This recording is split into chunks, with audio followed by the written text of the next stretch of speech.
zabrale koba santa rabasheke basonta. Leba zabrante korema jakaba sonte libazeke boshta. Oh maseke leba seka bashante riba. Ninda koramaze kebonta riba zebrale kobashonte kalemazo kabashante liga zebronte koremashto kabashaka basanta leba zobrala kobashante. Father, we thank you, Lord.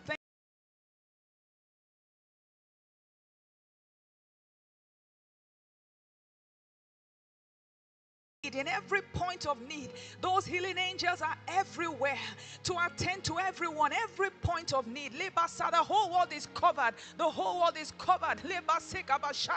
No one that is sick is alone. The angel of God is there. Zibrande koremasa kabashanta lega basota labasheke basonta. Oh maseke bashete. Thank you, Father God, for their eyes are lifted up, their vision is open to see themselves walking, running, jumping, living.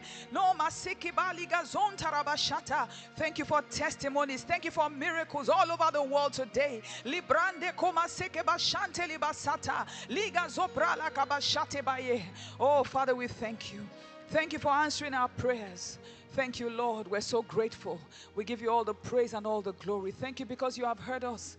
Thank you because today there will be great manifestation of your power, of your love, and of your grace all around the world. Yes, meeting people at their point of need, touching them at their point of need. In the name of the Lord Jesus, amen. Oh, hallelujah. Praise the Lord, praise the Lord, praise the Lord. Glory be to God. I'd like to read just two scriptures to us today. The first one is in the book of Luke, chapter 5 and verse 12. It says, "And it came to pass, when he was in a certain city, behold, a man full of leprosy, who seeing Jesus fell on his face, and besought him, saying, Lord, if thou wilt, thou canst make me clean. If you are willing, you can make me clean." So, was he willing? He answered in the next verse, and he put forth his hand and touched him and said, I will. In other words, I'm willing. Be thou clean. And immediately the leprosy departed from him. He is willing. Let's look at another one. Matthew chapter 9 from verse 27.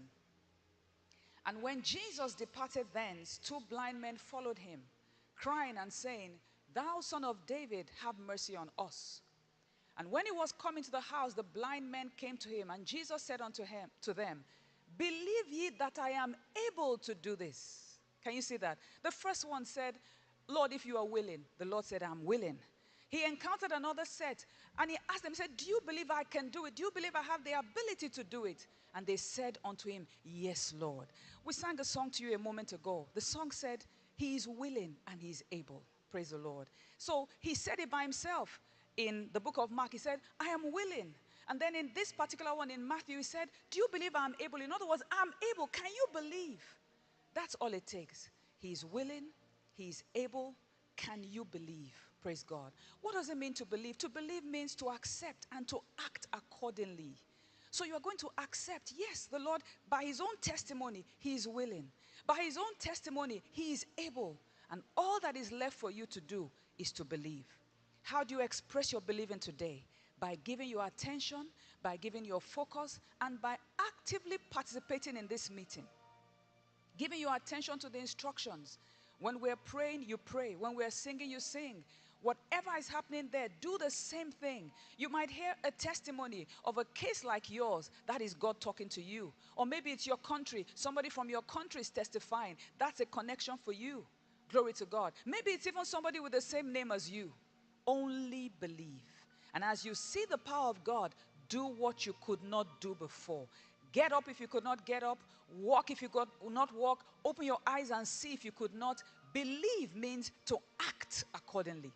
So today is a day the Lord is saying to you, I'm willing, I'm able, only believe. Glory be to God. Right now, we're going to receive a ministration, a special ministration. But as I said earlier, right from the beginning of this meeting, the miracles start happening. This is Healing Streams. This is Healing Streams, and the power of God is streaming to you. So send us your testimonies. Use the details that will be on the screen to communicate with us. If you received a miracle yesterday, go ahead and talk to us. Send us the testimony. Call us on the phone. Use the details and let us know what the Lord did in your life. And we'll celebrate with you and give glory to God as we ought to.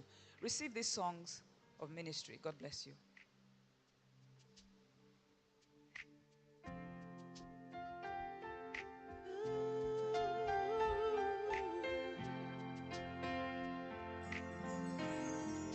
You will have a miracle.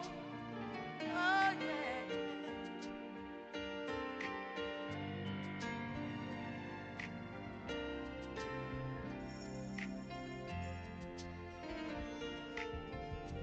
In the depth of despair, you found yourself lost in the sea of hopelessness. You are broken and weary from the very core of your soul. Every effort in vain and every search you made gives you more reason to give up. Right here in this moment, your miracle will unfold before you.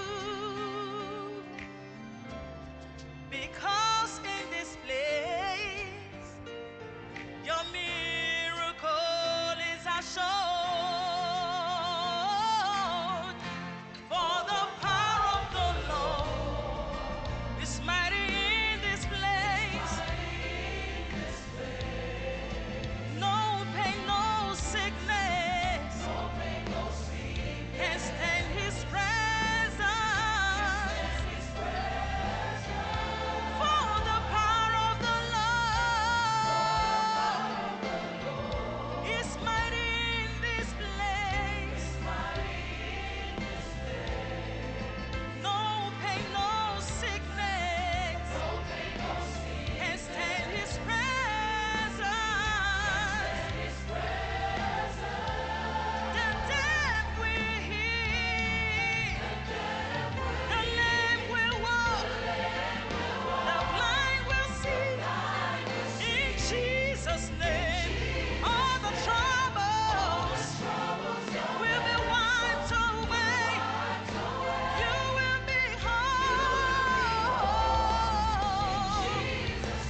have seen all you can, yet your question is without an answer. You thought of many reasons to compromise for a second chance to leave, 'cause your body can't take this any longer.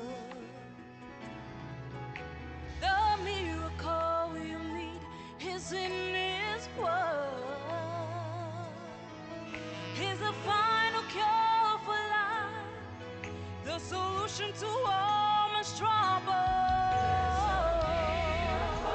For you today, a miracle. Believe and receive His word for you. His truth above all you have known. You have a miracle. Believe and receive a miracle.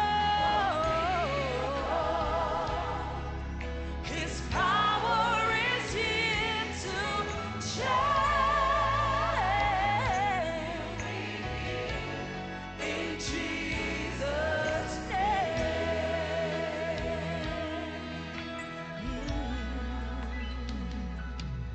You can count on His word. You can trust in His word. It's infallible, tangible, and incorruptible. Oh, you can count on His word. You can trust in His word. It is medicine and health for your body. For you today, a miracle. Believe and receive it.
wandering far away from home, enticed by the daintiness of sin, like a child running to catch the wiggling tail of the cunning fox, dining with the devil dressed in white, clubbing with demons in flashy colors. The night crawlers come at night after night to your gates to ferry you across to dead city, offering you intoxicating mixtures of worldly pleasures with that feeling of highness on shallow waters, burning out your lungs with well-packed fires, lit in between your fingers and sniffing fumes from the pit of hell.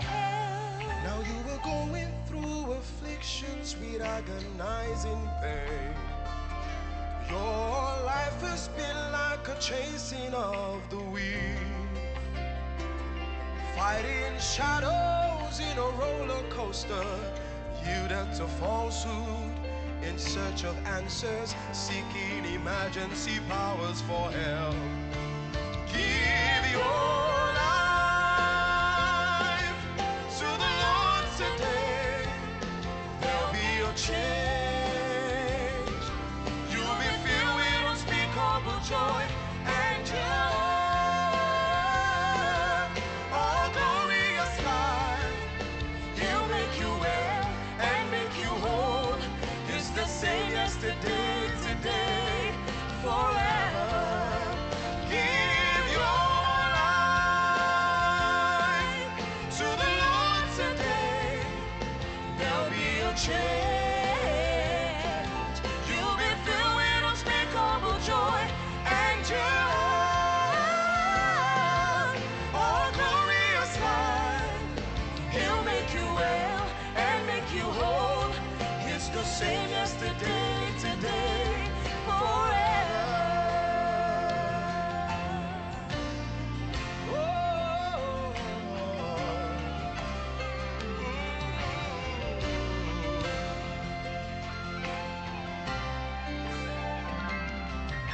The voice of wisdom is here, talking to you right now, reaching out to you with his hands of love.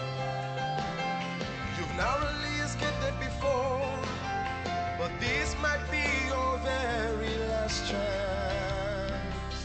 Oh, broad is the way that leads to death, straight and narrow is the way to life, and few are they that find it. Many have crossed that same path that you were on, and never return back alive. And we're totally destroyed. Make you well and make you whole. It's the same yesterday, today, forever. Here and now is your salvation. Here is the place and now is the time. Do not let this precious moment pass you by without your most valued decision. Jesus is the way, the truth, and the life. Choosing him today makes life for you, which stops you from descending into the dark pits of hell for all eternity with unquenchable fires. This is no tale Or scary talk.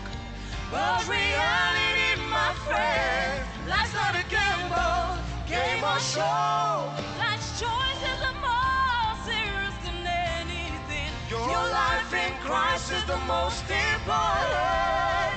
Give your life to the Lord today.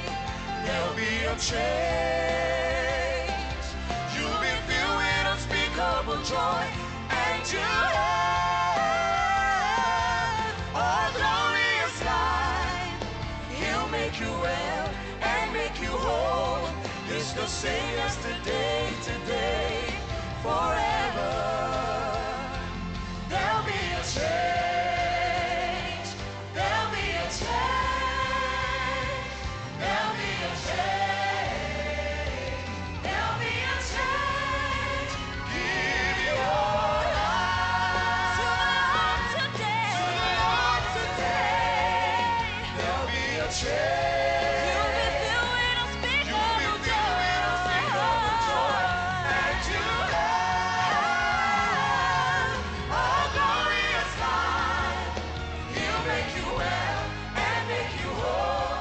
It's the same yesterday, today, forever. Give your life to the Lord today. There'll be a change. You'll be filled with unspeakable You'll be filled with unspeakable joy, and you have a glorious life. He'll make you well and make you whole. He's the same yesterday, today, forever. Give your life to the Lord today. There'll be a change. You'll be filled with unspeakable joy, and you have a glorious life. He'll make you well and make you whole. He's the same yesterday, today, forever.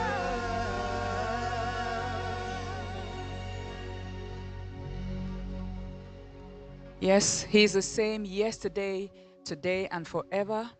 His love is unchanging. His life is unchanging. Give your life to Him. He'll give you a glorious life. Today, you'll be filled with unspeakable joy. He'll make you whole. He'll make you well. That's why He came. At this time, I want to invite you, if you're not yet born again, this is a moment for you to give your heart to Christ, to receive Him into your life, just as the scripture says. And to do that is so simple. The Bible says if you believe in your heart that God raised Jesus from the dead, and you declare with your mouth that He is Lord of your life, you will be saved. When you do that, He will give you life in your spirit, and that life will change everything about you. Today, give your heart to Him. And I want to lead you in prayers. If you want to be born again today, I'm going to lead you in prayers, because you must say those words of faith in Him. I'll say the words, you repeat them after me, because you've never said it before, but it's just according to the scriptures. Put your faith in what you're saying, and Jesus will come into your heart today. Lift up one hand and say these words after me. Say, "Oh Lord God, I believe in Jesus Christ, the Son of the living God. I believe He died on the cross to save my soul. I believe God raised Him from the dead, and He's alive today. I confess with my mouth that Jesus Christ is Lord of my life from this moment forward. I receive by faith eternal life into my heart. I am saved. I'm born again. From today, I'm a child of God." Glory to God. If you said that prayer, you are born again. Let me pray for you. Lift up your hand once again. Precious Father, in the name of the Lord Jesus, thank you for everyone, every man, every woman, every boy, and every girl who just now received Jesus Christ into their heart. From today, the name of Jesus is named upon them. Thank you, Lord, because at once they are transferred out of the domain of darkness into the kingdom of light, the kingdom of your dear Son. From today, they will walk worthy of you unto all pleasing. They will bear fruit in the kingdom. They will fulfill your plan and purpose for their lives. And they will be ready for the rapture of the church. In Jesus' name, amen. Hallelujah, hallelujah. Yes, that's it. Jesus lives in you. And from today, you begin to walk in His joy, in His grace, and in His life. And we want to be a part of your journey in Christ. We want to send you a special gift. It's a small book for you to read. It will tell you what to do now that you're born again. What happens next? What do you do? What do you expect? So get the gift on the screen. You go to the website nowthatyouarebornagain.org, put in the promo code 4763 and unlock your personal gift from the man of God, Pastor Chris. It will really help you. And please go to church on Sunday. Go to church and start growing in the faith.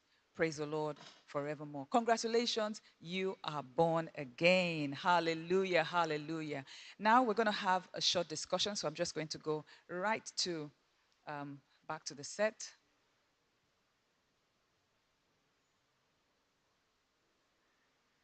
Praise the Lord.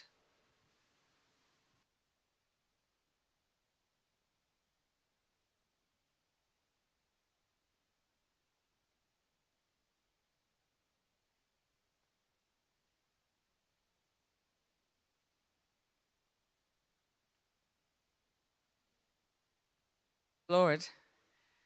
Once again, I have with me on the set our beautiful team of ministers. On my right-hand side, I've got the highly esteemed Reverend Tom Amehena. You're welcome, sir. Thank you so much. Thank you Please, so let's much. give Reverend a round of applause. Thank you. Thank you. On my immediate left, I've got the highly esteemed Reverend Rio Kocha. Welcome, sir. Thank you so very much. Thank you so much. And of course, I've got also on my left-hand side, Pastor Johan de Beer. Thank you. You're welcome. Thank you, ma'am. Thank you. Praise the Lord. Now, we had a beautiful time yesterday. Amazing, amazing, amazing time with the man of God. I was crying. You know, there was so much love. The place was tangible with the love and the power of God. And we just want to reflect on some of the thoughts that are coming to our spirit and also to prepare us for today. So I'll begin with Reverend Tom. Sir, just to talk to us about the high points of yesterday and share some testimonies with our audience. Thank you, sir. Thank you very much. I want to thank our dear man of God so much for this healing stream. Pastor, thank you for this healing stream. Thank you for the opportunity to be on set and to see the move of God today and see the Bible days come alive. What's in the Bible come alive. Thank you. Thank you for carrying the compassion of Christ. Thank you for being at the forefront of it all. I love you, sir. And thank you very much, our highly esteemed director of the Healing School, Pastor Dr. Deola Phillips. You know, yesterday was day number 1.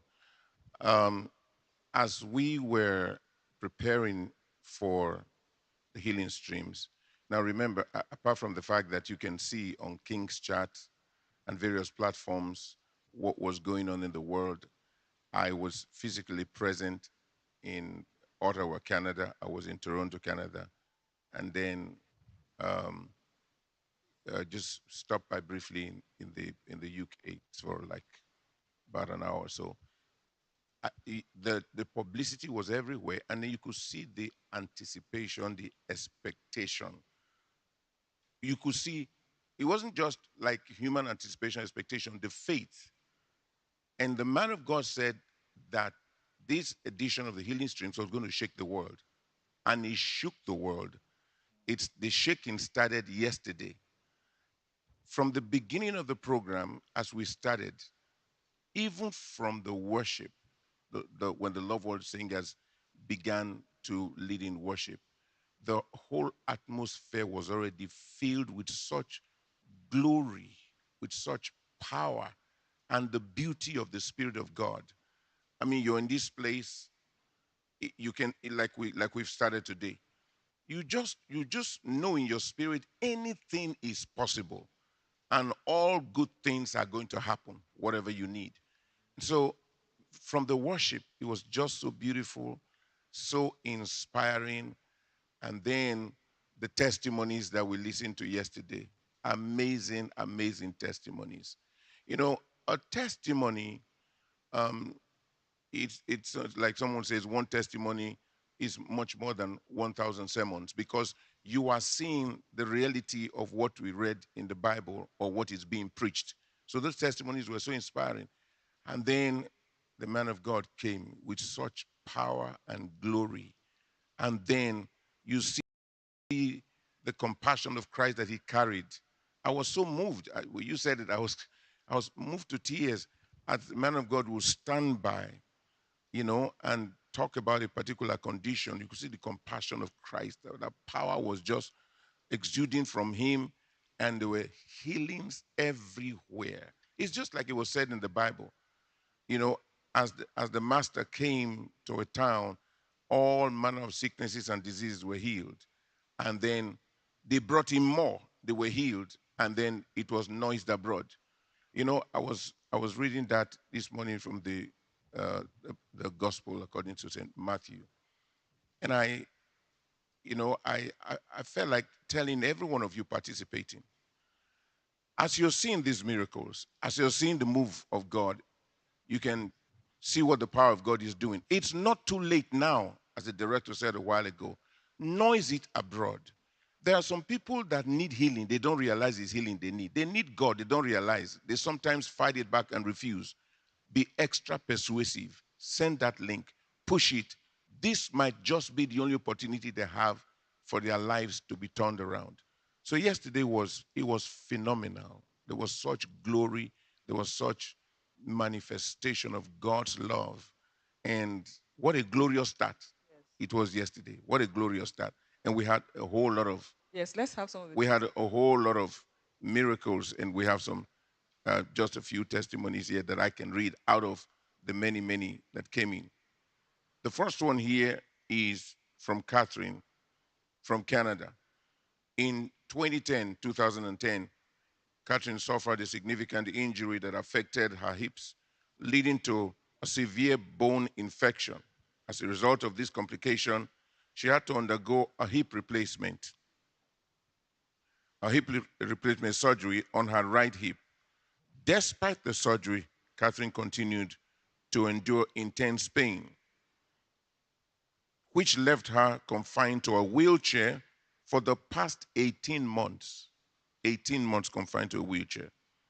She was awaiting a second hip replacement surgery for her left hip, scheduled for August, that's next month, 2024. Yesterday, during the healing service, things changed for her. Hallelujah. I like that. As the man of God, Pastor Chris, prayed for the global audience, Catherine placed her hand on the area where she sought healing. In that moment, she felt a warmth spreading through her entire body until the pain completely vanished. Catherine immediately stood up on her feet, something she had not been able to do for those 18 months. She moved with ease, walking and jumping. Catherine is completely healed and free from pain. Okay, you can see, wow. Someone that had been confined to a wheelchair for the Wow, past... look at that. Whoa! Confined to a wheelchair for 18 months. Glory to God. Hallelujah, hallelujah, hallelujah. Praise God, praise God. Wow. Amazing. The next one is from Benedicta. Benedicta is from Cameroon. Benedicta had been struggling with cervical cancer for over a year. This condition severely impacted her daily life. She endured excruciating pains, making it impossible for her to sit or stand for extended periods. Her condition was so dire that she arrived at the healing center completely bedridden, needing to be carried inside as she was unable to walk. During the service, as the man of God, Pastor Chris, prayed for those who were sick and in need of healing, Benedicta experienced a surge of strength. She got up from her bed and began to walk. Benedicta is healed and completely transformed. Glory to God. Wow, wow, wow, wow, wow. Bedridden. Bedridden. You can even see the bed. She got up from the bed. It's right there. Are you seeing that? Hallelujah. Praise God. I got a few more. Yes, go on, sir. Now, this is Esther from the United Arab Emirates. For 4 months, Esther said she was crippled by her condition, unable to bend or stand for long periods, plagued by constant pain and suffering from non-stop bleeding.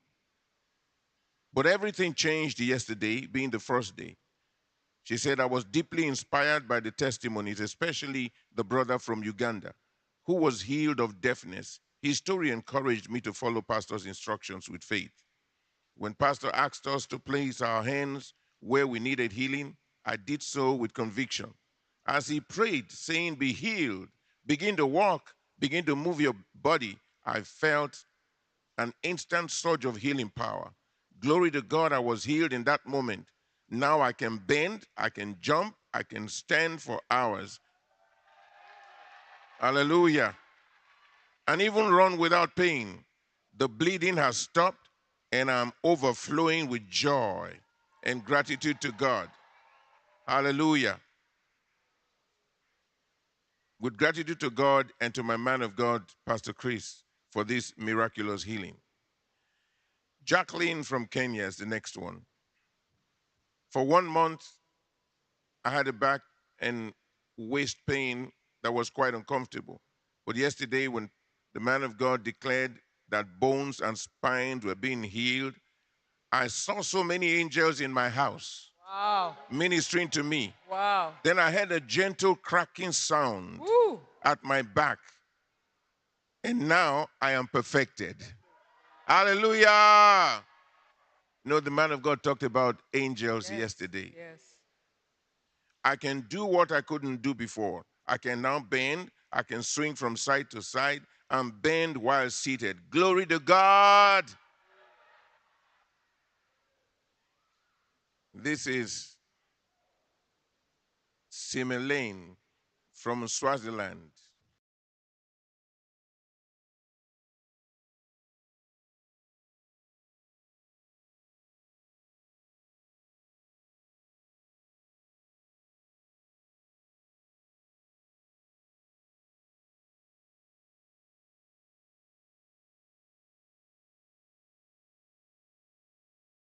Healing streams, live healing service. I received my healing and I'm perfect now. No more epilepsy. Wow. God didn't need 23 years to deal with it. Just a moment of time. Praise the Lord. Hallelujah. Praise the Lord. Let me take some from Reverend Risa. Okay. Okay. Reverend, you're welcome, sir. Thank you so very Thank much. you so much, sir. One of the beautiful things about yesterday was that we had lots of translations of the program. It's so important to us that everybody should be able to participate in the program. So I'd like you to talk to us about that. And of course, also share some of the testimonies you have, sir. Thank you so very much, esteemed director of the Healing School. I want to welcome everybody to today's meeting, and I want to thank my man of God for the opportunity to be on set, and to thank him for his liquid love and the compassion of Christ that he has brought to us. This healing ministry is so unique and touching the whole world. One reason why we're having testimonies from all over the world is because of the translations. And to think about it, that in this present meeting, we have over 8,000 translations ongoing. Over 8,000. Look at this. This is Indonesia. We have translations, and for one center, we have hundreds of languages being translated. I didn't say 80, I didn't say 800, I said over 8,000. And that's exciting. I mean, in Iran, Iraq, Indonesia, Myanmar, think of Korea, Brazil, Greece, UAE, Wow. Uzbekistan, Iran. all, think about it, China, all over, the Philippines, wow. And Uzbekistan. that's it. That's because the man of God is interested in people and he wants people to participate and hear the message in their language. You know, just about 20% of the world will speak English as first language, but most of the people do not speak English. So we need to reach them in their language. And because of the love that the man of God has and the desire to reach everybody, everywhere, that's why we have this set up. And it's so amazing. It's remarkable, unprecedented. It's never happened anywhere in the world that you can have a meeting translated in over 8,000. It's amazing languages. Praise the Lord. I do have testimonies here that I want to read. And this is Happiness. 15-year-old Happiness was paralyzed in both legs for over 2 months and was confined to a wheelchair due to poor blood circulation, as the medical scan revealed. Yesterday, during the service, the man of God addressed the global audience, instructing them to lay hands on areas needing healing. With unwavering faith, Happiness followed these instructions. Immediately, she received her healing and jumped out of her wheelchair. She ran. Woo! That's her there. She ran, she jumped. Hallelujah. With Glory!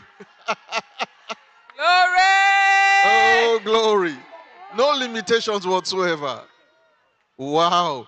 You know, some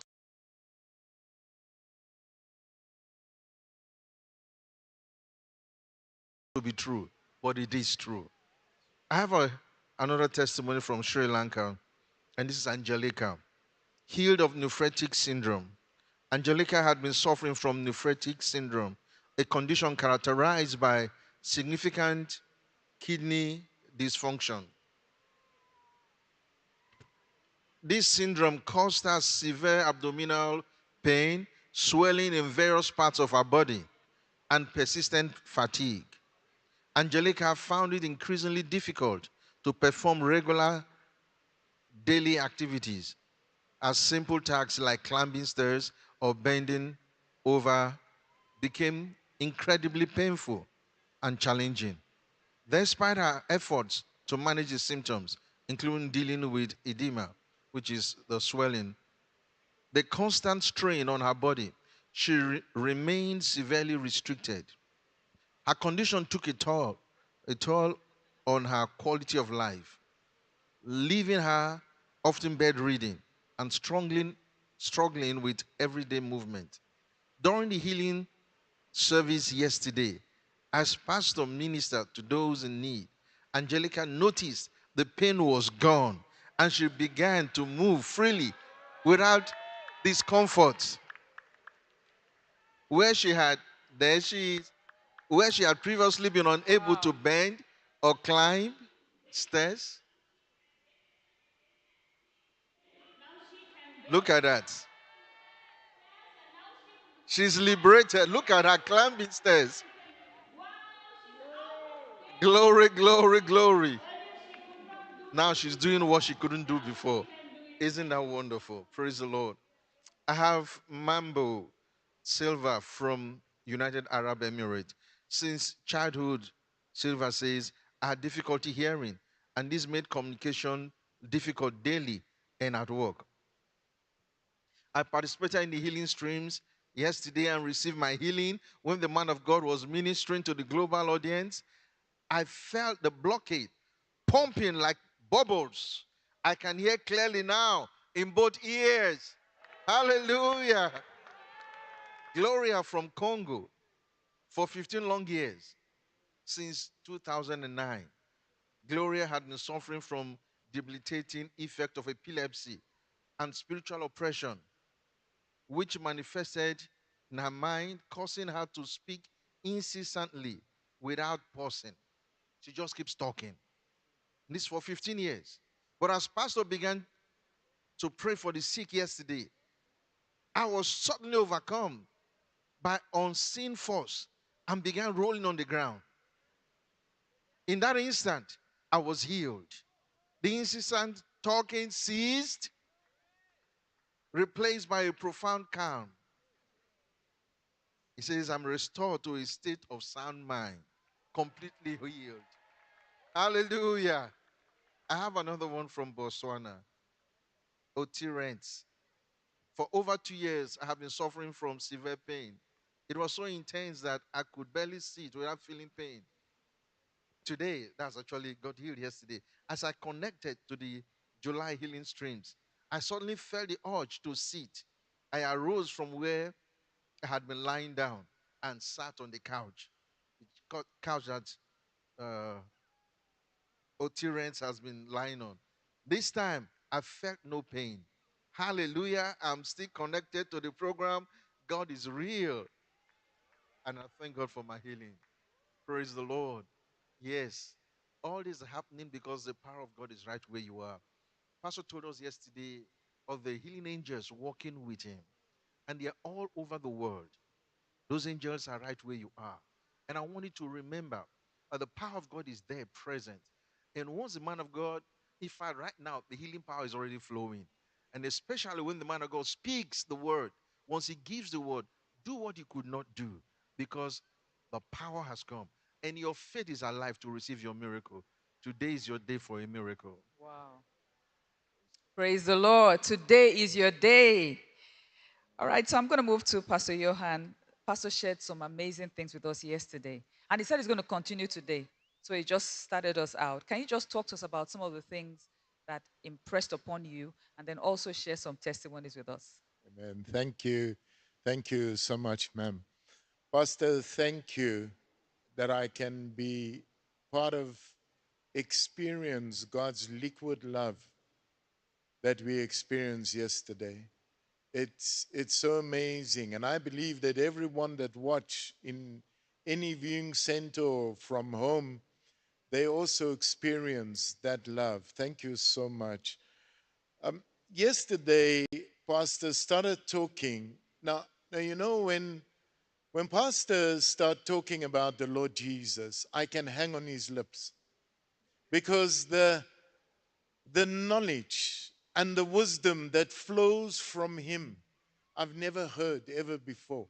When he explained to us why Jesus had to become human to relate to us, it just blew my mind. And he said then that today he's going to carry on to talk about that and that life that we then received from God. Because when we got born again, we got exactly the same life that is in him. So he took the same life that we had as humans.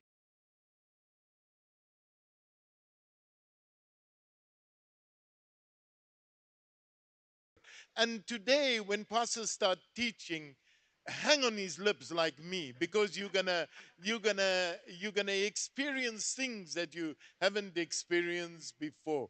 And the testimonies just kept on streaming in. So I've got one here from, can I carry on with the, thank you, ma'am. Spars Boysen from South Africa. Now, that name is Afrikaans name. And we translated everything that happened here into Afrikaans.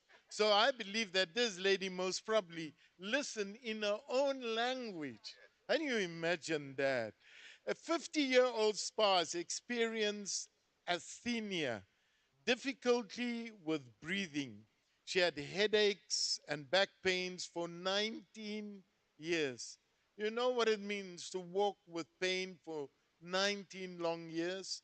Due to the pain, she could not move her back or even bend down. As a result of her condition, she could not walk on her own and had to be supported to get into the healing center last night.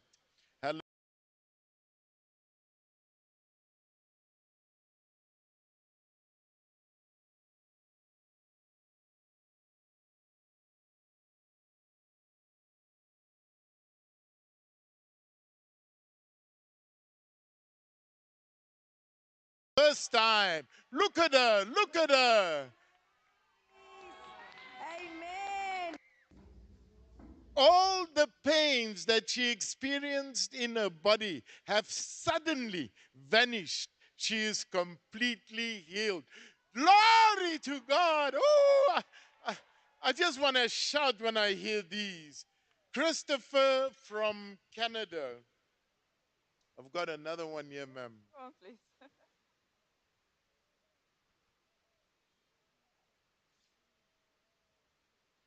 Thank you so much. 54-year-old Christopher suffered from macular degeneration. That is for over 2 years. That is where the muscles degenerate. Have you seen? They give it all these big names, but man, none of those names can stand with the power of our Lord Jesus Christ.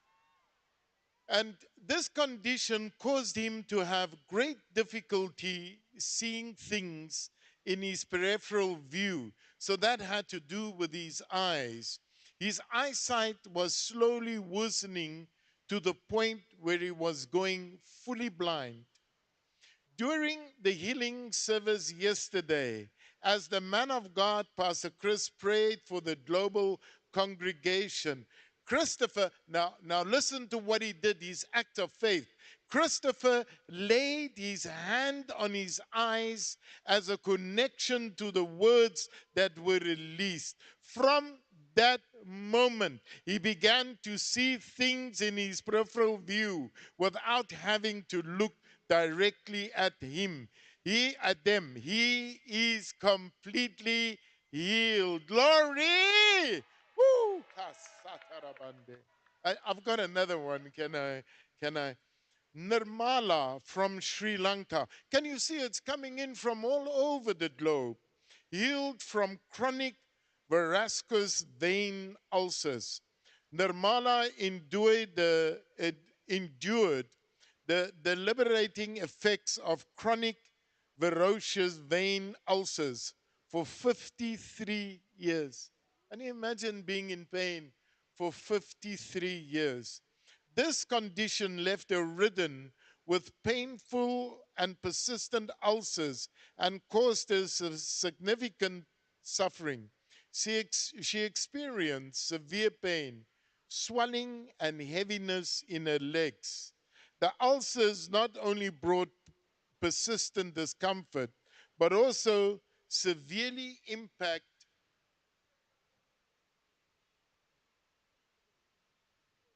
daily life. Namala struggled with the ability to walk and perform simple tasks such as kneeling or standing for extended periods. The constant pain and swelling made it difficult for her to carry out routine activities and affected her overall quality of life. During the healing service yesterday, the man of God addressed the global audience, guiding them to lay hands on again, the act of faith, guiding them to lay hands on the areas in need of healing. With unwavering faith, Namala followed this instruction and took hold of a healing. She can now walk, she can now kneel and move freely. Hallelujah!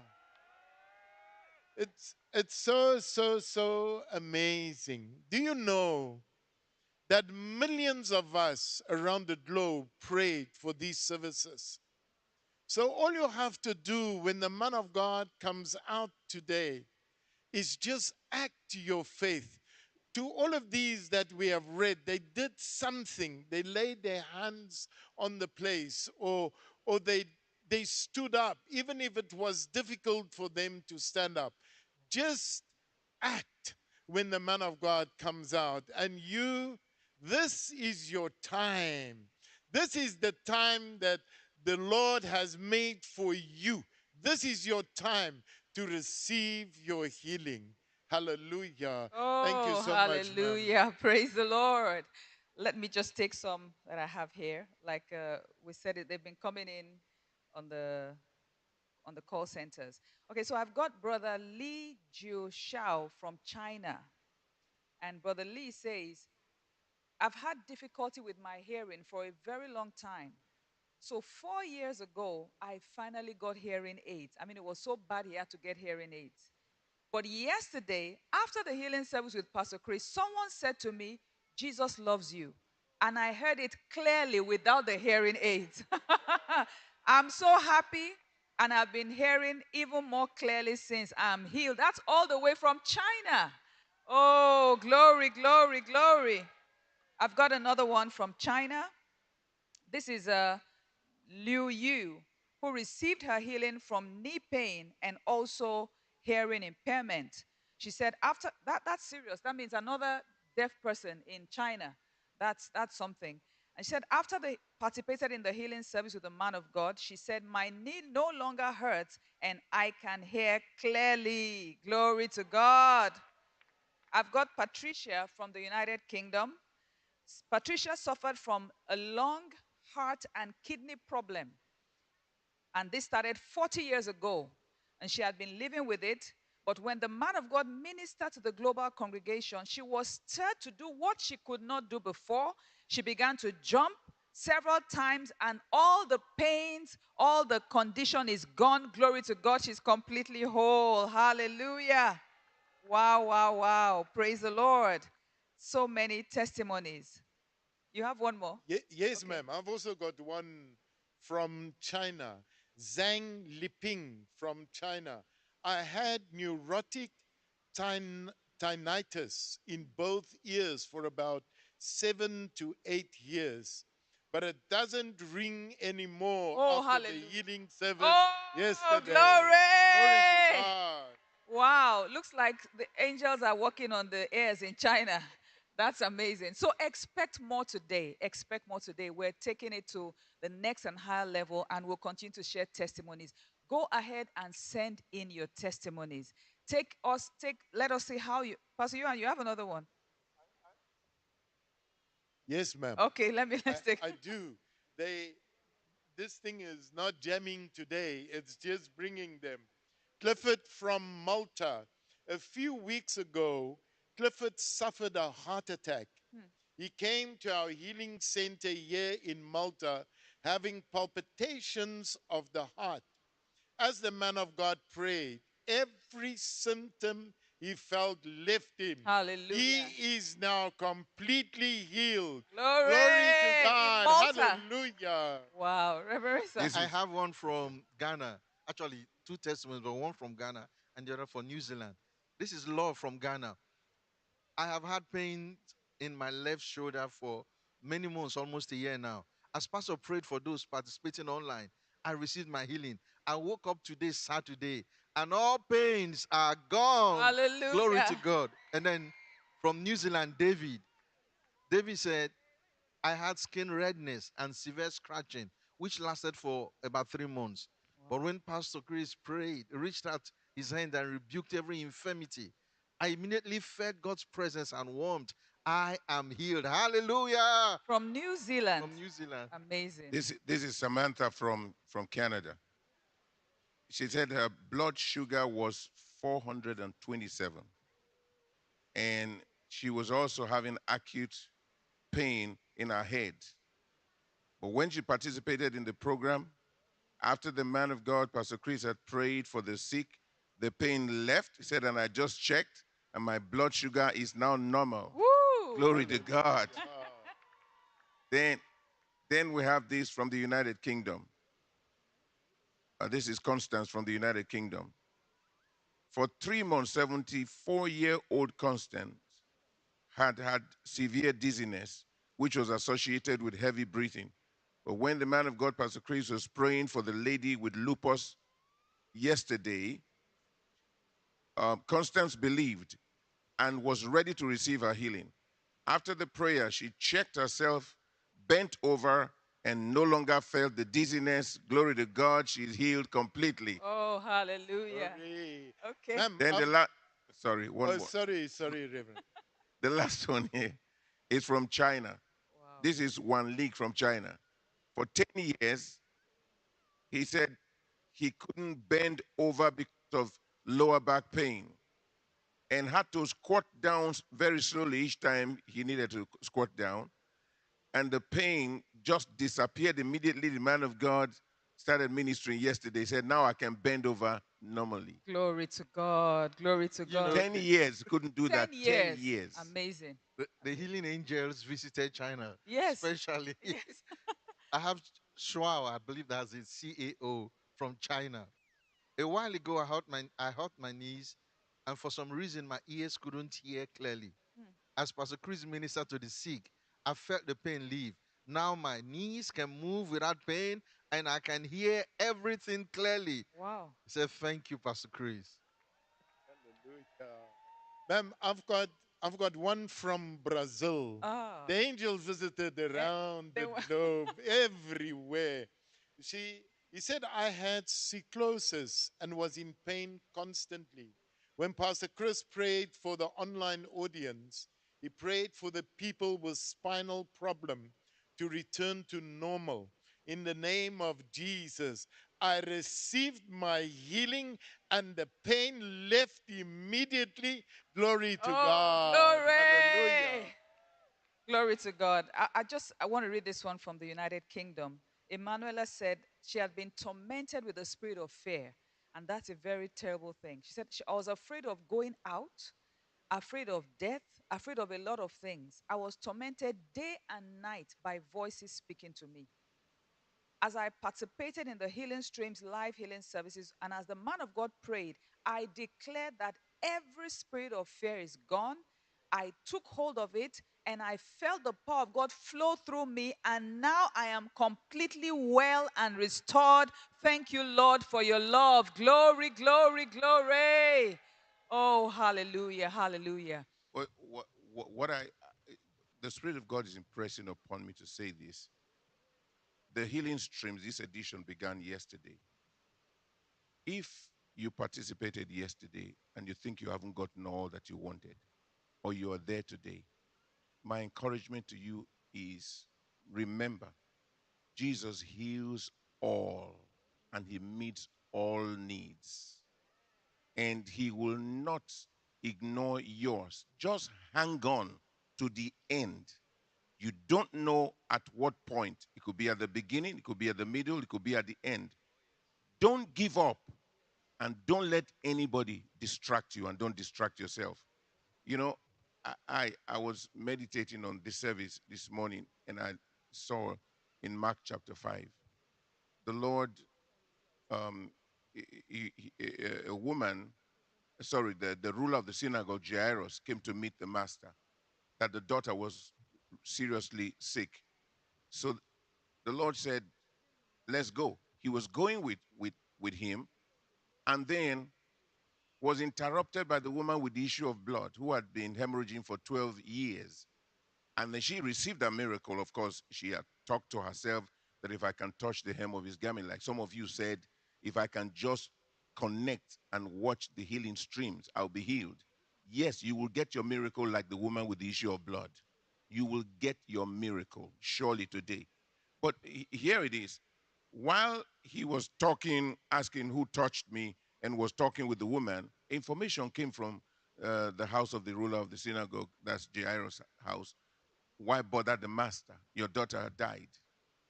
The Lord, when he heard that, turned to Jairus. He said, don't be afraid. Just keep believing. In other words, don't give up. See, the woman got healed, and then Jairus' daughter that had died, what happened? He went there and raised her back to life. Doesn't ignore anyone, and it's never too late, neither does he delay. So the Lord won't give up on you. You don't give up. That's what I have to say to you today. Don't give up and don't get distracted. You said you wanted to be healed. You wanted a miracle. Here you are face to face in this program with your miracle. Praise God. Wow, praise the Lord, praise the Lord. Very, very important words. I'm going to invite Haile Semebere to lead in prayers now. And as we're praying, participate in the prayers and get ready for your own miracle. Thank you, sir.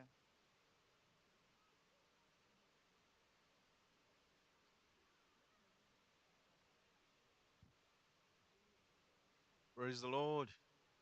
Once again, I want to thank my man of God for the opportunity to lead a global audience in prayer. Right where you are, I want to take a posture of prayer. And if you want to kneel, want to stand, please do. But let us pray, everyone. If you can stand, please do. We're going to pray and intercede for the sick around the world today. I want to read the scripture in Mark chapter 9 from verse 23. Jesus said unto him, if thou canst believe, all things are possible to him that believeth. And straightway the father of the child cried out and said with tears, Lord, I believe. Help thou my unbelief. We're going to pray and intercede fervently in the spirit for those who are sick around the world, that their faith will be active and operative as they participate in these services, causing them to come out of their sicknesses and be perfectly restored. We also pray for children and babies around the world with diverse kinds of sicknesses and diseases. Declare that the power of God will be present to touch them in a special way.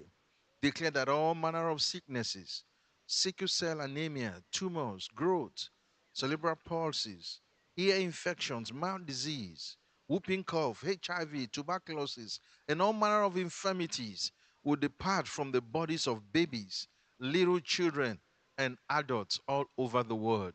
Right now, lift your voice and begin to pray in the mighty name of Jesus. De kuraka soto prakate rabale krono krodeke paradia. Rakoto kurapakate ke rapakurati kaya. Rakonde fraste likte kamplati kurapalikto kuraktaya. Garato kurapakato kurakita vrande. Barakonde ligana frakoto karabahaya. Gerataka pakate karikola frakteka paligronda. Rakanifra de sonja la balanda. Gradon gradega sera balakatakaya. Gerada balikoto kurata laga baligora mangeta la bradego dovra. Gerap de kita paligota kira baligona vraya. La grenga sola baranamanda. Yagonda vaso katapakaya paleko tokurage ya. Gerati krango sonja ligamanda. La tomvra ligara balikoto kurata kapaya. Gerata kapa kita kaligorotaya. Ikaparanigo barananda. Yagonte ligata kapakata kapakaligorosta. Jafrasi contra ligada.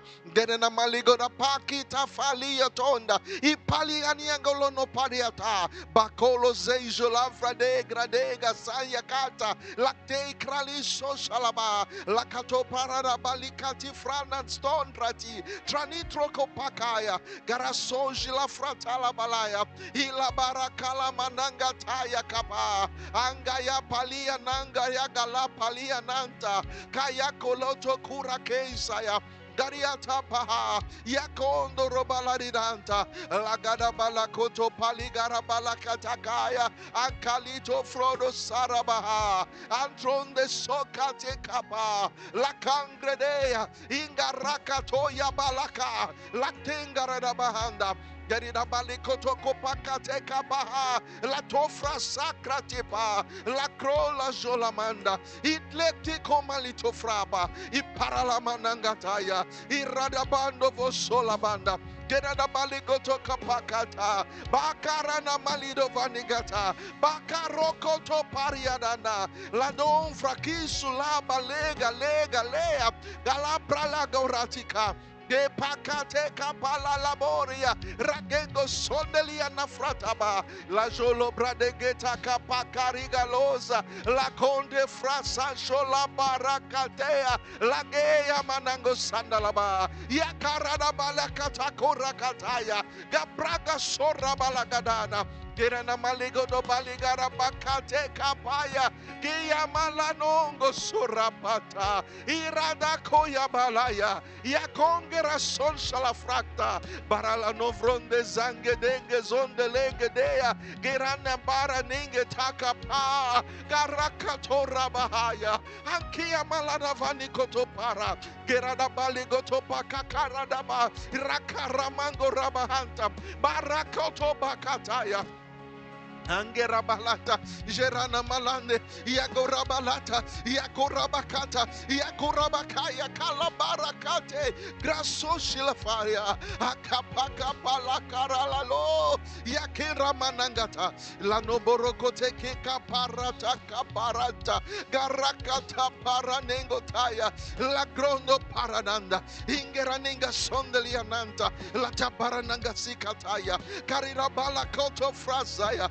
Iamando lo bragataya, Ijolo mangataya, Karamangata kapahaya, in the Romongo sondalamanda, in the Liganamba liradara kasotlekti kapaya, Ipaligeto frataka pakatea.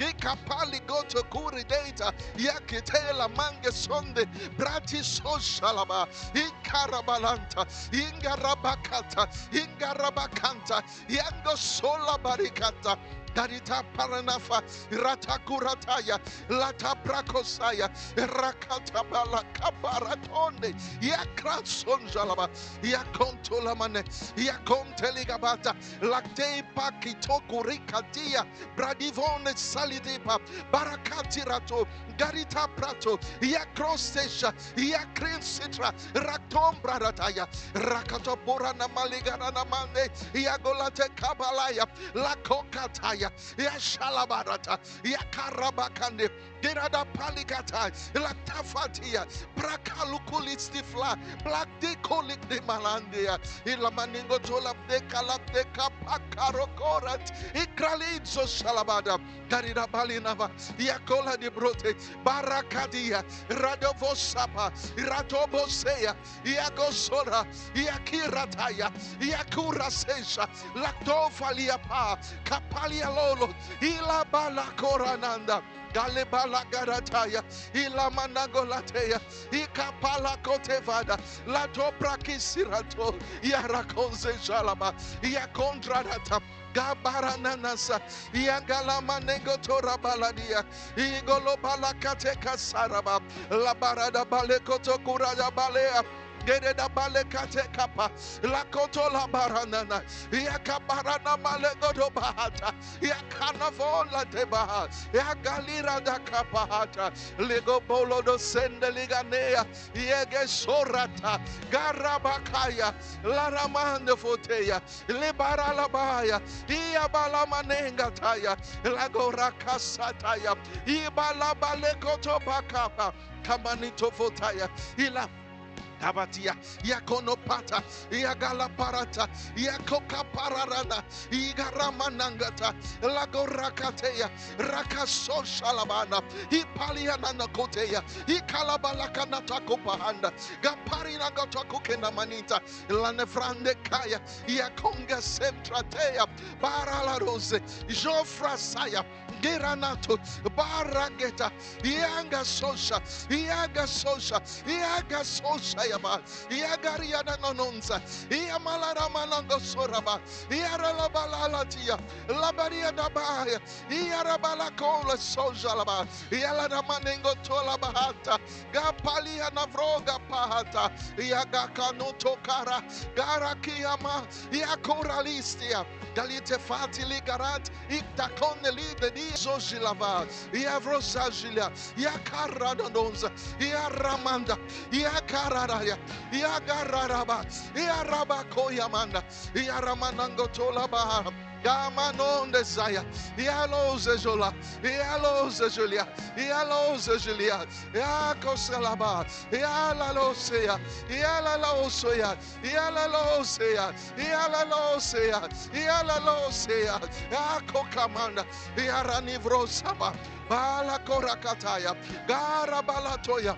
Damanango Santa, Barakote Parata, La Coco Prakatea, La Rova Gradota, Iakapranotea, Gara Barata, Iakorada Saya, Gapala Kotava, Iakana Malanda, O Jalamanagata, Barakoto Prata, Bakorate Kaya. Gerana Mangataya, Latofra Sakata Bahaya, Lamanangota Branantaya. Oh, glory to God. Father, we praise you. We worship you, for miracles are happening everywhere. Yes, among the children, yes, babies, little children, oh God, even adults, everyone is receiving. Thank you, because their faith has overcome, their faith has triumphed, their faith has conquered. Even the sicknesses and diseases and infirmities, they have answers, they have miracles. We praise you in the mighty name of the Lord Jesus Christ. Amen. Discover new ways to enrich and refresh your spirit and body. Enjoy a filling experience with the all-new Healing to the Nations mobile app. Get instant access to a world of faith and miracles.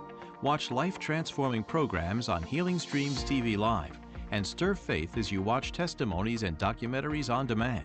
Relive extraordinary moments from past Healing Streams programs.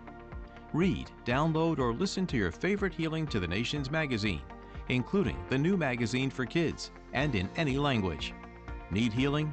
Sign up for the 14-day healing program and embark on a journey of faith and transformation. Let God's Word vitalize your body as you take the Divine Health Confessions and renew your mind with insightful blogs, books, and other amazing resources. Be the first to take action with your registration, participation, and partnership in healing school programs and outreaches. Unlock these outstanding benefits and more with the Healing to the Nations subscription plan that's best for you. The Healing to the Nations mobile app is a worthy companion. Get it now on the Love World App Store and be sure to share with others. The Healing to the Nations mobile app. Experience the miraculous. In a world full of conflicting and questionable ideologies, doctrines, and lifestyles, young, impressionable minds can be easily influenced and swayed. With the Healing to the Nations magazine for kids, your children now have access to a rich resource that provides answers, clarity, and the truth about their divine identity in Christ. Introduce them to a world of faith adventures as they explore treasures and unravel divine health realities. The Healing to the Nations magazine for kids is loaded with amazing articles and fun activities designed to bless the young ones. These include messages from Pastor Chris, inspiring healing testimonies, healthy living tips, games, and more. Start the adventure today by ordering your copies and sponsoring distribution to children everywhere. Kindly visit www.httnmagazine.org to order and subscribe. For more information, please use the details now showing on your screen.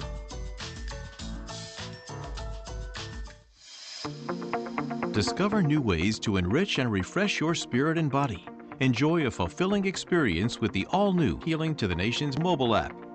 Get instant access to a world of faith and miracles. Watch life-transforming programs on Healing Streams TV Live and stir faith as you watch testimonies and documentaries on demand. Relive extraordinary moments from past Healing Streams programs. Read, download, or listen to your favorite Healing to the Nations magazine, including the new magazine for kids and in any language. Need healing? Sign up for the 14-day healing program and embark on a journey of faith and transformation. Let God's Word vitalize your body as you take the Divine Health Confessions and renew your mind with insightful blogs, books, and other amazing resources. Be the first to take action with your registration, participation, and partnership in healing school programs and outreaches. Unlock these outstanding benefits and more with the Healing to the Nations subscription plan that's best for you. The Healing to the Nations mobile app is a worthy companion. Get it now on the Love World App Store and be sure to share with others. The Healing to the Nations mobile app. Experience the miraculous.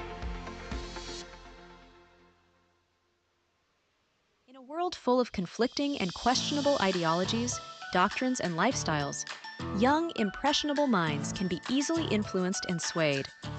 With the Healing to the Nations magazine for kids, your children now have access to a rich resource that provides answers, clarity, and the truth about their divine identity in Christ.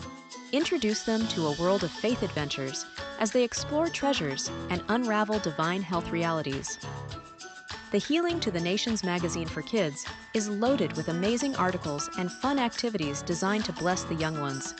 These include messages from Pastor Chris, inspiring healing testimonies, healthy living tips, games, and more. Start the adventure today by ordering your copies and sponsoring distribution to children everywhere. Kindly visit www.httnmagazine.org to order and subscribe. For more information, please use the details now showing on your screen.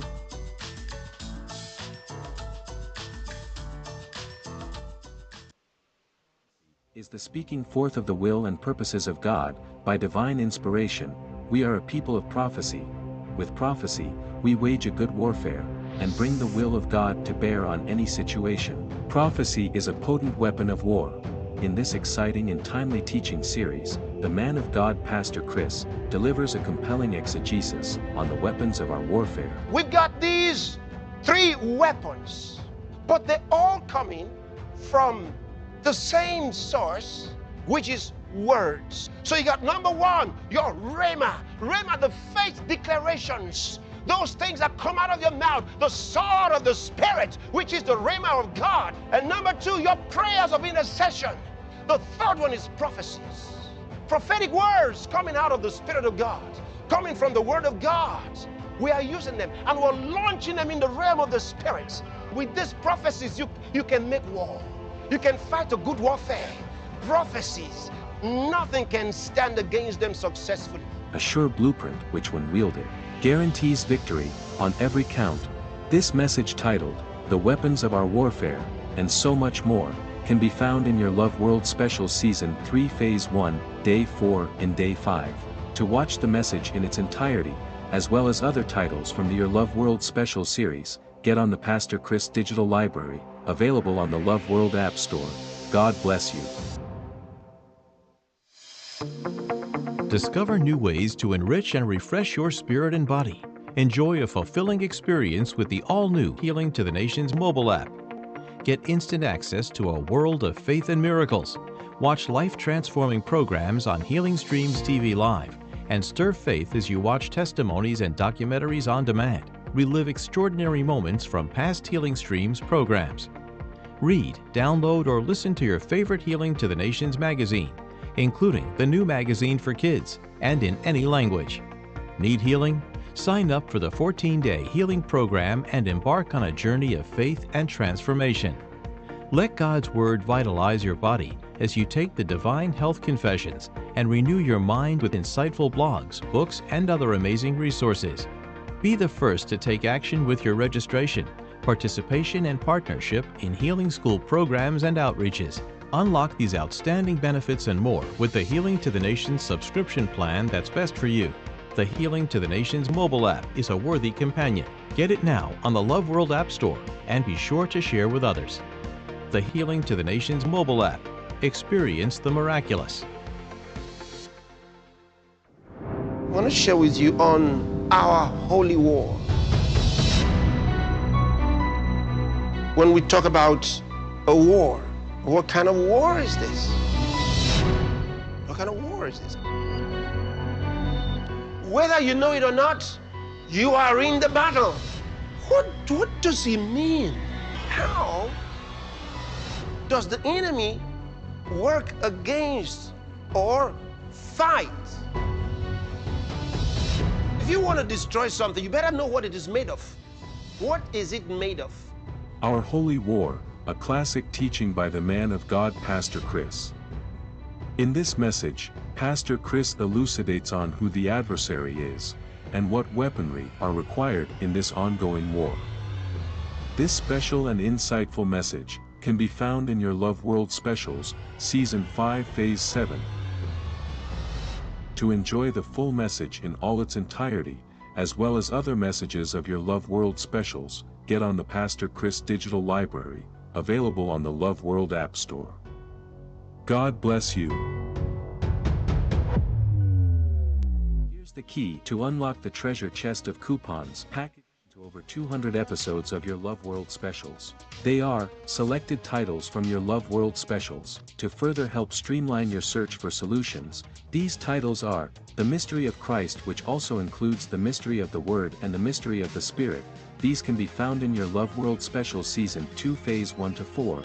The Last Temple Discourse can be found in your Love World Specials, Season 2 Phase 7. Birthing a New World Order Through Prayer, Service and Protagonism can be found in your Love World Specials, Season 2 Phase 4. The Mission and Purpose of the Church can be found in your Love World Specials, Season 3 Phase 2.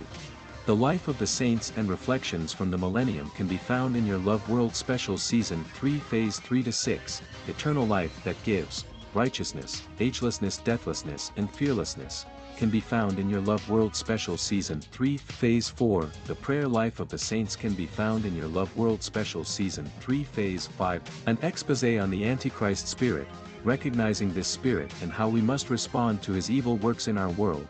This can be found in your Love World Special Season 3 Phase 7. 7 Reigns of the Prophetic Timeline can be found in your Love World Special Season 4 Phase 1. 3 Kinds of People, Children of the Flesh, Children of the Devil and Children of God, can be found in your Love World Special Season 5 Phase 5. Our Holy War can be found in your Love World Special Season 5 Phase 7. Do you believe in the Kingdom of God? Can be found in your Love World Special Season 6 Phase 3. Eternal Life can be found in your Love World Special Season 7 Phase 7. 7 Major Events can be found in your Love World Special Season 8 Phase 1. These life-transforming teachings can be found in your Love World Special series. To enjoy the full messages of your Love World Specials, get on the Pastor Chris Digital Library now. What's more, gain full access to other inspiring and wholesome contents by the man of God Pastor Chris, on the Pastor Chris Digital Library today.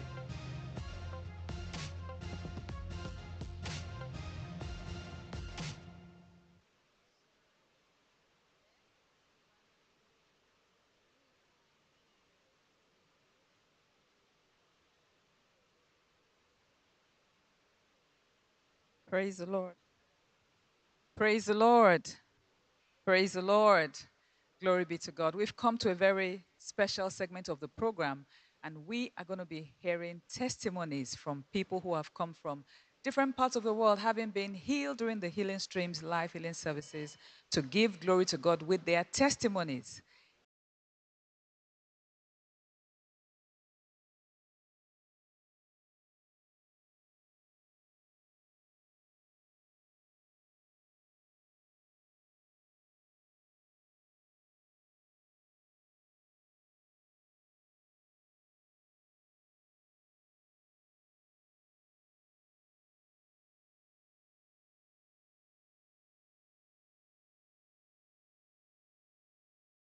Power is available for your own miracle. And with this, I want to thank our man of God. Ndoda kutenda muranda waMwari kudzi Kristo ya Kilome vandipa mukana iwoyo wekuti nditaure nevanhu vakamboporeswa pazvirongwa mavhuserere iwaya.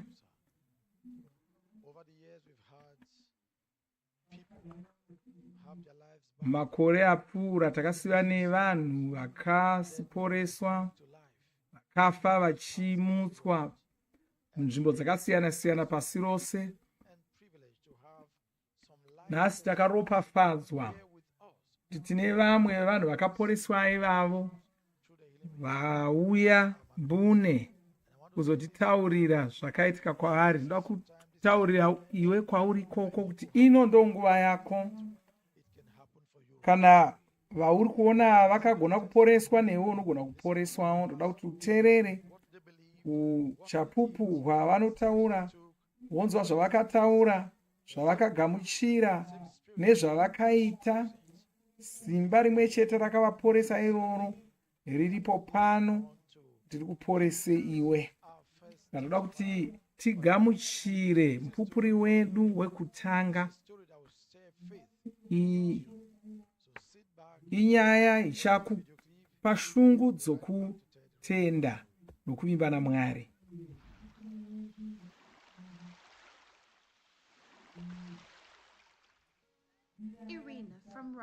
Uyu anobva kuRussia, akakura chitemwa nomusoro, chikanganisa upenyu hwake. Akazowanikwa kuti wanga ane BP, nokudaro upenyu hwanga hwakamuomera. She was also troubled by a hereditary condition, a constriction of the blood vessels in the limbs.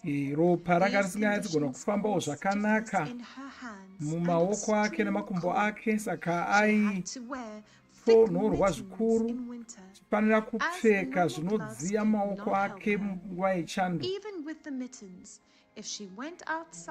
Asi waitoti akatopfurira kudaro, waita kana akabuda panze, waitobatwa nechando akazvipfurira kudaro. Ropa ranga risingayatsifamba richisvika kumaoko namakumbo ake. Izvi zvakamunetsa nokuti wakaona baba vake vachitambura nechirwere ichocho, uye papasina mushonga wokurapa dambudziko iroro. Wakanga ane chishuvira kuti agoporeswa, nokudaro akanyoresa kuti apinde muvhuserere rekuporesa ramufudzi Krisi. Mufudzi Krisi vakamushumira ari kuba kwake pamhepo, ndiye arina ari kunyengetererwa nokushumirwa uyu. Ari kuporeswa, ari kuporeswa ari kumba kwake, vachimubata pamhepo. Ndiye watiri kuona ari kuporeswa. Mwoyo wake wapora, ropa rakufamba zvakanaka mumake,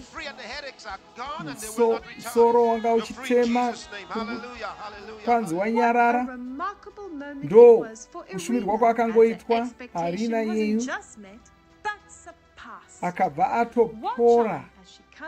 Chiregai timuone achiuya kuzotitaurira zvakaitika kwaari. Hama dzangu, Rina ari pano nhasi.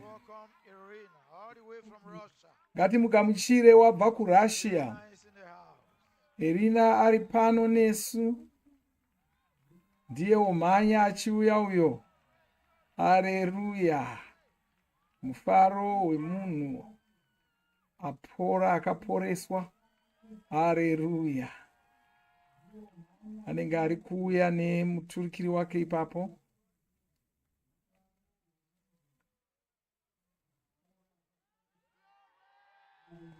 Chaunga achiri kufarira kumuona achiuya.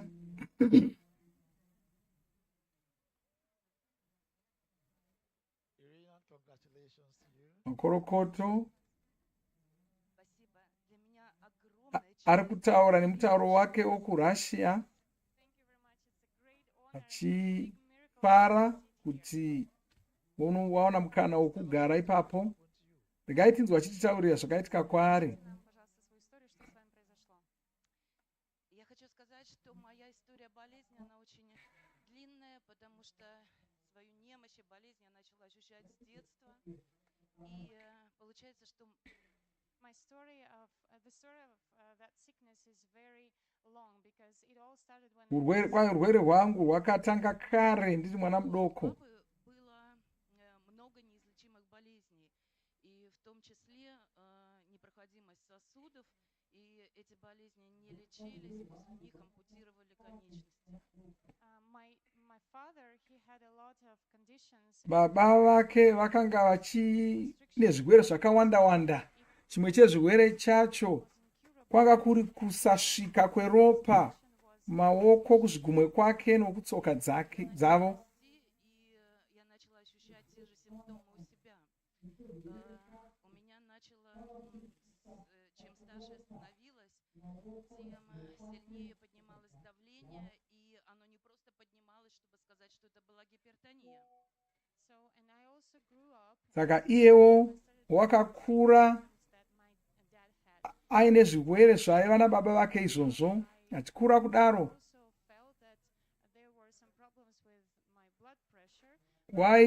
wainzwa kuti BP yake yanga isina kunaka.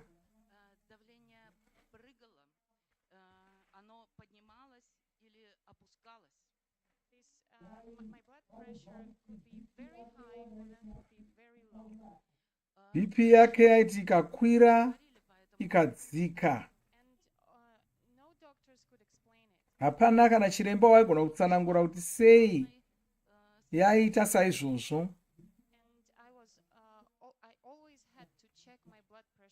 Saka nguva imwe neimwe waifanira kugara achiongorora kuti BP yake yakamira sei.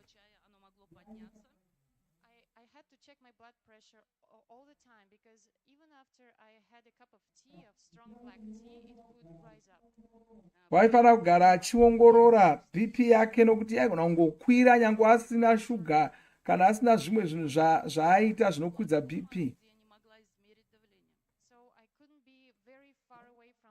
Saka wanga asisagoni kuti anyanye kuenda kure nokumba kwake, nokuti kumba kwake ndokwaiva nemidziyo yaashandisa kuongorora BP yake nguva imwe neimwe. Uye zvekare waingonzwa sokuti waakuda kufa. Iye wanga ane vana vake ane mhuri yake. Akabva aponeswa akava mumwe wavatungamiriri musangano rake, asi chirwere chakaramba chingomunetsa.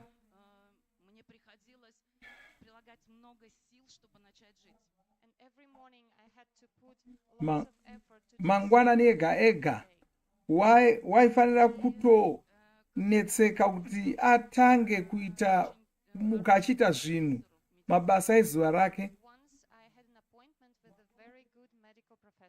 Wakambonoona chiremba mazvikokota. Chiremba uyu wakamuongorora.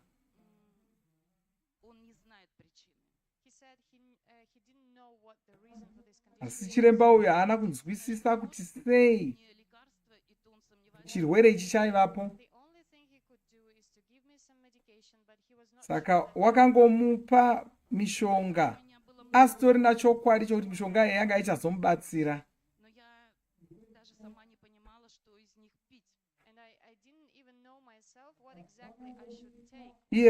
iye pachake wanga asatozivi kuti omwa mushonga upi, yanga yangowanda. So I just took one and chose one and took it and thought maybe it will help. Saka wanga ungoti chero mushonga waanonga chingotarisirawo kuti kuda uchamubatsira. And as I was the leader, I couldn't show people my weakness. Nemakati wanga ari mutungamiriri kusangano rake, wanga asingagoni kuti azvidembe pana vanhu. Ishe voga nomurume wake ndo vakanga vachinyatsonzwisisa kunetseka kwaanga ari kuita.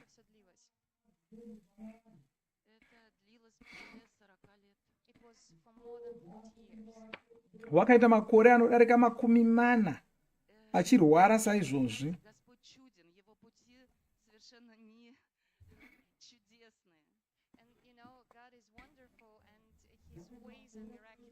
Asi Mwari vanoshamisa, vane nzira dzavo dzavanoshanda nadzo dzinoshamisa.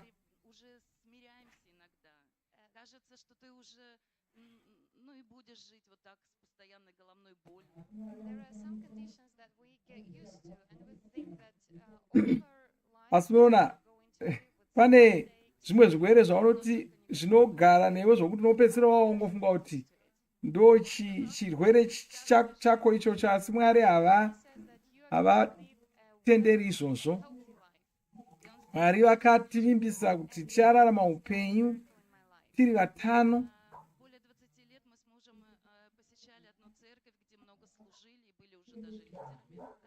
More than 20 years, my husband and I, we were in one church where we were leaders.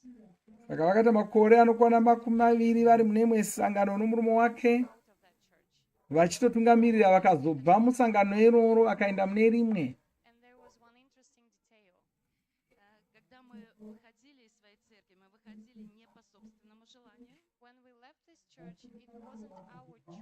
Pavakabva musangano iri, haisi nyaya yekuti vakanga vasarudza kungobva havo, asi kuti vanga vataridza kusafarirwa musangano umu.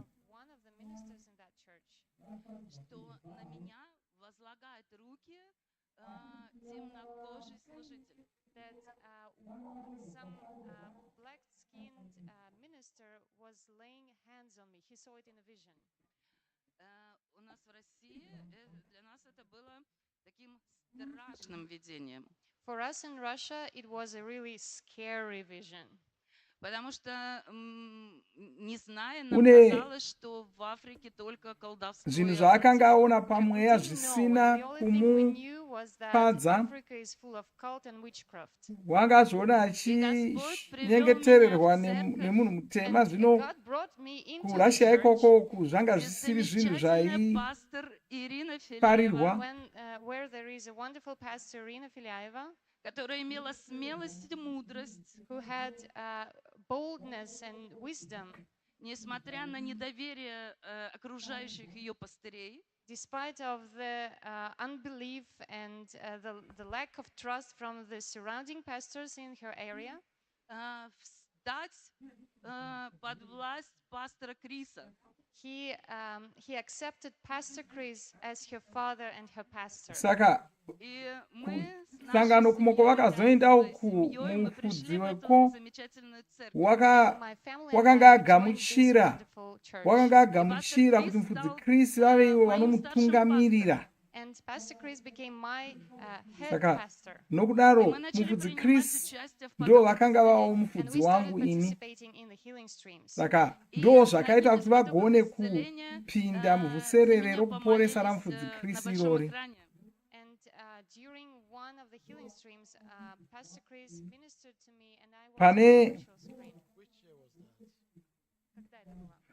Это было ноябрьских потоках исцеления. It was in October last year. Mugore rapera muna 10 guru ndo paakazonyengetererwa nokushumirwa namufudzi Chris pamhepo. My husband and I, we were waiting a lot for these healing streams. Iye nomurume wake wanga akamirira vhuserere irori zvikuru.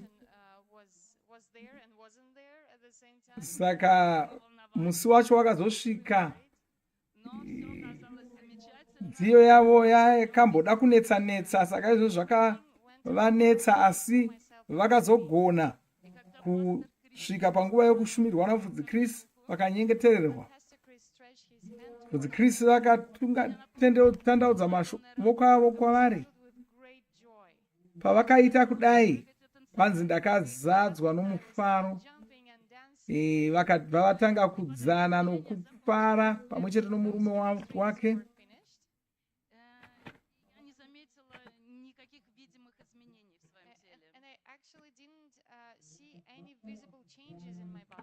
Asi haana kubva atotanga kuona zvinhu zvichishanduka muviri make.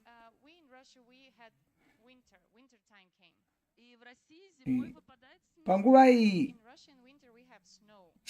chando kuRussia, uye kuRussia kana kwaita chando saizvozvo kunoita mazaya echando.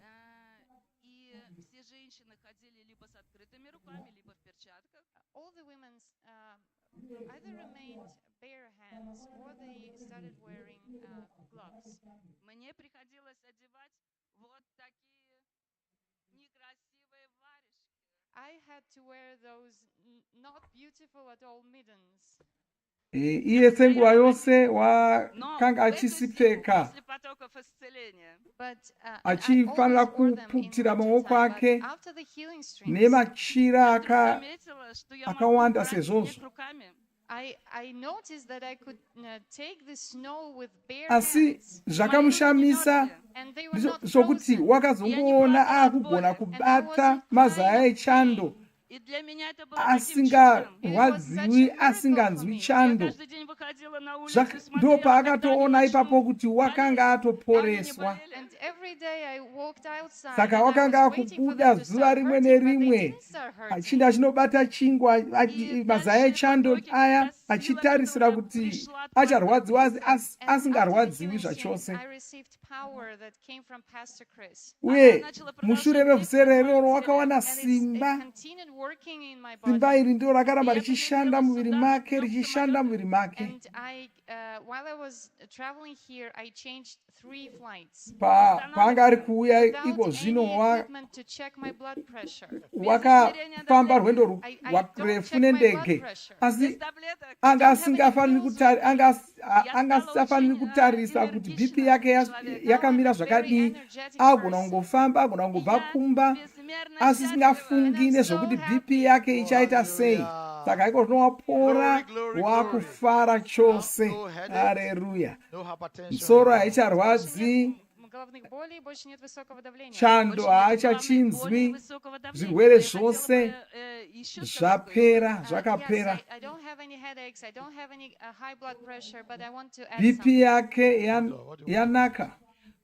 Потоки исцеления, они исцеляют не только тело. These healing streams, they heal not only the body. Asi kwanzi mavhuserere aya ekuporesa haangoporesi zvirwere zvomuviri chete. But the Lord went far beyond of this. Mwari havana kungondiporesa musoro kana BP chete. Vakatoporesa upenyu hwangu hwose, upenyu hwangu hwanaka zvino.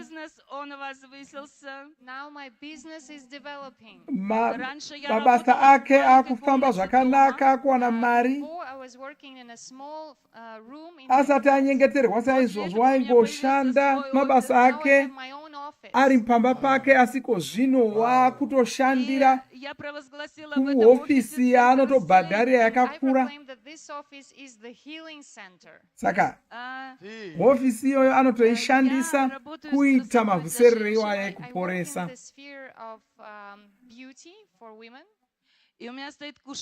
Basa rake nderekugadzira musoro yevanhukadzi nokumeso kwavanhukadzi nenzara, ndo basa ake iwayo.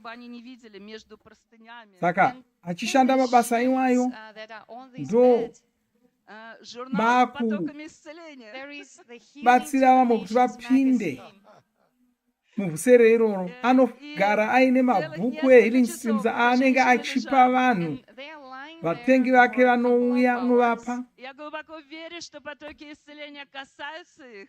I strongly believe that the healing streams are touching them. И я евангелизирую им. And I spread the good news to them. Hallelujah. Возросло мое служение. My ministry is developing. Saka ushumiri hwake huri kuramba huchiwedzera achigona kubata vanhu vakawanda. Now heads of one ministry. Где мы делаем Iye nomurume wako vava tungamirira rimwe sangano. Vanotobudawo pamhepo vachiparidza vachishumira kuvanhu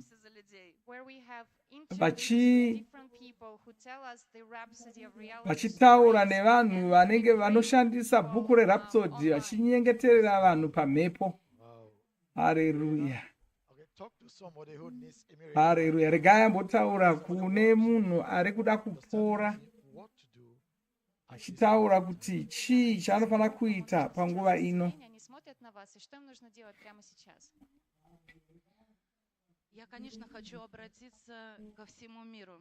I want to tell the whole world. Kwanza ndoda kuudza vanhu pasi rose And also to the people who live in Russia. nevanhu kunyanya vari kuRussia. My dear Russians, Imi vanhu vari kuRussia I know that you ndinoziva have lack of trust. kuti hamunyatsigona kuvimba naMwari.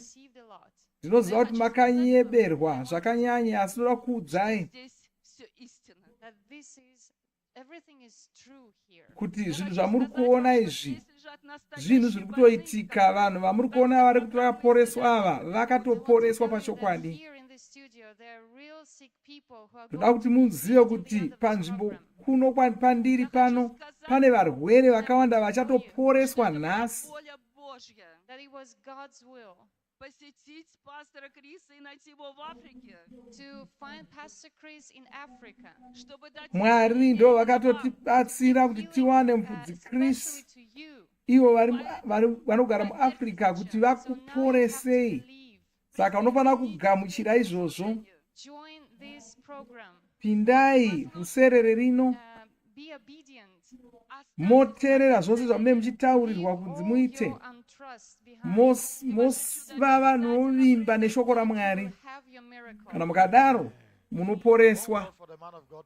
Ngaitinzwe achitaura namufudzi Chris. Dear Pastor Chris, я не могу говорить без слез. I cannot talk without tears. Это было пророчество про вас. Pose pandotaura pamusoro pamufudzi Chris ndinotobuda misodzi. Nokuti akaona mufudzi Chris mumweya vachimunyengeterera kareko. Kaanotenda mufudzi Chris zvikuru. Titenda mweya mutsvene.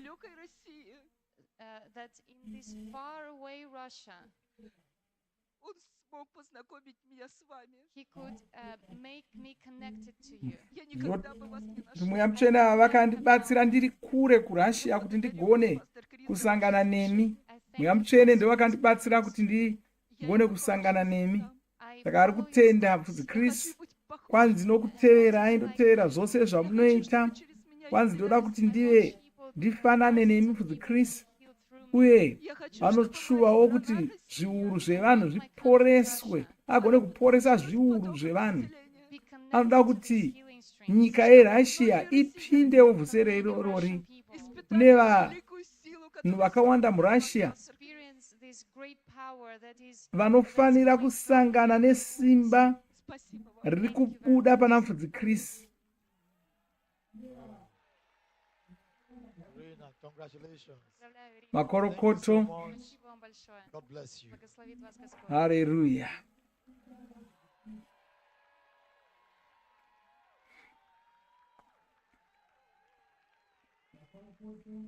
Hallelujah. Ano uchapupu watipa unofadza. Vanhu vari kuporeswa. Uyu ndo kuRussia.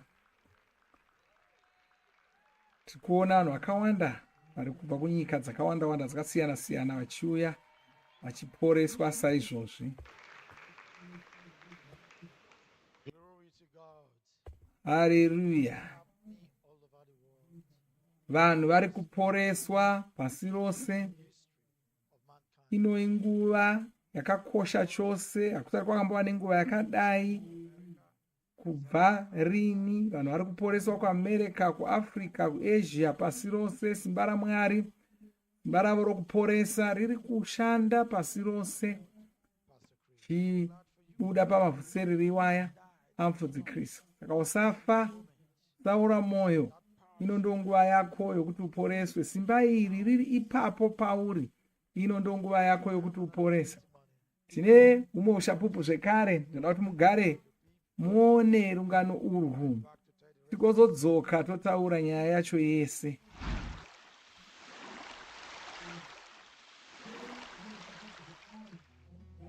For 10 long years, Brent from Germany Uya suffered from ndoku chronic Germany back wakaita pain.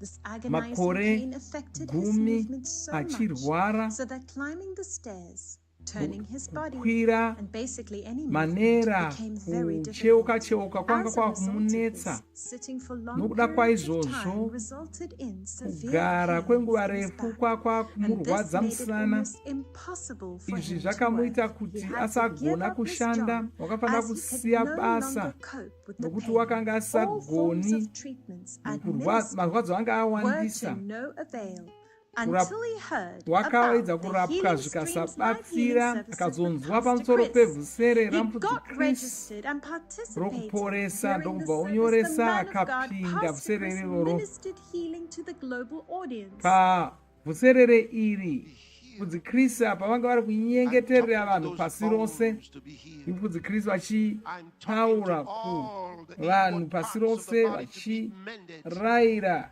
nhengo dzose dzemuviri yavanhu kuti iporeswe, igadziriswe. Malestroporigande lastreke boshta. Vasingakwanzi, vasingafambi ngavafambe. Brand wakabva apora ipapo, ndiye uyo ari kutamba uyo. Tiregai auye azotitaurira kuti zvii zvakaitika kwaari. Ladies and gentlemen, hama dzangu, Brand tinaye pano.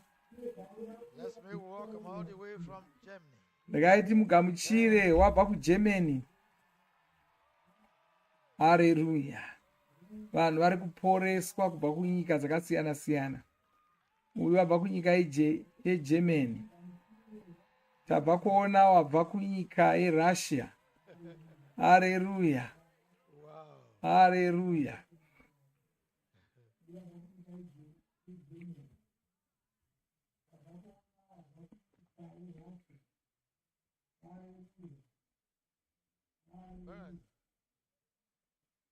Good to see you. Haleluya. Jumping like a 16-year-old boy. Brand wanga achitamba sezvinonzi kakomana. Ewa ari kutaura zvekare nechirudzi chake chiJerimani achiturikirwa. I am also very happy to be here too. Thank you, Pastor Chris, for the invitation. Anofara kunge ari pano apo. Aus Uelzen in Niedersachsen, Deutschland. I am Brother Ben. Anonzi Ben from Niedersachsen, Germany. Anobva kuGermany, ndo zvaari Ich kutaura. bin 62 Jahre alt. I am 62 years old. Ana makore makumi matanhatu nemaviri. Arbeiter als Maschinenführer. I was working as a machine operator. Wanga achishanda kwaaigadzira midziyo. A driver of lorries and taxi. Zvekare achifamba nedzimotikari nemarori. Und habe lange Jahre in diesen Berufen gearbeitet. I'm a very satisfied and happy person, and I had worked in this profession for a very long Wanga nenguva yakareba achishanda mabasa aya. Durch die vielen Jahre Pasina zvanga zviri kumunetsa. ist etwas entstanden in meinen Rücken. Der Rücken ist geschwächt. Due to so many years of this profession work, Nokuda kwekunge aita makore makawanda achishanda basa iri. musana wake wakabva watanga kumurwadza. Das ist jetzt über 10 Jahre her, meine Berufe so nicht mehr ausführen, weil die Rückenschmerzen einfach zu stark waren. After 10 years in this profession, it affected his back and he couldn't continue in this field any longer. Saka Die wakanga medizinischen sagoni Maßnahmen kuramba achashanda. Mit Kuren, Reha-Kuren und Sportteilnahme an Aufbaukuren für die Muskulatur des Rückens haben nicht wirklich gewirkt. There was a prescription given to him from the professional to seek help, to go Akabva to rehabilitations where they can train his muscles anzi so that aende he can probably kunobatsirwa function nevanhu again, but it didn't vanga help. vachazomubatsira kutasanura Was musana führte wake denn kuti dazu, unyatsoshanda zvakanaka, dass sich usaramba meine uchirwadza. Arbeitsfähigkeit sehr stark eingeschränkt war? Because of these reasons, his working time was reduced drastically. Saka Und nguva yake yokuti ashande yanga yashoma nokuti wanga afana kuramba achienda kunoonekwa wanga angoshanda nhambo mbiri chete pazuva rimwe Doesn't matter if roga it's roga. standing or sitting, all diese Belastungen gingen auf den Rücken. he will always feel a lot of pain at his back. Asi kunyange zvakadaro waiti nyange akamira nyange akagara musana wake waimurwadza zvisingabviri. Sehr ergriffen und war auch niedergeschlagen und traurig.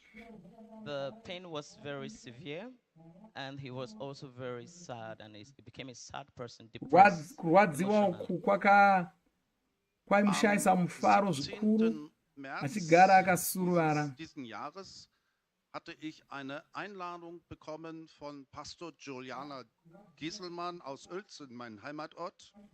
On the 17th of March this year, I received Muna an invitation from kurume Pastor wegore rino Juliana from Uelzen, Germany, my hometown. wakakokwa Und navamwe eine mufudzi Einladung in einen kuti kleinen apinde Vhuserere privaten Kreis in der Gute Straße, ReKuporesa ramufudzi Healing Chris. Center.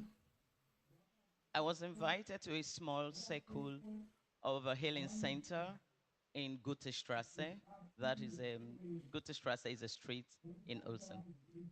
Und zu Saka diesem wakaenda Gottesdienst kunopinda war, Vhuserere iri die nechipoka Gottesdienst chevanhu vakanga vakaungana mune imwe imba. Gottesdienst per Internet zugeschaltet, der Heilungsströme mit Pastor Chris. It was a healing service, and it was through the internet, healing stream with Pastor Chris. Als Pastor Chris dann die Heilungszeremonie eingeleitet hat, As Pastor Chris began the Vhudzi Chris worship and the healing vakazouya service, vachitanga hatte auch kurumbidza die Mwari Wirkung des Heiligen nokuporesa vanhu. auf mich gewirkt. the Holy Spirit also began to work in him. Mweya mutsvene vakabva Und vatanga mit kushandawo Unterstützung maari. von Pastor Juliana mit Handauflegen With the help of Pastor Juliana, who laid the hands behind the spinal cord as the man of God was Mufudzi praying. vatakanga tinavo patatakaungana und ipapo mit vainzi Juliana zusätzlicher Unterstützung vakandibetserawo der beteiligten vachishumira Brüder und kwandiri Schwestern vakabata mit musana wangu. Zungengebet. And there was also help from the brothers and sisters who were Hama participating in dzakanga the dzirimo service. They were praying in dzakandibetserawo tongue for him as well. chinyengetera nendimi Wirkten die dzichimunyengeterera. Heilungsströme sofort auf mich ein. The healing power came upon him, and the miracle took place immediately. Simba rokuporesa rakabva rauya paari akabva apora pakarepo. Immediately. Es war ein übergreifender Augenblick. Es kam eine übergroße Freude über uns. Suddenly, there was a lot of happiness and rejoicing. Vanhu vakatanga Und wie Sie in den kufara Vorspann auch sehen mumba konnten, makanga habe ich sofort tiri ein imomo. Tänzchen eingelegt. Through the power of the Holy Ghost, as he experienced that he got this anointing on him, immediately he jumped up and went into dancing. Iye akabva auruka pakarepo akatanga kutamba Yes, has to get sprungen. achidzana. Bin gesprungen, ich habe getanzt. Der Schmerz war vollkommen verschwunden. I stood up and I started dancing. The pain was immediately gone. It was not there. Wow. musana wangu Glory wanga to usisatopore God. Glory to wanga usisatorwadzizva How have you chose been ndandatopora. received your healing? Seit sie deine Heilung What are the bekommen, changes? was sind die Änderungen, was du jetzt erlebt hast? Die Änderungen sind, dass ich mich wieder frei bewegen kann. The changes are that I realize I can walk and move freely. Saka kubva musi iwoyo Theoretisch wagona jeden kufamba Job zvakanaka wieder annehmen. akasungunuka. Ndiye uyo ari kutoburuka manera uyo. Okay. Achito He can do any job, he can take any job, he can do everything. agona kushanda agona kushanda Das ist natürlich uyo wakutokava nokutonona zvese wakutogona nokuruka. ein anderes Handicap ist natürlich mein Alter, mein hohes Alter. Das passt mit meinen Jobs nicht mehr so zusammen, was ich früher gemacht habe. Aber das ist nicht so schlimm. Ich kann auch andere Sachen machen. Okay. What he couldn't do before, he couldn't go back. He couldn't continue in the profession that he was. That was what was one of the changes in his life. But now he can do anything. Ich bin wieder der fröhliche Mensch. Iko zvino hapachina zvekare kana chimwe chaasisagoni kuita. Wava munhu anogara akafara. Und ich bin neu geboren. He is also born again. Wow. Pamusoro pazvo akazvarwa kechipiri. Wann hast du neu geboren? Ich bin neu geboren an jenem Tag, an diesem 17. März 2024. I am born again on the same date, 17th of March akazvarwa kechipiri mumusi wa17 kurume iwoyo waakaporeswa ndomusi waakazvarwa kechipiri. Haleluya, makorokoto makuru iwayo. Kupora nokuzvarwa kechipiri pamwe chete. Auf diesem Weg natürlich auch mein Glauben zu Jesus Christus wiedergebracht. Pastor Chris has guided me on this way to Jesus. Hanzi mfudzi Chris ndo vakandibatsira kuti ndisvike pana Jesu. Zeugnis abgelegt und seit diesem Tag ist Jesus Christus wieder mein Begleiter durch mein zukünftiges Leben. Vielen Dank an Jesus Christus, den Heiligen Geist und Pastor Chris. Praise the Lord. From this time on, Pastor Chris is his guide. The Holy Ghost is his guide. Iko zvino mudzi Chris ndo ava mutungamiriri achitungamirirwa zvekare namweya mutsvene. Ndakaitidzwa achitaura kuvanhu vakamirira kuporeswa. Ja, ich möchte auf diesem Weg allen Leuten auf der Welt nur sagen, der Heilige Geist ist existent, er ist da, hier und jetzt. He wants to tell everyone who is arikuudza munhu wose anoda kuporeswa pasi rose kuti mweya mutsvene variko pachokwadi, varipo pauri ipapo zvisinei kuti ndokupi. Und welche Probleme euch beschäftigen, glaubt an den Heiligen Geist, liest in der Bibel, hört auf euren Pastor und schaltet euer Fernsehen an und euer Internet, schaut die Heilungsströme. Es ist wahrhaftig, hier werden Wunder vollbracht. Praise the Lord. My second advice is listen to the man of God. Be strong in your faith. Chimwezve chaanoda kukurudzira vanhu kwanzi teererai kuKristu. Chiverenga bhaibheri rako unozopora chete. Ein Wort. Ich bin froh, dass es Pastor Chris gibt. I am so happy and blessed that there is someone like Pastor Chris. Anofarawo nokuti kune munhu anonzi mfudzi Chris anova akamubatsira kuti agoponeswa nokuporeswa. Hallelujah.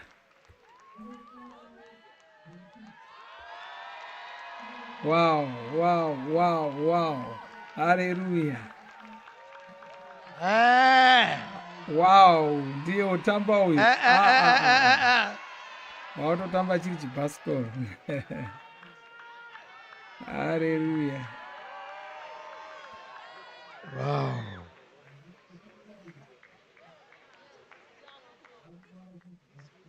Hallelujah. Poreswa kwakangonaka. Ndozvinoshuvirwa naMwari izvi zvirwere hazvibvi Ladies kuna and Mwari. gentlemen, Hama it could dzangu, happen.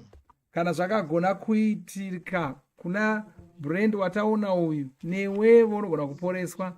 Hapana chinogona kukonesa kuporeswa. Hapana simba kana mweya wesvina unogona kukonesa kuporeswa kwako. Nhasi ndo zuva rako, upenyu hwauya, ndo mukana wawana uyu. Tine umwe uchapupu zvekare waunofanira kunzwa. Gara umbonzwa, umboona nyaya iyi tigodzoka totaura zvakaitika. Quintero Luis Eduardo Uyu ndiye Eduardo stones in his gallbladder for more than a year. This wakanga condition severely impacted his ability to carry out his daily activities wakanga and live his life ane zvisina kumira zvakanaka mubundira Despite trying rake, several medications and chimukanganisa undergoing multiple kurarama ultrasounds, zvakanaka. the treatments failed to Akamboongororwa, akapiwa In mishonga addition to the yakawanda-wanda gallstone, he also was diagnosed with nodule in Batsira. the lungs, which further complicated his mumapapu health make situation. zvekare makawanikwa kuti manga Given muine the bundu, severity of his condition, he chikanganisa was scheduled utano for hwake. surgery to remove the gallstones and address the lung nodule. Waka- While waiting for the surgery, wakanga he zvino received news of atarisira the healing streams kunovhiyiwa, live healing services tabviswe with zvaiva Pastor mapapu nezvaiva mudundira rake. participated in Ndo the paakanzwa healing pamusoro service, believing pevhuserere God for a miracle. ramvudzi rekuporesa During ramvudzi the Chris. service, the man of God Pavhuserere ministered to izvi the mvudzi global Chris audience. Louis vakanyengeterera had a vanhu pasi remarkable rose. encounter with the healing power Louis of God. Eduardo ndokubva oporeswa ipapo mvudzi Chris. Apa vanga vari kutoshumira kuvanhu vose vachitaura kuti simba raMwari ranga riri kushanda, ichitaura zvekare kuti simba raMwari rakanga riri kwose kwose kwaiva navanhu, achivakurudzira kuti vabvume kuporeswa nesimba iroro, achivazivisa zvekare kuti vanga vaporeswa, chiti rufu rwabviswa, achidzinga rufu mudzimba. Watch on as he comes up to share the rest of his Tiregai tione inspiring Eduardo achiuya testimony. kuzotaura kuti zvii zvakaitika kwaari musi uyu. Hama dzangu, Louis ari pano nesu, wabva kuColombia. Ngatigamuchire Louis. Haleluya, ndiye ari kuuya achimhanya uyo achiuruka. Wow, haleluya, haleluya, haleluya. Wow. Kuporeswa chinhu chakangonaka, utano hwakanaka chinhu Louis, you are chakanaka. very Wow, kwai. Louis ari kufara chose. Ari kutaura nechirudzi chake, achiturikirwa nemuturikiri wake. Gai Louis atitaurire nyaya yake. Ari kutaura nechirudzi chake Spanish.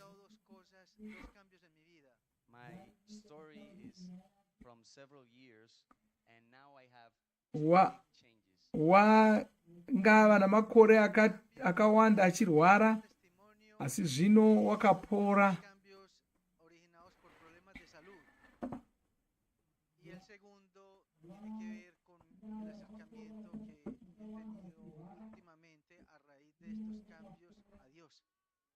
The two changes are, the first one is Chokutanga, utano hwake wakagadziriswa. Chechipiri, akunzwisisa Mwari zvakadzama kubva paatanga kudzidza kubva kuna mufudzi Chris.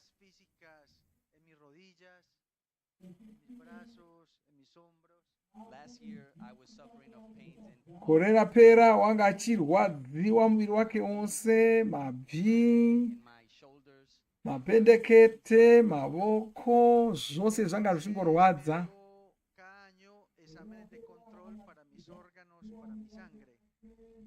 every year I go to test. Gore rimwe nerimwe waifanira kunoongororwa ropa nezvimwe zvakawanda wanda.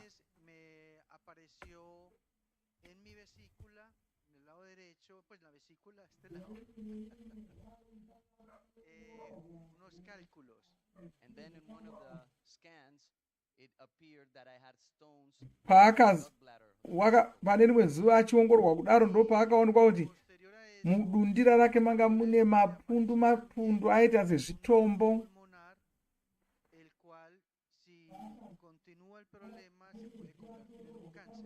Also, they found that I had a nodule in my lungs. Akawanikwa zvekare kuti mumapapu ake makanga muine bundu raivamo raitofungirwa kuti ringangoita nhuta. I got very worried because I said, Izvi zvakamunetsa chose, funga kuti anga achine zvakawanda zvokuita muupenyu, asi zvino urwere uhu hwanga huchazomukanganisa paurongwa hwake. Akabva atofunga kuti kuda nguva yake yokufa yanga yasvika, nokuti anga amomoterwa nezvirwere zviviri izvi. I'm from Colombia, but I was going to live in the United States. Wanga iye chizvarwa cheColombia yake, asi wanga akuenda kuAmerica kunogara ikoko. My brother said, you have to get operated of these conditions before you leave to the United States. Mukoma wake akamuyambira kuti atovhiyiwa asati aenda kuAmerica. Asi Mwari vakanaka.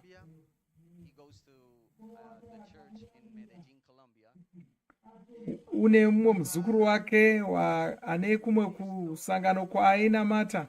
The name of the church is Embassy Christ, Love and Fire. And he said, let's come to the church. Aka muzukuru uyu wakabva mukoka kumunamato, mumwe munamato yavo. Iye zvake wanga agara achingoziva kuti Mwari vanogona kuita minana.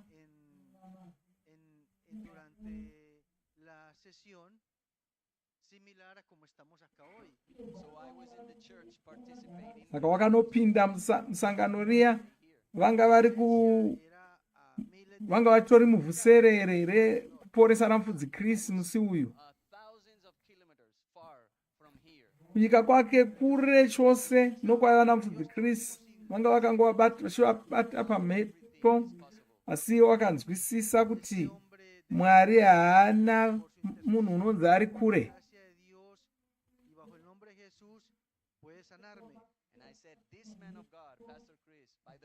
Saka akagutsikana kuti mufudzi Chris vanga vachazomuporesa.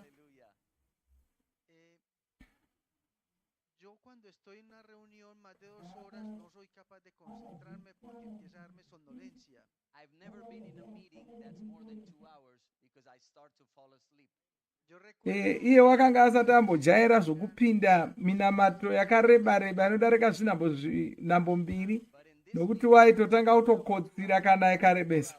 Asi muvhuserere iri haana kumbokotsira, kunyange ranga rakareba, wakaramba akasunura.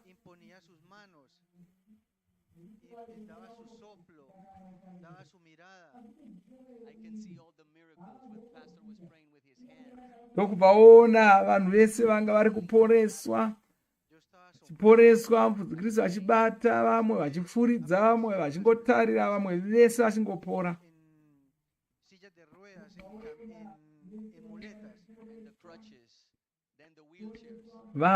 Ndokuona vanhu vakanga vari mungoro dzevakaremara vachipora, vakanga vari panhoo vachiporeswa. Izvi zvakamushamisa zvikamupa shungu dzokuti naiye aporeswewo.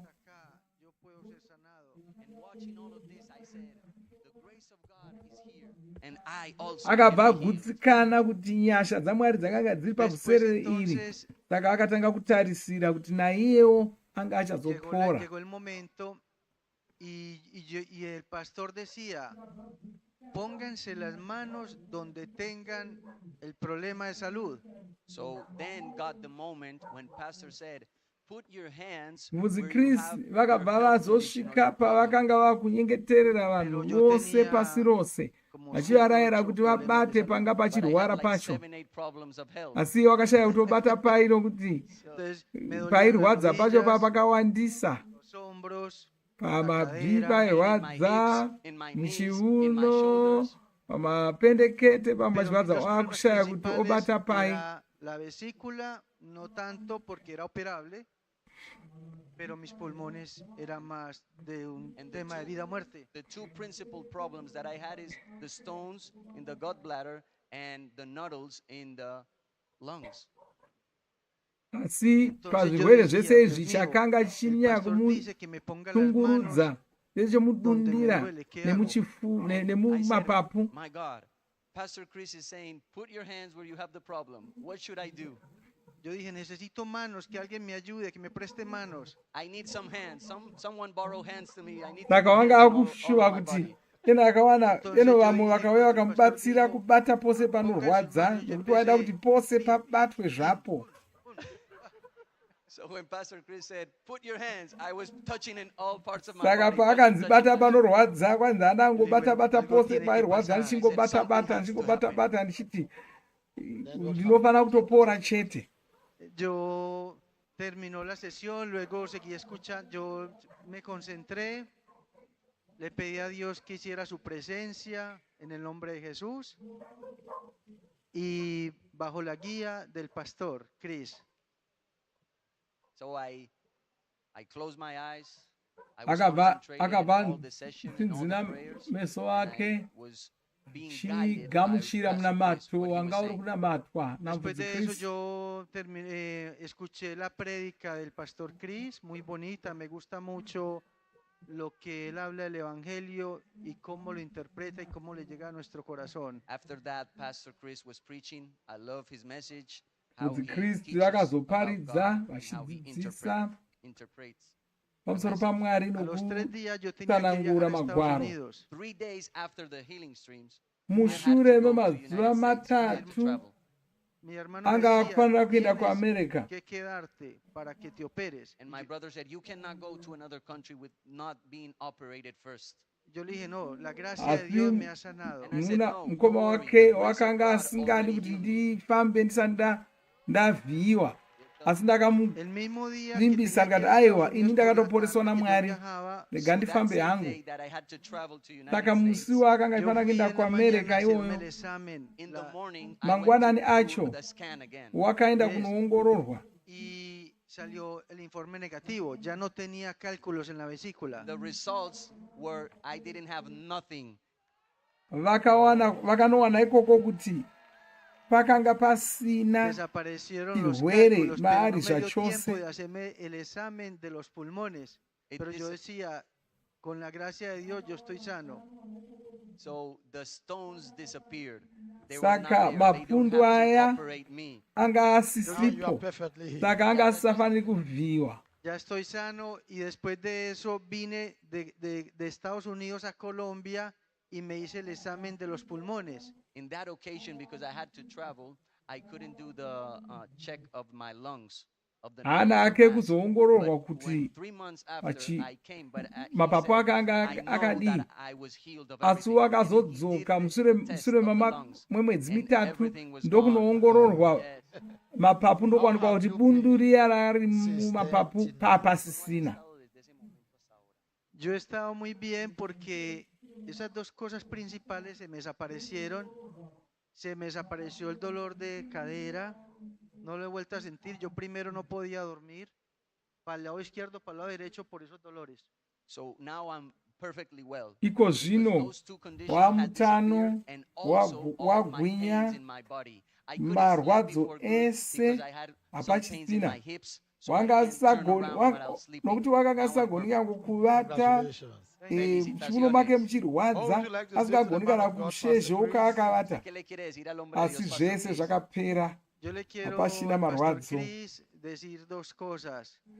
Gracias por la obra que está haciendo acá con todos nosotros y por lo que hace con estos medios de comunicación, porque así como me llegó a mí.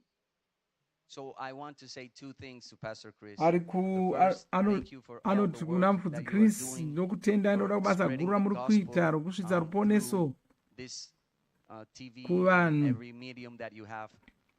Asimismo les llega a las personas que crean en Dios y escuchen la palabra a través de internet o a través de estar acá sentados. Because the gospel and healing is reaching people like me, and just like anotenda mufudzi Chris kudaro nokuti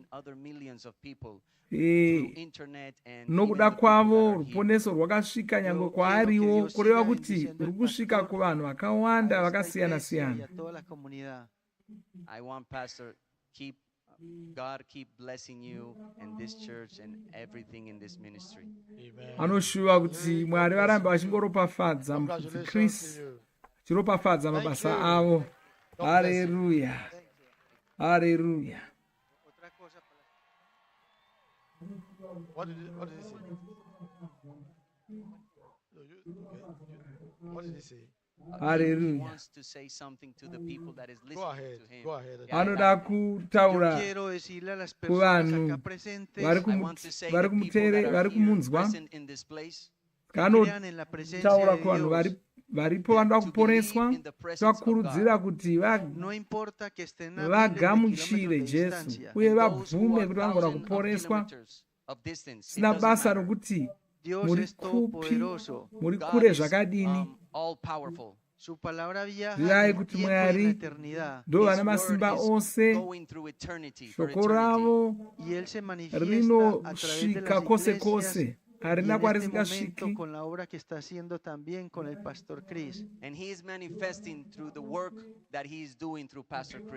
Uye Mwari vari kuonekwa mumabasa ari kuitwa namufudzi Chris. Have faith, all of you that are here and watching. Mose imi makatarisira kuporeswa, vimbai naMwari muchaporeswa chete. Haleluya. Thank you, sir. Thank you, sir. Gasha. Wow.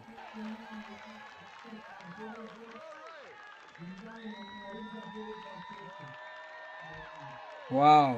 Haleluya.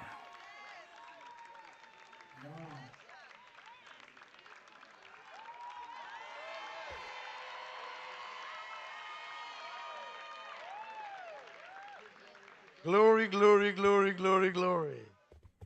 Haleluya. Nhasi ndo zuva rawarongerwa naMwari, ndo zuva rako, ndo nguva yako. Tine humwe uchapupu zvekare. Hama dzangu, hazvinei kuti pazere simba raMwari rokudaro hapana chinoramba kuitika. Chimboonai rungano urwu tikodzoka totaura zvimwe zvose. Vhuserere was born a normal child. Uyu wakazvarwa ari mwana savamwe, ifadza mhuri yake. Asi ava nemwedzi mitanhatu vabereki vake vakatanga kuona zvinhu zvanga zvisina kunaka. Asagoni kushezheuka ega kana kugara ega. Waiti kana akagadzikwa pamakumbo waingodonha. Vabereki vake havana kukasira kuvhunduka, vakangofunga kuti mwana uyu anga asiri kukura nokukasira. Vakamirira rimwe gore, asi haana kusanduka. Iye Vandemai uyu wanga ava negore rese, asi wanga asingagoni kusimuka kana kugara ega. She was ipapo referred ndo to several pavakazenge hospitals and had to undergo various vakunetseka treatments, ndokubva but nothing improved. vakunoongororwa Many tests were chipiwa carried mishonga out, and yakawanda-wanda. finally an X-ray revealed that the baby had no Zvakazoonekwa bones in her legs. kuti mwana uyu Van wakanga Dini was asina growing up in mafupa a sorry state, and makumbo her ake. parents were at wit's end. They did not know what to Vabereki do. vake vakanga The vapererwa baby, zvino. now 3 years Mwana uyu old, could see wakazenga ana other makore children crawling and matatu walking, achiona even vamwe vana running, and she vachikambaira cried vachifamba because she wanted to nokumanya. join them but couldn't. Iyewo Her saka parents watched this zvaimuchemedza agonizing achishuwawo kuti sight aite day zvaitwa after navana. day helplessly. Vabereki They were vachingomuona socially achitenetseka kudai zuva isolated and nezuva. sad. They tried Asi mwana uyu anga everything and went asagoni everywhere they kutamba were navamwe. recommended, but Vakaenda to no kwose avail. kwavakanga vanzi Finally, kune they were batsiro. introduced to Asi Christ and hapana heard about the chakabatsira. healing streams, Ndokubva life healing vozoudzwa services pamusoro with Pastor Chris. pevhuserere Desperate for a rekuporesa change, they registered and participated in the healing services. vakanonyoresa At the healing vakapinda streams, vhusere the power of iri. God was present to Pavhuserere heal iri Van Dini. As a set time for a miracle, the man of God, Pastor kuranda Chris, waMwari ministered vakabva to the global vashumira audience. kuvanhu pasi rose. Ndimufudzi Kristu achishumira pavhuserere iroro, achitaura achiti kwanzi mafupa ako ose ari kuporeswa nechinguva chidoko-doko. Kwanzi nechinguva chidoko-doko. Ndimufudzi Kristu ipapa vachishumira musi iwoyo vachitaura kumafupa evanhu, vachitaura kumiviri yakanga ichidzimbikara, vachivavimbisa kuti hapana changa chiri kuzoramba kuitika. Dzikristu ipapo ndivo ava vachituka Her urema. parents' newfound faith was graciously rewarded as Vabereki Van Dini vake gave them vakazofara a sudden and nokuti pleasant surprise. Keep mwana uyu watching for the rest of this akabva inspiring testimony. akabva Hallelujah. atogona kufamba. Chiregai tinzwe rungano rwacho rwese. Ladies and gentlemen, Hama dzangu, vabereki vemwana uyu vari kuIndia, tiri kutaura navo pamhepo panhare. Regai vatiudze zvakaitika. Ndivo avo vabereki vacho avo varipo panhare. Regai vatitaurire zvakaitika.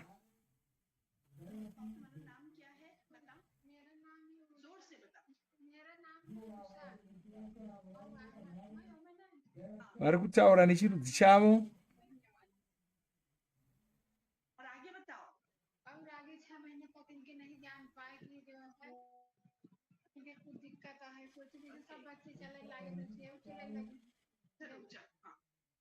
My name is Usha, and this is my baby. She is Vandana, and she is 4 years old. So she was born. Mwana uyu kwanzi wava nemakore mana. Wakazvarwa mugore ra2020. Aingovatawo, paakazvarwa waigona kungovata achingotaridzika somwana kwaye. Mai vacho vari kutaura vachiturikirwa.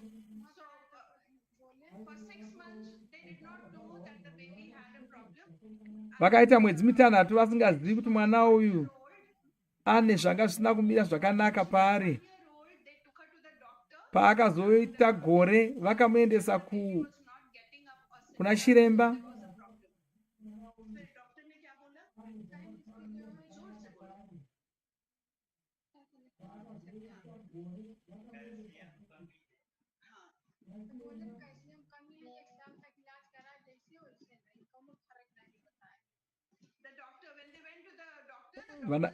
Chiremba Calcium in the body, and that is why the bone is not formed. And she has no bone, so she has to be given a lot of chiremba calcium, and there's no wakazonoona kuti mwana uyu wakanga asina mafupa mumakumbo make, ndosaka anga asingagoni kufamba, asingagoni kugara.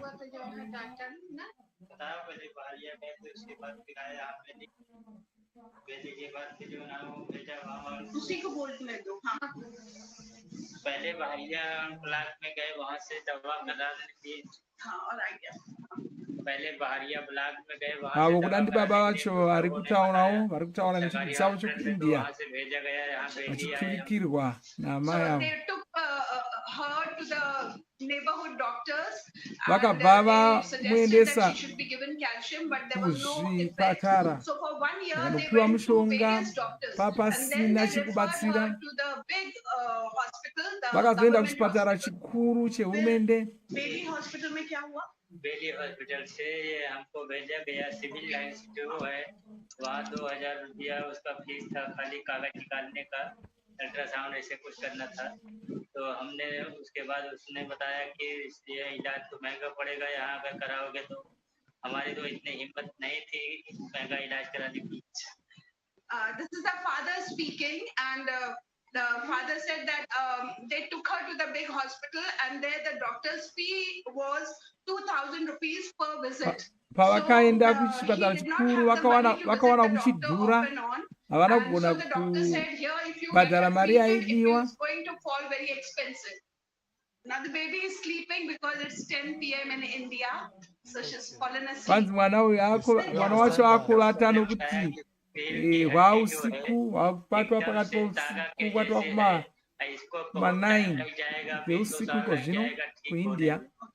The doctor in the hospital said that her bone is like a thread, and it will take more than 20 years for that bone to be formed and become anga akangoita seshinda zvichinzi zvaitoda makore 20 kuti mafupa iwayo anyatsosimba, kureva kuti mwana uyu wanga asiri kuzotombofamba muupenyu hwake.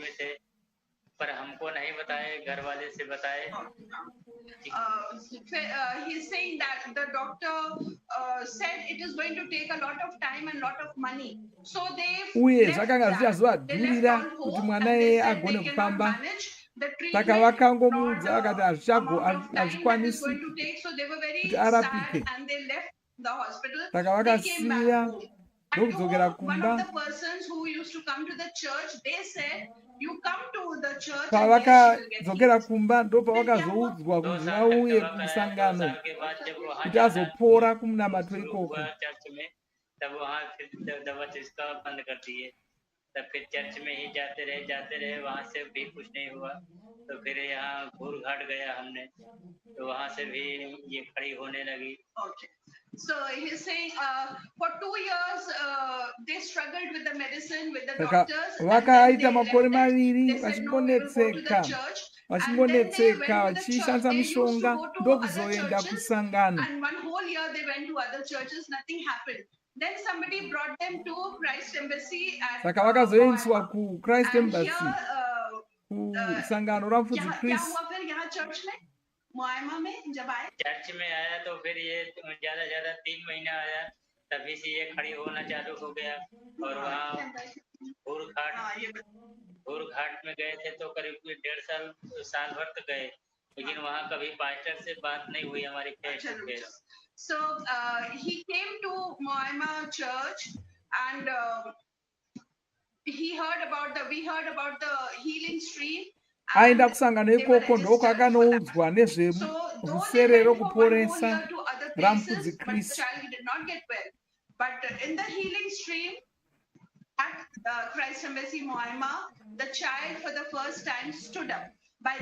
Paakaenda kuvhuserere iri mwana ava nemakore 3 paakanyengetererwa ikoko ndo paakasimuka kekutanga muupenyu hwake.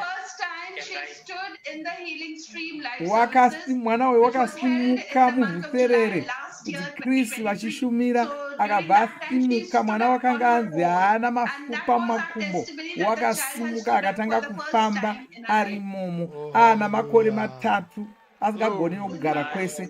Ndiye mwana wacho atiri kuona uyo wakutofamba uyo. Haleluya!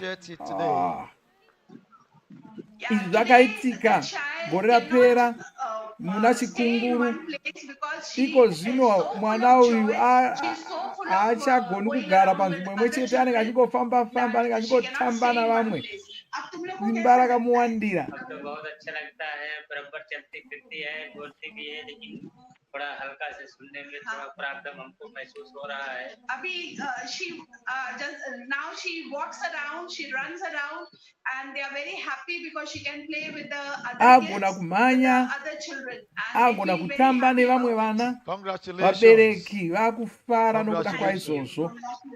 Talk to someone participating from home. Regai Whether in ataure India or in any part of the nevanhu world, vari what they kupinda need to do at vhuserere this iri moment vari kudzimba to dzavo. receive a miracle. Someone who needs a miracle.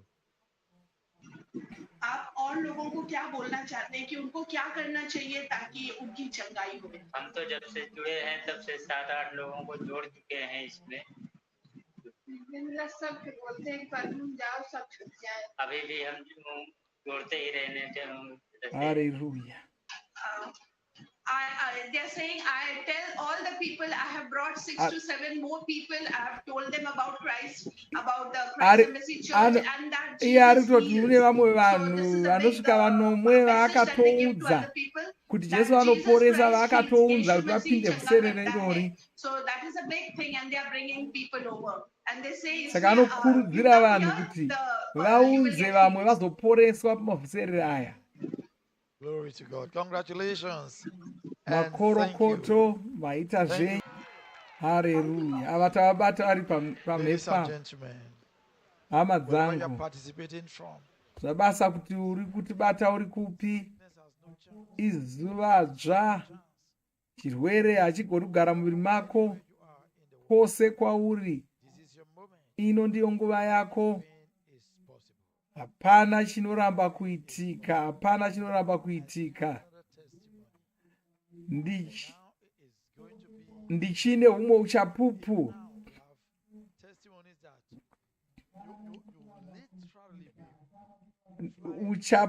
Uchapupu hwatinahwo huchakubhururusa. Hapana chikonzero chokuti urware. Toda kuti muone rungano urwu tigozotaura zvakaitika zvose.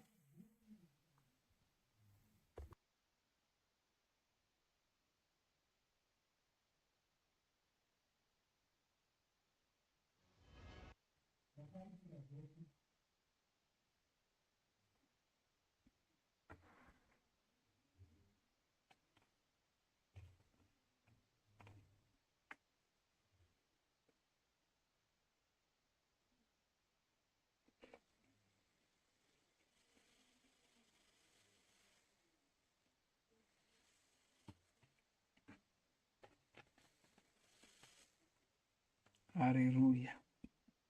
Ngaitimirire uchapupu hwacho huuye.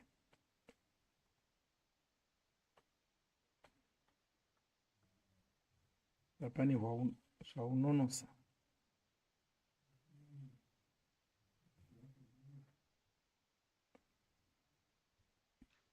praise the Lord, praise the Lord, praise Hallelujah, the Lord. hallelujah. Ladies and gentlemen, you are about to hear Hama dzangu, makuzonzwa rungano ruchakukurudzirai tikutaridzai kuti simba raMwari riri kushanda sei munguva yedu. Hapana chinorikanganisa kushanda. Simba raMwari rinoshanda pachokwadi. Ndoda kuti ndidane kamwana kadiki namai vake vari kuuya tozonzwa rungano rwavo. Regai tigamuchire mwana anonzi Treasure namai vake navabereki vake. Hallelujah, hallelujah, hallelujah. Wow.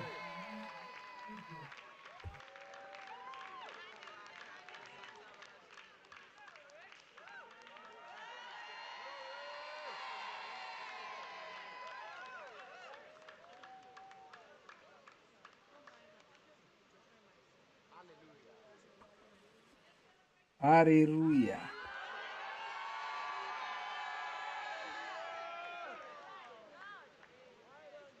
Wow. Are you ready for this testimony? Magadzirira here kunzwa ushapupu uhu ndati regai ndimboramba ndakanyara kusvika vagara vanyatsotitaurira vega zvakaitika. Regai vatitaurire kuti ndiva nani. Tine murume wakaisvika uyu anonzi Emmanuel, ndo murume wamai ava baba vomwana uyu. Ngaitinzwe kuna mai vacho. Anonzi Victorious, ndo mai vaTreasure, mai wababa. Chiregai tinzwe vachitaura nyaya yavo. Zvakaitika mugore rino muna Ndira 17. Mwana achangozvarwa vamupa zita. Regai mwana ambobviswa pana mai ari kuda kubvuta. Zvinotaurisa zvacho.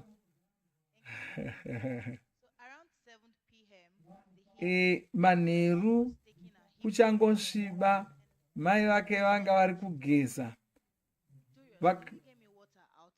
Vakabva vatuma amai ava.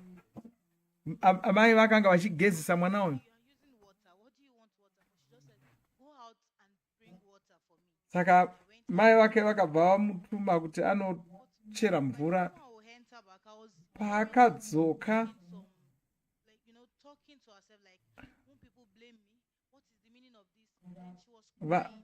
ndokudzoka ndokwana mai vake vari kunetseka vachingotaura vega, vachingodemba demba vachirova mwana uyu iye Treasure wavanga vachigezesa ava. Saka vanga vakushaya vakati, ko mwana wamakurova uyu sei? Ndobva vomira vachikanda mwana mudenga, vachimukanda, vachimurova, vachimukanda mudenga. Asi mwana uyu wanga asingachemi. Saka mai vaya vanga vakunetseka, ivo mbuya vacho vachinetseka vachiti mwana uyu atotonhora. Ndokubva votaura nasekuru vacho, baba vamai ava. Saka uyu amai ava, mai vaTreasure vanga vakushaya kuti zvii zviri kuitika.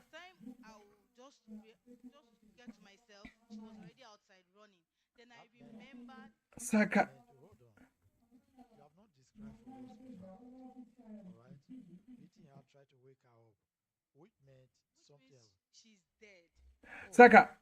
zvanga zvaitika panzwa kuti Treasure kamwana aka kanga kafa kachigezwa nambuya vako.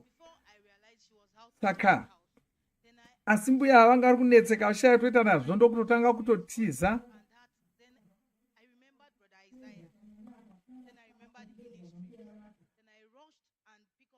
Amai ava vakabva varangarira Vhuserere ReKuporesa ReMufudzi ndokunotsvaka bhuku reHealing Streams, ndokunotora bhuku iroro, ndokumhanya achidzingirira mai ava. Mbuya vakanga vakumhanya nomuzukuru vachienda naye, vakati ndipei mwana wangu. Vachiramba vachitiza vachienda. Ndokubva ndovatambidza bhuku reHealing School, ndikavati isai pamwana uyu. Saka ndokubva vosangana nomurume wangu, vobvunzwa zvikanzi ndiri kumhanya kuchipatara, mwana haachatauri.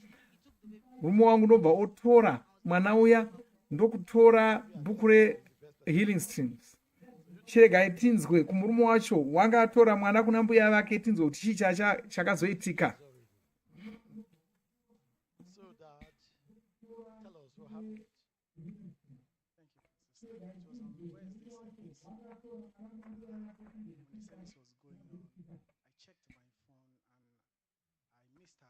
Murume uyu wakanga ari mumunamato achitsvakwa mwana zvanga zvaitika apa.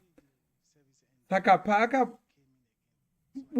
paakabuda munamato, ndokubva mukadzi wake amubata panhare, asi wanga aringonetseka achiti uya pane zvisina kumira zvakanaka. akunetseka saka paakanga akusvika kumba ndo paakasangana nambuya washa vake vakatakura mwana. Mudzimai wangu achitevera vanga vasangana neshangu mutsoka.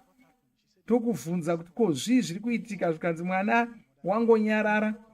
Ndokuenda pana mbuya washa ndokutora mwana, ndokuona kuti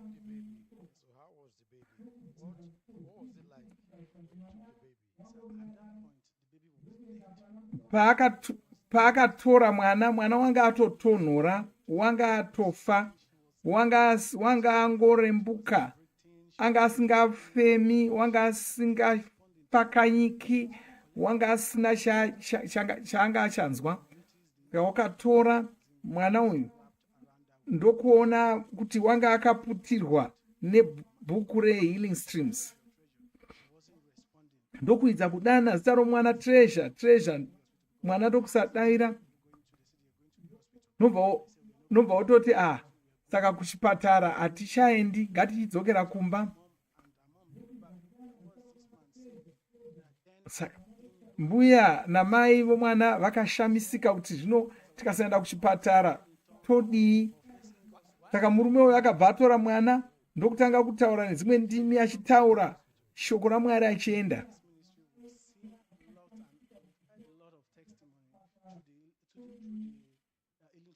Chikonzero asina kuenda kuchipatara inyaya yekuti wakasiona minana yakawanda ichiitika. Saka akabva angozviudza kuti handiendi kuchipatara, ndakuenda kumba. Vachienda kumba kudaro wanga achitaura nedzimwe ndimi, achitaura shoko raMwari, asi mwana wanga akangotonhora.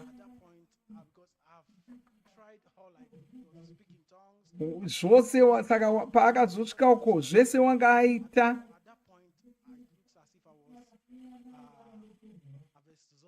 Saka zvazoita sokuti wapererwa, hapana, wataura nendimi, wataura shoko, waita chii, waita zvese, hapana zvanga zvaitika. Asi akuda kunosvika pamba pake pachivanze,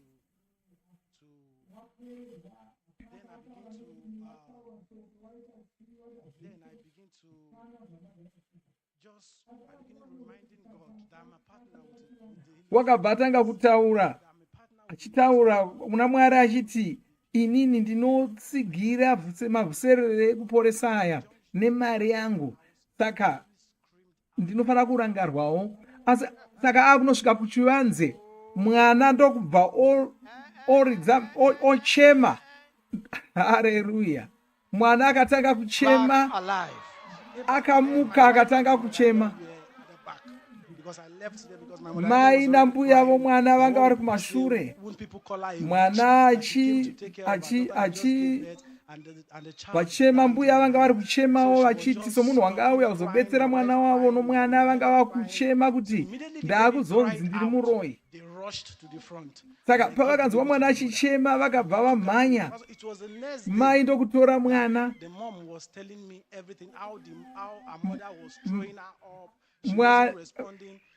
kwai ndakatozoudzwa zvakaitwa mangwana acho.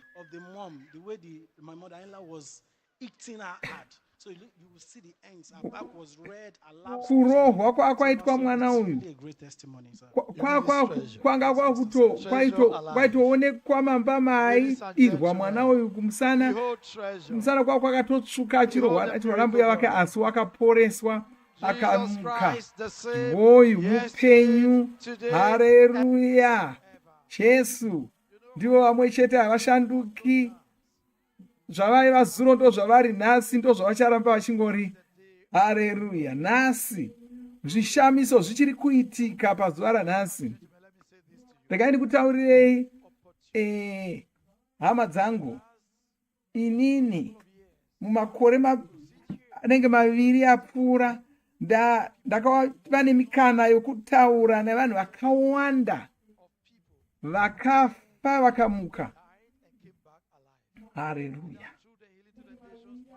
Vakamutswa kuda nemabhuku edu eHealing Streams, kana kuti vakamuka vari muvhuserere ReKuporesa ramufudzi Kristu nezuro takateerera takanzwa vamwe vabereki vaiva nomwana wakafa akamuka. Haleluya! Zviri kuitika kwese kwese. Zvii zvamunoda kutaura kuna mfudzi Chris?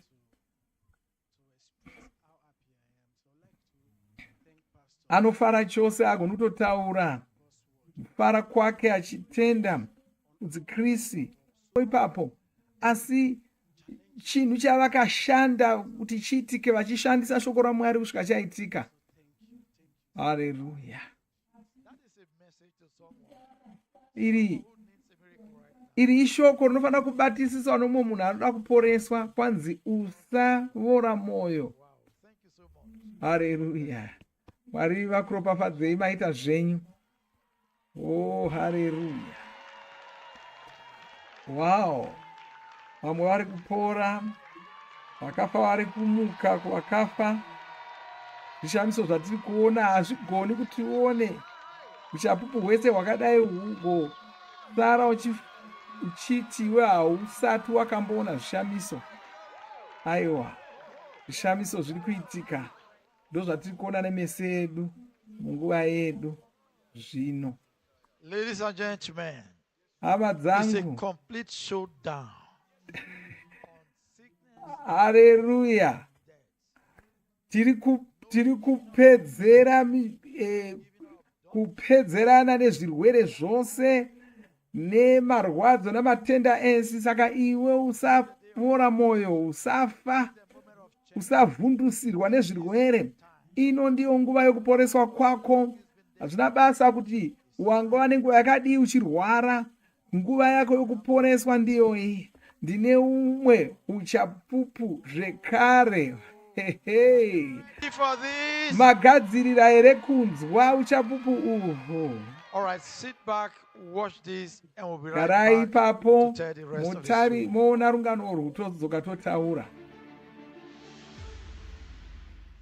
Peter Ian Durant James, a septuagenarian from Australia, faced Uyu one of the greatest battles in murume his life une when he was makore diagnosed with anodarika prostate makumi cancer manomwe and neuropathy. ku The latter Australia. being a direct impact of a massive pulmonary Wanga embolism he suffered achidzimbikana on zvikuru. flight.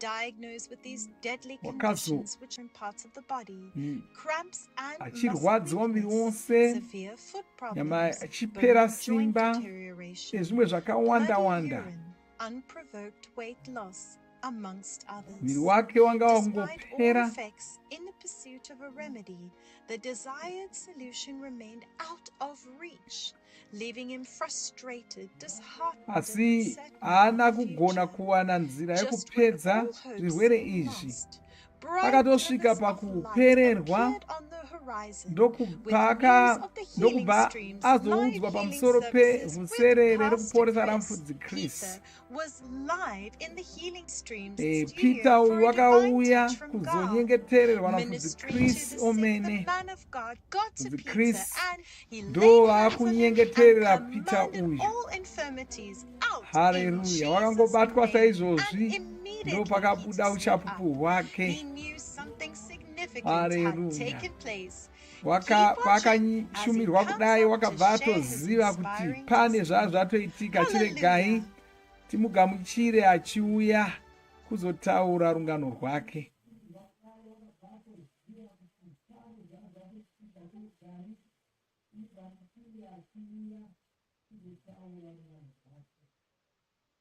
Haleluya!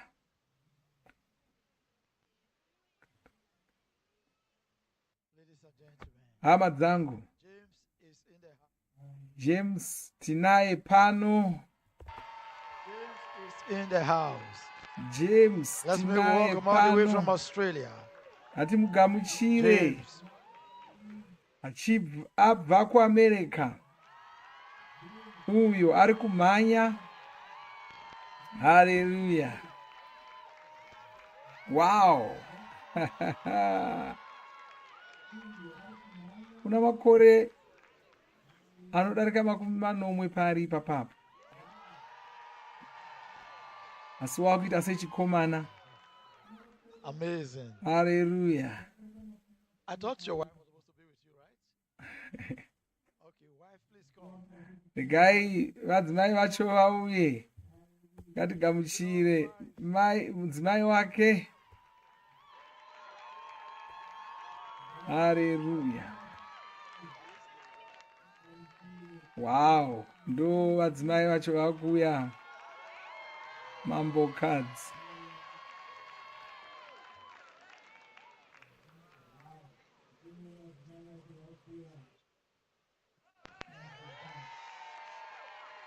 Hallelujah. Wow, good to see you. Wow. So, Mr. Peter Regai vataure nesu, vanga vachimhanya vachiuruka vachiuya. Iko zvino vava nemakore 3. Hallelujah.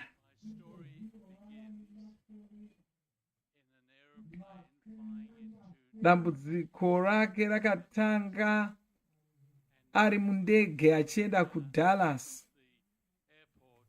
Vachangosimuka ndo moyo wavo pawakangokanganisika.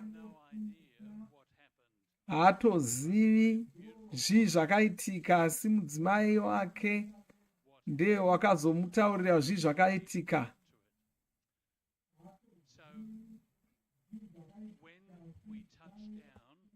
Pavakazonomhara wanga atomirwa neambulensi.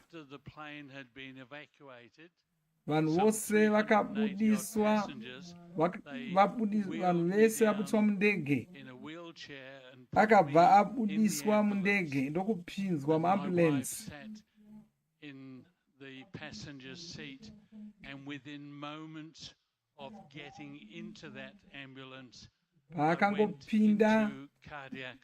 Paakangopinda muambulensi imomo, moyo wakabva watokanganisika, akabva atova dandabvu.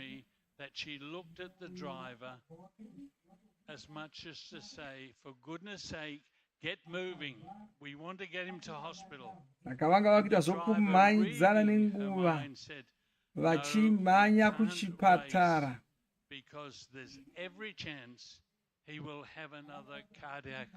Asi vanga vasati kuramba vachimhanya zvakanyanya, nokuti vanga vari kuona sokuti moyo wacho ungazungunuswa nogudywa zvikatonyanya kushata.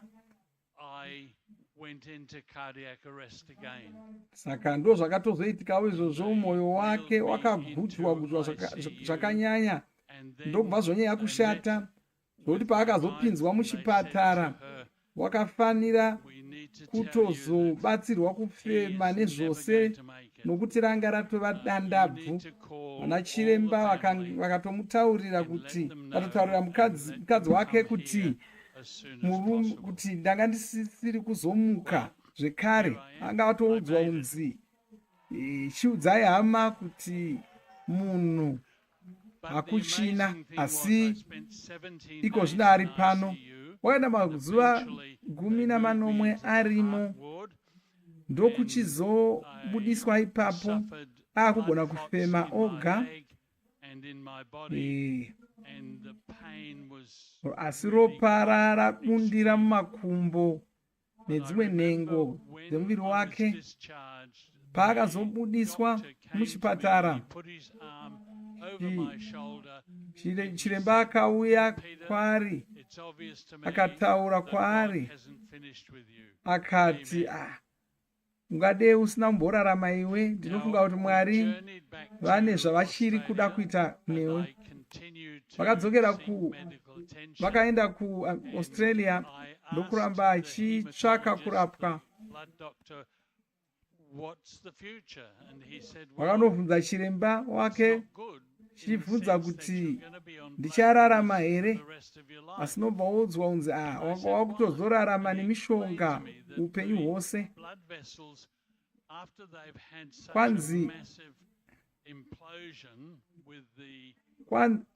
Kwanzi tsinga idzi dzakanga dzakanga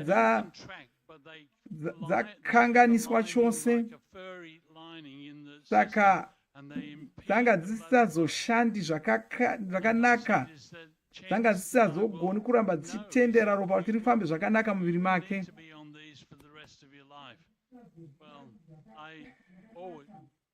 No, that was horrible news. And the impact of being on blood thinners, I mean, even in the hospital in Dallas, the doctor said to Lyra, whatever you do, he cannot pick up sharp knives. He cannot afford to cut himself.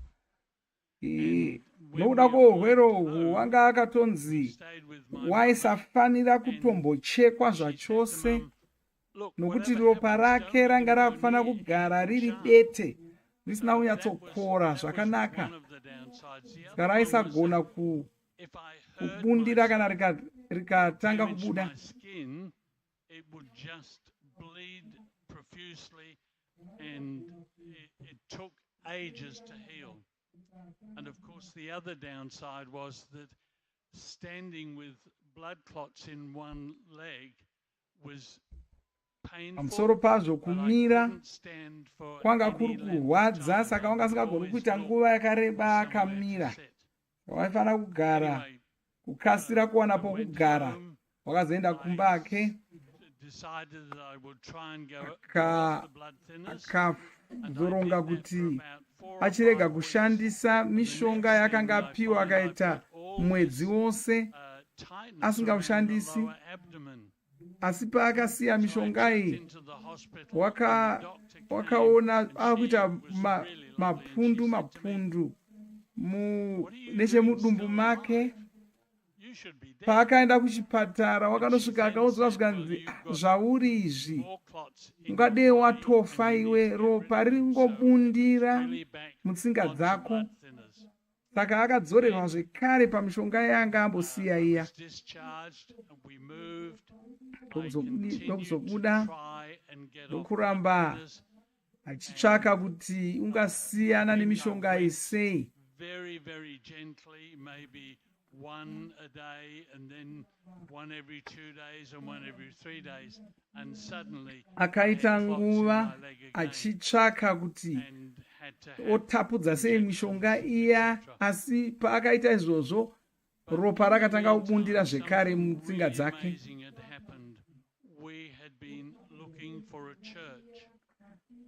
Panguva yese vanga vari kutsvaka sangano rokupinda. Iye anotori muparidzi wakagadzwa, asi zvinhu zvanga zvisiri kumufambira zvakanaka. Vakazosangana nomumwe wakanga achienda kusangano reChrist Embassy ramufudzi Chris, ndoku vakazvifarira chose nokuti vanga vachiziva nezve Rhapsody ravakanosangana naro uye nekuporeswa ikoko. Saka vakabva vawana mukana wokuuya mugore rino muna kurume kuLagos, kwavakanopinda muvhuserere ramufudzi Chris. Vanhu vakawanda ndofunga vakutotiziva nokuti ngano rwedu rwakatobudiswa mubhuku reHealing Streams.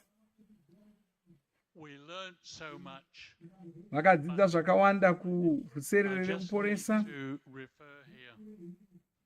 Gaya nezvanoda kutiverengera zvavakadzidza.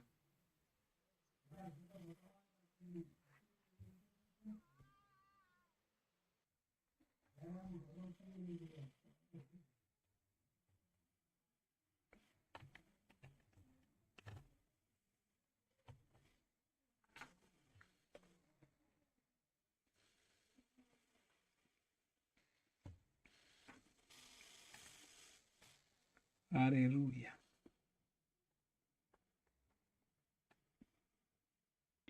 And every morning reading my Bible.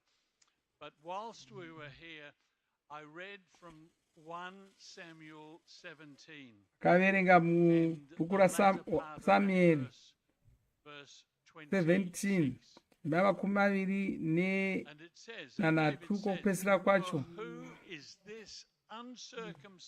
Dhavhidhi ndiye aitaura mundimai achitaura pamusoro paGoriati zvikanzi, ndianiko muFiristia asina kudzingiswa uyu anotaura anoshoora mavuto aJehovha wehondo. Saka kwanzi ndakabva ndatora shoko iro ndikati chirwere rudziko ichocho chinogara muimba yaMwari unova muviri wangu.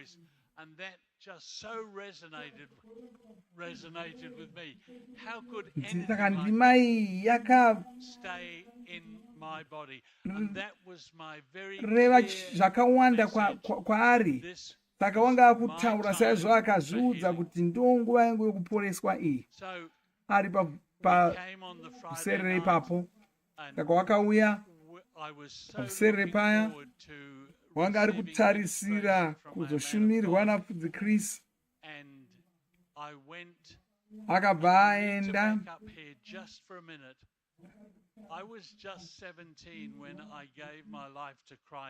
Wakaponeswa nemakore 18.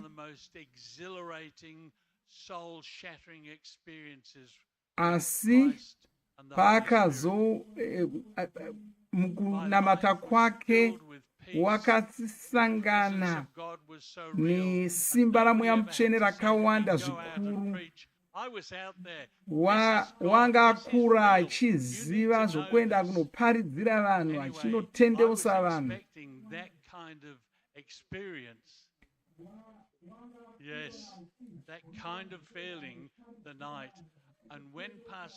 Saka wanga vari kutarisira kuporeswa zvikuru. Asi paakanyengeterwa napfudzi Chris, kwanzi hapana chandakanzwa. Saka wakashamisika kuti hapana zvaakanzwa, hapana chakazudza muviri wake kana haana chaakambonzwa. Asi wakazorangarira mashoko akamboudzwa vachigadzirira vhuserere iri. Wakaudzwa kunzi kuvimba kwako naMwari hakubvi pane zvaunenge wanzwa mumuviri wako kana chii, kunongomira pashoko raMwari chete. Saka akabva azoziva kuti Mwari vanga vatoshanda muviri make, nokuti shoko raMwari ndiro rinotungamirira upenyu hwedu. And I have to say that was round about the 22nd, I think, of March. And that night I stopped taking my medication. Abva pavhuserere iri wakabva asiyana nemishonga yese ndokudzokera kuAustralia asina mishonga yaimwa, ndokungorarama asingamwi mishongo. Hapana iko zvinova nemwedzi 4 asingashandisi mishonga, asi ropa risiri kubundira mumuviri make. Zvatoshanduka.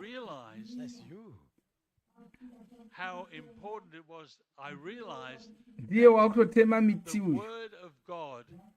Chinhu chaakadzidza ndechekuti shoko raMwari ndiro ratinofanira kuvimba naro. Hatifaniri kuvimba nezvimwe zvinhu, asi neshoko raMwari. Haleluya, haleluya, haleluya. Baba vakapora. Hallelujah, hallelujah. So Mama, why don't you say something to ndikati mbonzwa mai vachitaura kuvanhu vanopiwa kuti vaporeswe.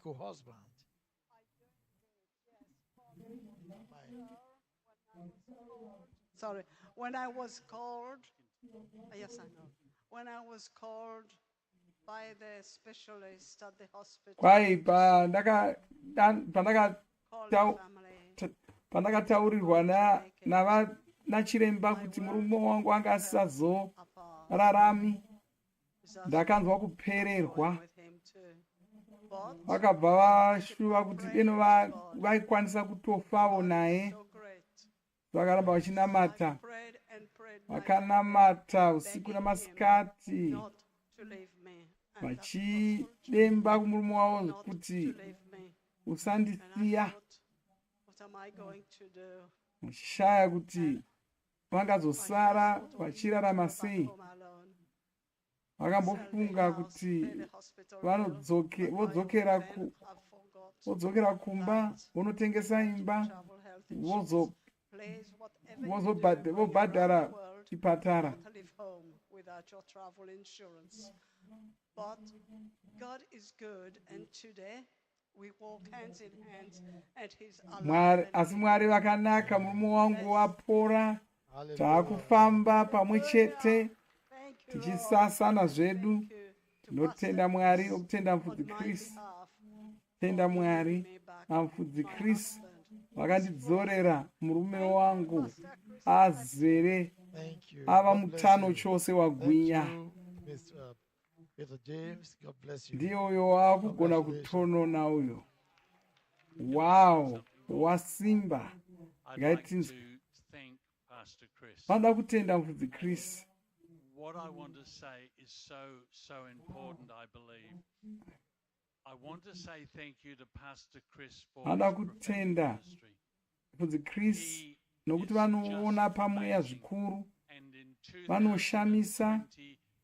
Mugore ra2020 vakamisa COVID.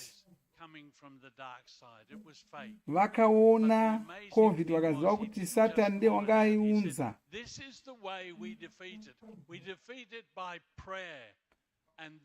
Katitungamirira kunamata, tichiparadza COVID. Pai ndo pandakatanga kudzidza kunamata zvine simba. Texas and Kansas have both lodged legal action against Pfizer, and I think there are three other So kutaura kwakaita mufudzi Kristu, vanhu vakusungisa vanhu vaigadzira nhomba dzeCovid. Ndo zvataurwa namufudzi Kristu, ndo zvatakuona zvichiitika. Tinotenda mufudzi Kristu nokushumira kwavo, vimbika kwavo, zvipira kwavo.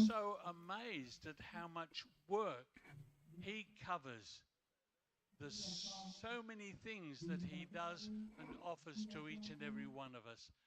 Pastor Chris, we ndinoshamiswa nekukura kwebasa ravo. We love you, Pastor. We honor you. We respect you. Amen. Hallelujah. Hallelujah. God bless you. Hallelujah. Thank you. God bless you. God bless you. Wow. Hallelujah. Zvinoshamisa izvi. Hallelujah. Vakufamba vakabatana maoko. Wow. Hallelujah. Murume ana makore 83 ari kufamba akagwinya. Zvinoshamisa.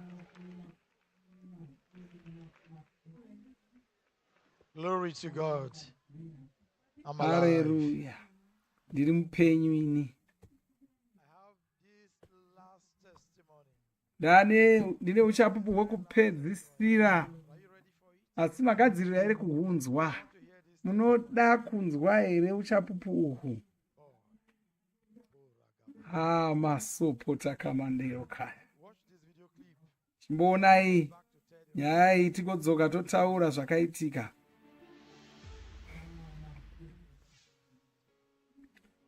Vanziva nehana nhete musatarira izvi. Examination for blurry vision marked the beginning of a torturous journey for Uyu wanga a 28-year-old ari Ivorian who once kunoonekwa had no meso. cause to be worried about his health.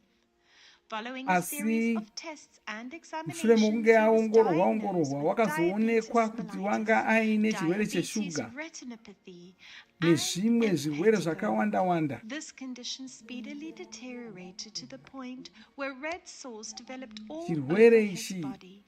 He suffered loss of vision and chakazopedzisira experienced frequent chamusiya aine urination, maronda akawanda-wanda muviri wake weakness, mose, weakness, achipera irritability, muviri and a host of other symptoms. nezvimwe marwadzo akangowanda-wanda. Izvi zvakatambudza Maki zvichimusuwisa. Being worse for wear, he was unable to see properly, akapedzisira asisaoni zvakanaka, asisagoni kudya zvakanaka kana kumwa kana kugeza.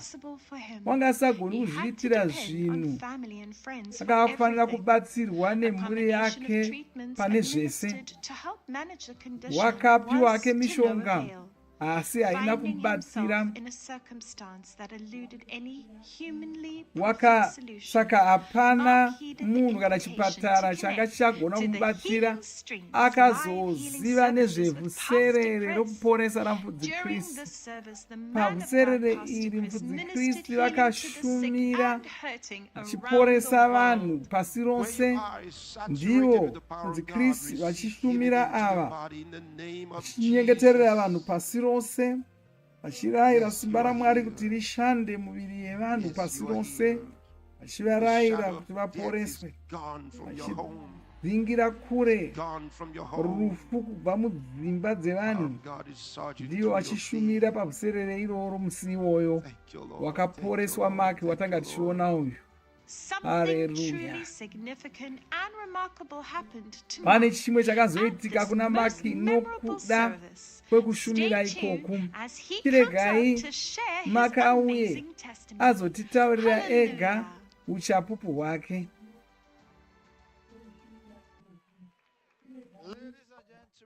Hama dzangu, Maki tinaye pano, Maki tinaye pano.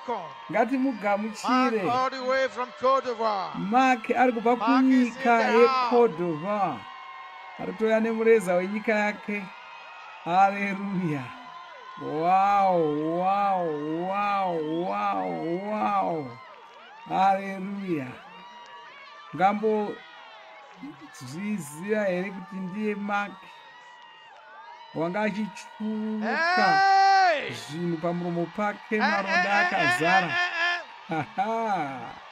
Haleluya. Wow.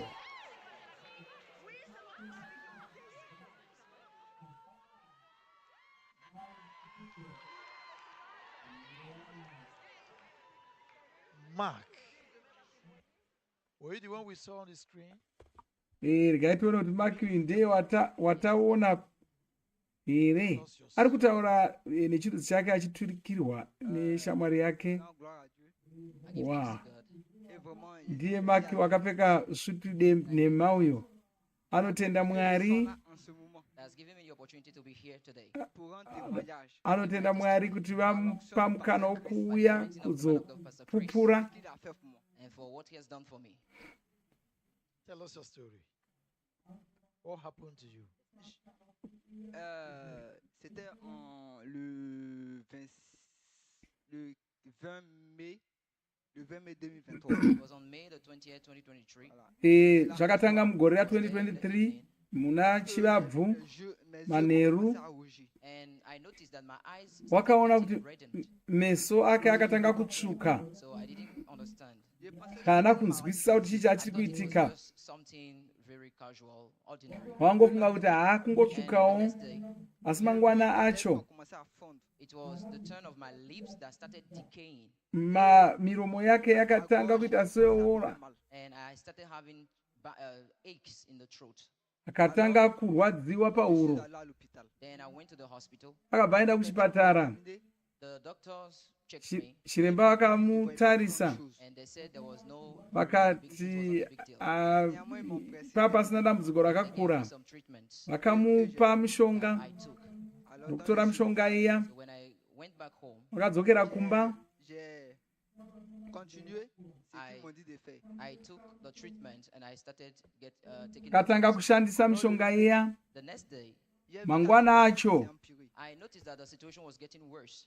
asi zvanga zvisiri kushanduka, achiramba kurwara, marwadzo acho achiramba achiwedzera. Akataura navabereki vake akavaudza kuti wanga achirwara, nobva vomuti auye kumusha. Wakaenda kuna vabereki vake. Vabereki vake pavakamuona vakashamisika, vakanetseka, vakati waane manguva yakadii uchirwara kudai? Nobva vomuudza kuti wanga ane mazuva mana chete. Vakadzokera kuchipatara.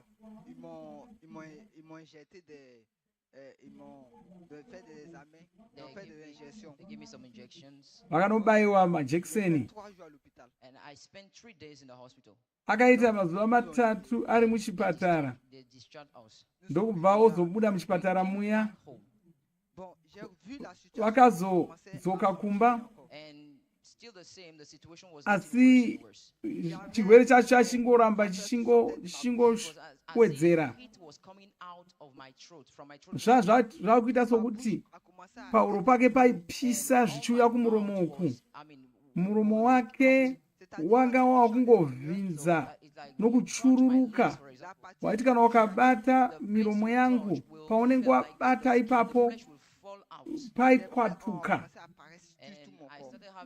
Wakatanga kuita maronda muviri wake wose, kumusana kwake, mumusoro make, nepanhengo dzake pakatanga kuita maronda, nokuzasi metsoka dzake. Wanga asagoni kudya. Waiti kana akamwa mvura zvazvoita sokuti waiti kana akamwa mvura inotonhora zvaita sokuti ari kumwa mvura inopisa. Saka wanga asingagoni kudya uye anga asingagoni kumwa mvura. Izvi zvakaita mwedzi yakati kuti zvichiitika. Ndokuita mwedzi miviri achingorwara saizvozvo. Ane imwe shamwari yake chisikana yeye akamutumira mari, ikamuti akamuudza kuti mumwedzi wa10 wegore rapera zvikanzi pane kuchange kune vhuserere rokuporesa ramufudzi. Saka hama yakandiudza kuti ndigadzirire kupinda vhuserere iroro. Saka wakandikurudzira kuti ndipinde, asi zvino wanga asina nhare yokuti ashandise kupinda. Saka wakanogadzirisa nhare yake ndokukwanisa kupinda vhuserere iri. Saka uyu wakapinda vhuserere iri panhare yake. Haleluya. Wanga asiri kunyatsogona kuona zvakanaka. Wanga asingagoni kunyatsoona zvakanaka nemeso ake, achingoona madzengerere. Wanga asingagoni kufamba. Nzara dzake dzanga dzakabva dzese nokurwere ihwohwo. Maoko ake anga ana maronda muzvanza. Asi wakapinda vhuserere iri. Pavhuserere iri musi wokutanga haana kugona kunyatsobata vhusereri zvakanaka, saka haana kunyatsoribata zvakanaka. Asi pazuva rechipiri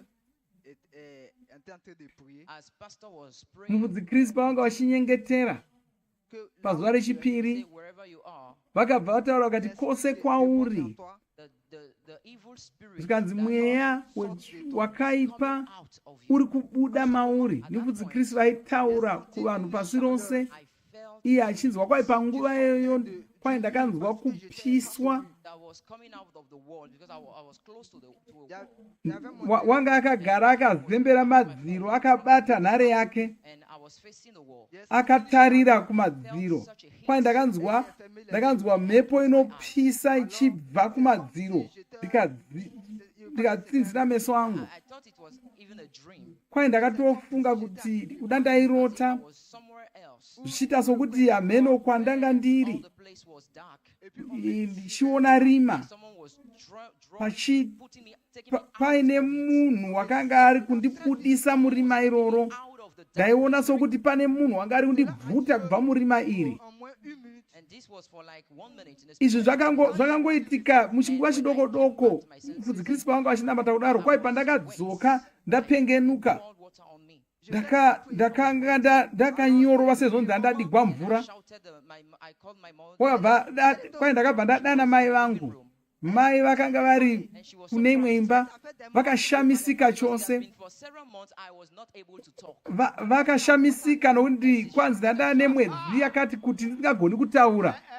Saka mai vakatanga kudanidzirawo vachifara. Haleluya.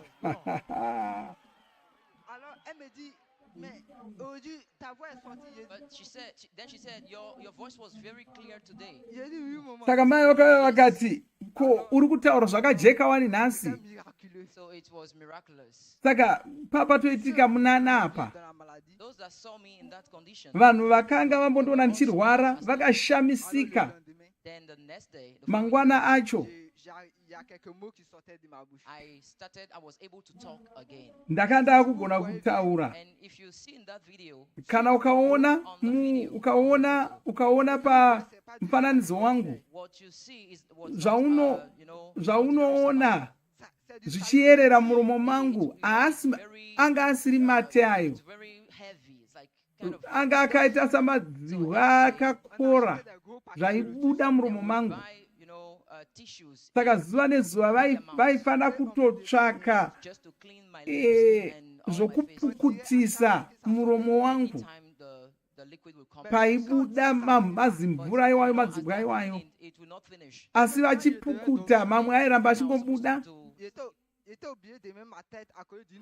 I was forced to sleep close to a vessel, like a recipient. Wanga akufana kuvata akachingidzira muromo kuti kana mazimvura iwayo akuerera anowira anenge akachingidzirwa. Paakaporeswa mangwana acho, wakaudza shamwari dzake akati ndinofunga ndapora, ndaporeswa chaizvo, ndatopora. Ndozvanga akuudza shamwari dzake, achiudza shamwari yake yakamukurudzira kupinda Vhuserere. Shamwari yake yanga yakashamisika ichimudzwa achinyatsogona kutaura zvakanaka. Oh, haleluya. What I would like to say, zvandoda kutaura, I truly suffered. chokwadi kwanzi ndakatambura chaizvo pandakarwara apa. And you know, my private part was not really functioning well. Nhengo dzake dzechirume dzanga dzisiri kufamba zvakashanda zvakanaka, asi ko zvino dzanaka, dzapora. Haleluya. This is you. Wow.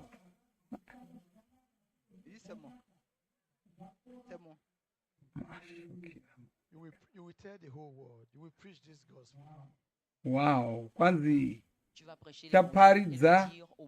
chaparidzira vanhu pasi rose.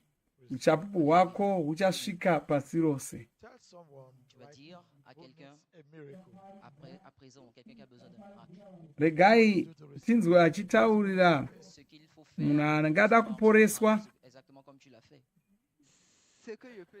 What I can tell à quelqu'un là où il est, to someone à l'extrémité du monde entier, Anotaura. qui me regarde en ce moment. Someone that is watching me right now. Est-ce que tu peux voir? Kwai ndinotaura kuvanhu vose vari kundinzwa. That's the first thing. Can you believe? Kwai unogona kuvimba naMwari here? Kwai ini ndakaita mwedzi mitatu ndakaita zvamamuchiona pamufananidzo izvo. Kwai unogona kuvimba naMwari here? Just connect. Then if you connect by the Spirit, pas par internet, not through internet, mais quand tu es connecté en esprit, when you are connected in, c'est comme si is that j'étais dans une maison. I was in a house. Et pendant que j'étais sous la douche, and when I was in the bathroom, le diable est venu frapper à ma porte. The devil came and knocked at my door. Je m'apprêtais à l'ouvrir. I was about to open the door to him, mais il m'a dévancé. But Pastor Chris came before him. Et quand il a vu Pastor Chris, and when he saw Pastor Chris, anotenda kudzi Chris nokuti wakaona mweya rimwe zuva vachipinda mumba make. Mweya wetsvina ndo wakanga uchida kupinda, asi mufudzi ndobva wopinda, mweya wetsvina ndobva wotiza uchienda. And it is as if Il est comme la piscine à Jérusalem. he is like that pool at Bethesda. Cette fois-ci, This time, la différence est que the Kwanzi. difference is that on n'est pas obligé d'attendre l'ange. you don't need for the angel to come and stir the water. Zviri kuitika pano ndezvokuti Dive in the water. Et tu es guéri. And then you're maita sevaya vaiva pabiravira reBethesda vaida kuporeswa munguva yaJesu. Asi iko zvino ngirozi haisi kungouya apo neapo, asi unoona kungoporeswa nguva ipi zvayo yawada. Haleluya. Oh, haleluya. Kamanda karamaya. Oh, haleluya. Vanhu vari kuporeswa pachokwadi. Nguva yedu tichiona uchapupu hwacho tinahwo. And now, Haleluya. your time has come. Zvino nguva zvirwere tiri kupedzerana nezvirwere zvose nhasi. Yanguva yako kuti upore makorokoto. Haleluya.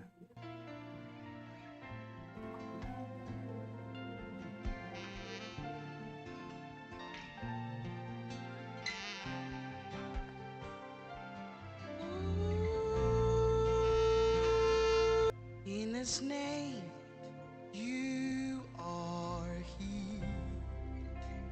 He loved you even when you didn't love Him first. His love heals and restores. He is manifesting His love to you right now. His presence is here and is right where you are. Kwai Jesu vari pano, vari pauri ipapo,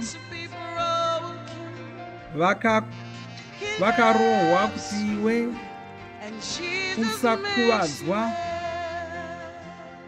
Jesu ndo vanokuporesa, ndo zvatiri kuimba.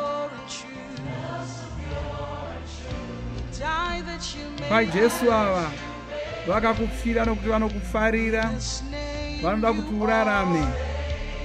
Saka muzita ravo waporeswa, vakakufarira iwe usingatombovafariri.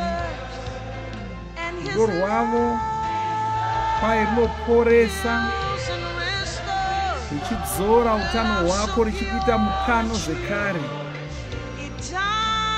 Rudo rwavo ndo rwechokwadi, hahusi rwekunyepera.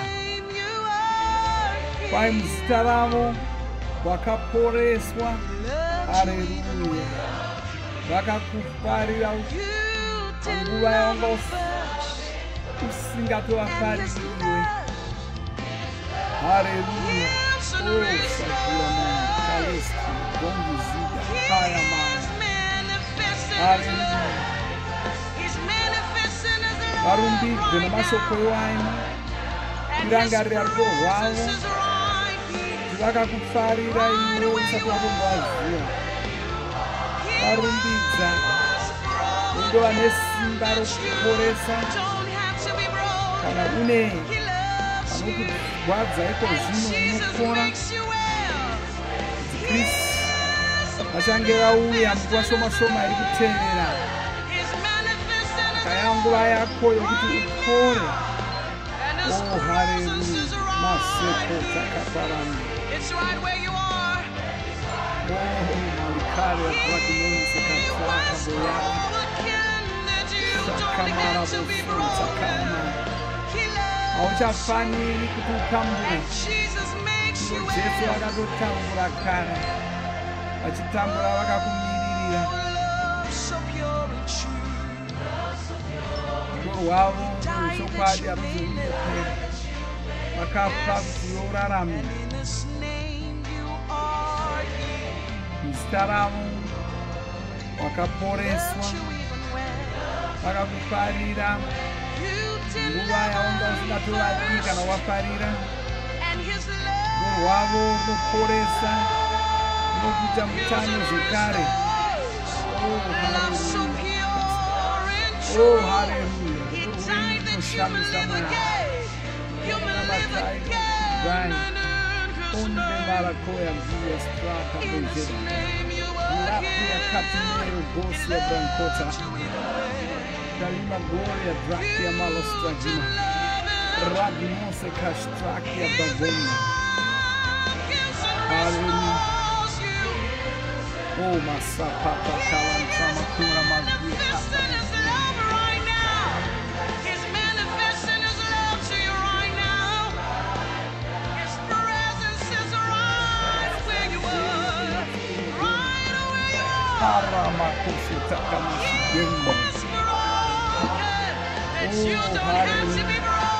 Hauchafaniri kutambura zvekare.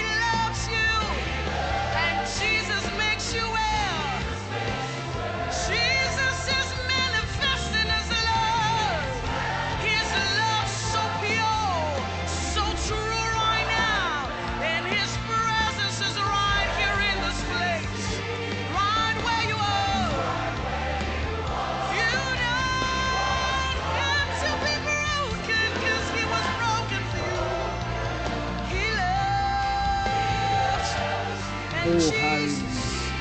Jesus makes you well.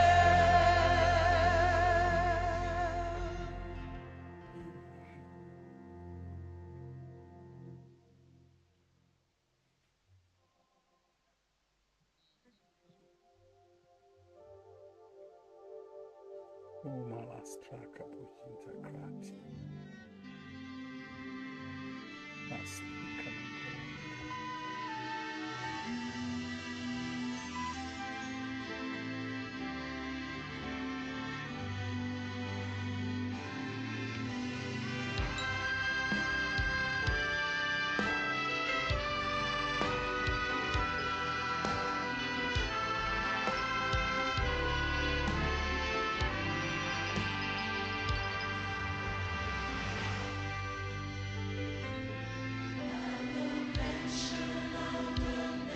Pai panotaurwa zita raJesu, mabvi ose anopfugama.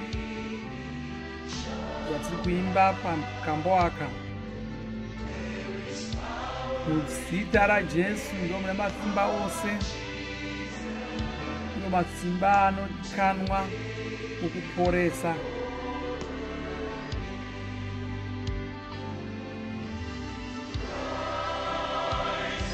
Saka chisimuka upore, ubvume kuti waporeswa, nekuti Jesu ndiye anokuporesa. Simuka ubvume kuti wapora, zvinhu zvashanduka.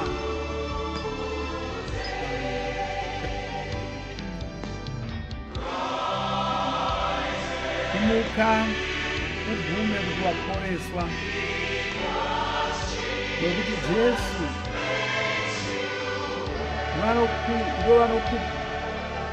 vanokurapa, vanokuporesa.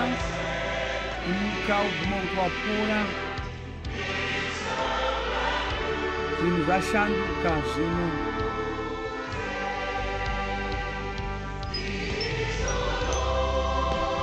Ivo ndivo Ishe, muporesi wako. Vakatuma shoko ravo, shoko iri ndiro rakaporesa zvirwere zvako zvose. Ndivo Ishe, muporesi. Vakatuma shoko ravo, vakaporesa zvirwere zvako zvose.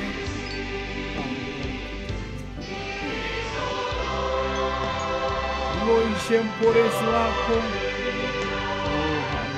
Akatuma shoko ravo kuporesa zvirwere zvako. Ndiyo Ishe muporesi wako. Akatuma shoko ravo kuporesa zvirwere zvako zvose. Haleluya, haleluya, haleluya. Haleluya, waporeswa iwe. Amushira mashoko iwaya. Haleluya. Waporeswa iwe.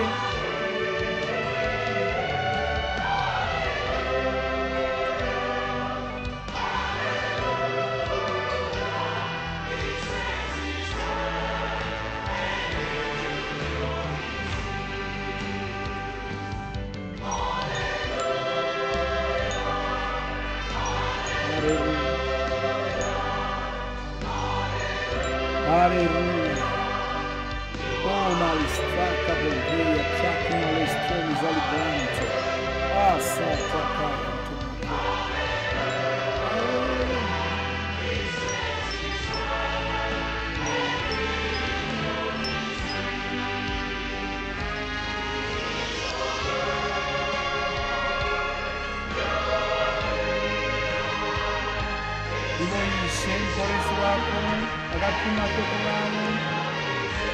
Por essas vezes já conhecem mas cora mazika groshi. Aleluia. Nego dançaka bozina.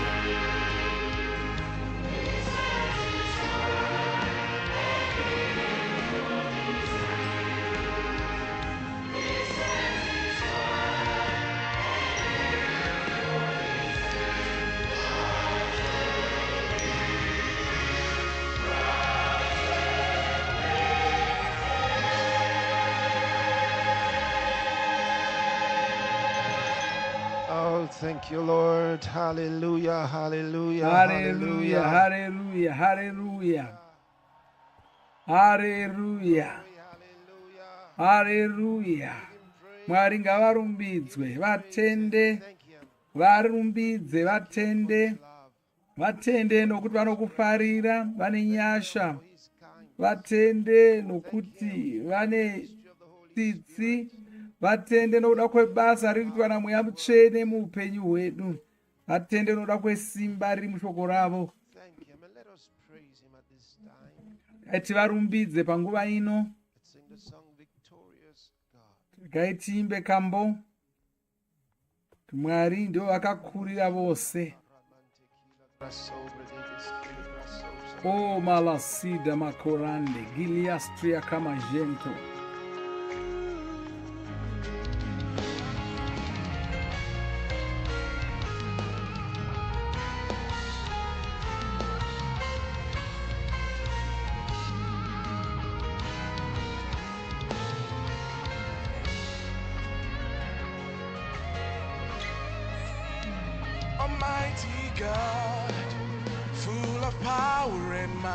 Mwari vemasimba ose ndo vane masimba ose vakakurira rufu, basa avo anoshamisa, haana chinovakurira. Ivo Ishe mutongi, Ishe vanoshamisa. Haleluya. Mwari ava ndo vakakurira rufu, ndo vanotikundisa, basa avo anoshamisa, haana chingaenzaniswa navo.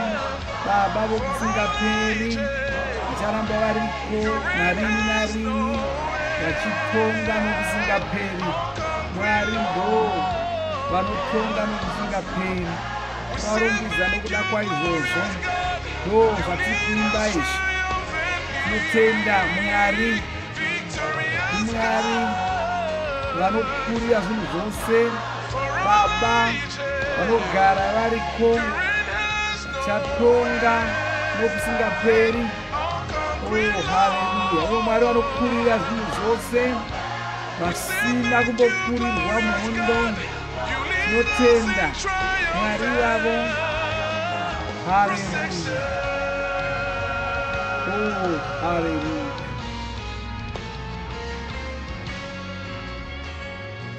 Salina gloria cracky da zonte capa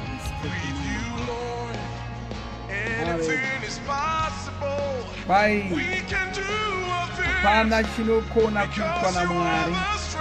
Isu taakugona kutoitawo zvese nokuti Jehovha ndo vava simba renyu. Ndiwo mukuru anorarama, anogara matiri. Haleluya. Iwe Mwari vanokurira zvinhu zvose, Baba okusingaperi, uchatonga narini narini. Oh, haleluya. Ishe vanokurira zvinhu zvose, vakati vakambokurirwa muhondo novatenda iwe Mwari, vanotikundisa pane zvose zvatosangana nazvo. Haleluya.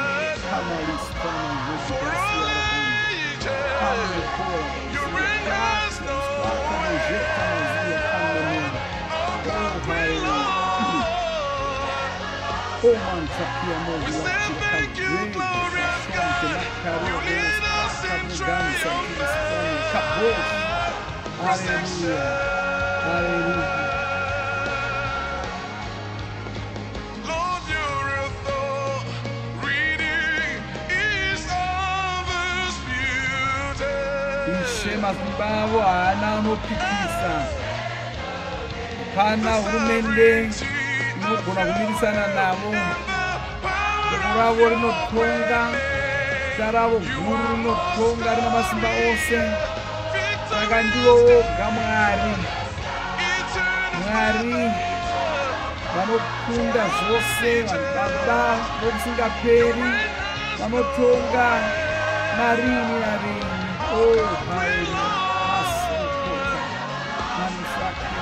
We celebrate you, glorious God. You lead us triumphantly. Victorious God. For all ages. You reign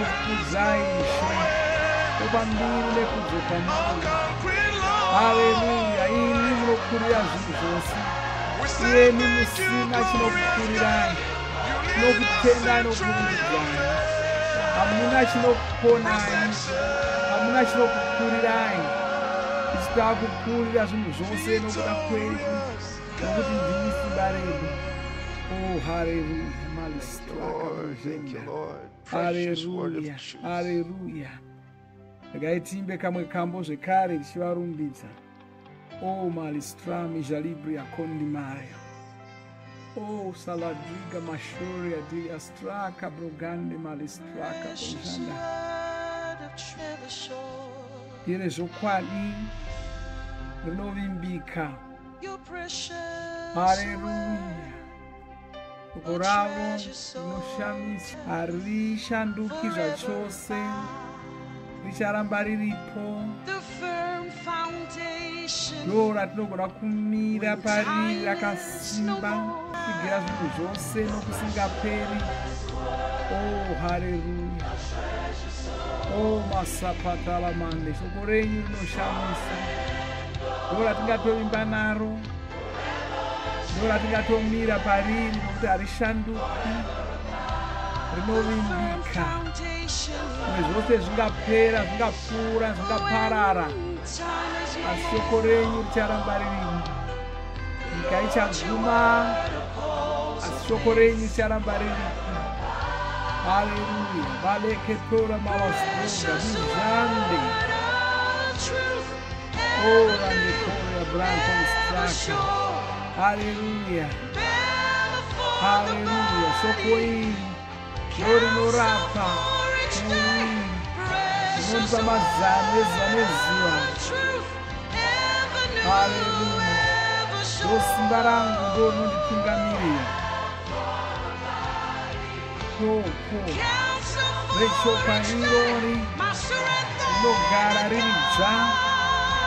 Haleluya. Calibração de graça. Haleluya. Shoko renyu ndo simba rangu. Shoko renyu ndo simba rangu. Oh, Valistria grande listraka brodelon. Lagre do listrakia bajida bazote malistraka bukoria. Haleluya. Shoko renyu ishe ibenyu na masimba ose. Noona pfungwa dzemunhu mumwe nomumwe. Haleluya. Oh, malistraka mojia grande. Oh, haleluya. Shoko renyu rakaita sezvombo. nondivaira upenyu hwokururama, kundibatsira pazuva rokurwa hondo. Haleluya, tinotenda Ishe. Shoko renyu rinogara richingoridzva harisakari, hariperi simba, rinorapa muviri wenyama. Žamče, kakira, štrake, žamče, malestru, žamče, malkanto, žamče, nakosia, žamče, malkrasia, žamče. Oh, haleluya. Neshoko renyu rakukurira zvinhu zvose rinomira pashoko iri nokuti rakatsiga rakasimba. Nokudaro ndinokurira zvinhu zvose zvoupenyu nokuda kweshoko ironi. Shoko iri ndoupenyu hwangu. Ndinokurira zvinhu zvose zvoupenyu ndichishandisa shoko renyu. Pariri ndopandinomira ndakatsiga. Haleluya. Ndinokurira zvinhu zvose zvoupenyu. Shandisa shoko iri, vandoshandisa kukurira zvinhu zvose zvoupenyu. Shoko iri ndoupenyu hwangu. Oh, malistrami goya, draki malistraka bejira. Lekoza gidia bilostraka beganda. Oh, draki marodia sakamanda. Draki marodia sakamanda. Oh, haleluya. Ndinotendai. Andinashandisa koniwa kuita muupenyu. Andinashandisa koniwa kuita muupenyu. Haleluya. Oh, malistraka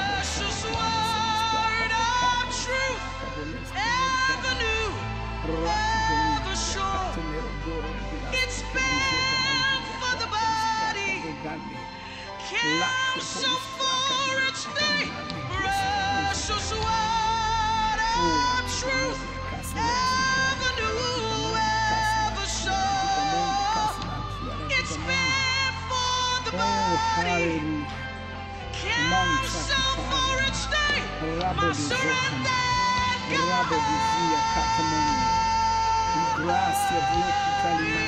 You're my strength,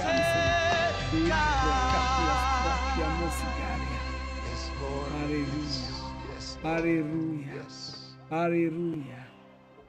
Let's do one more song. Gaitimbe kamwe kambo In zvekare. praise to the sinless Christ. Tirumbidza muponesi vasina zvivi.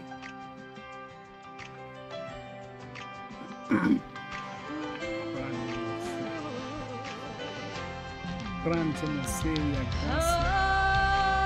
Grante miseria gracia.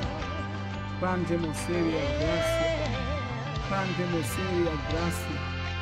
Grante miseria gracia. Maimponesi vasina zvivi. Ndimi makavachivi yavanhu vose makatongerwa rufu asi hamuna kuzvidzivirira.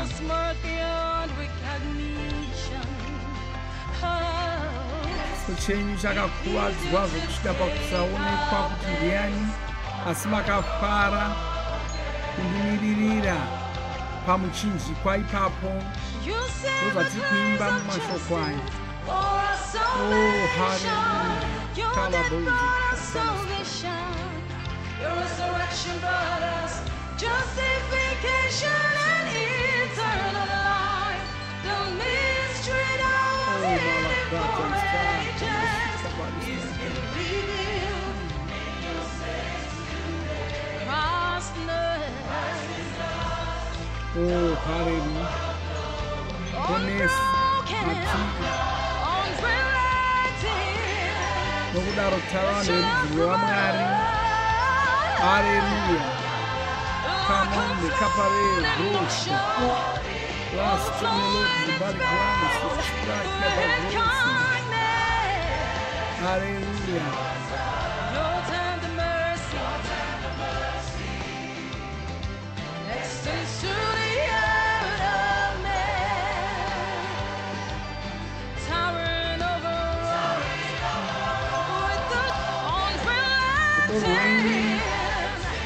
Haru boniko dramon. Hallelujah. Umopashama. Nyanza. Hallelujah. Titi no bata mungu wose panyika.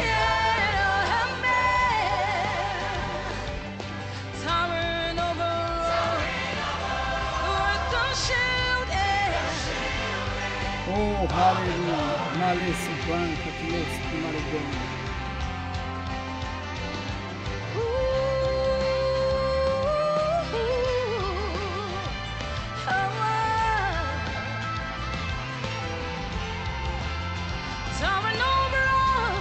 Hallelujah. Malestraca brogida. Malestraca brogida. Malestraca brogida. Malestraca brogida. Makauya kuzotitaridza zvinofarirwa naMwari. Zvinotaridza kuti Mwari munhu wakaita sei. Imitsamba yatakanyorerwa naMwari. Akatibvisa kuti Mwari vanotifarira. Pamuri ndo patinoona moyo waMwari Baba. Ngatiunzira utano hwakanaka. Zita renyu notonga samadzishe. Kururama norugare. Mamuri ndo mune kudzivirirwa. Ndo mune kuchengetedzwa.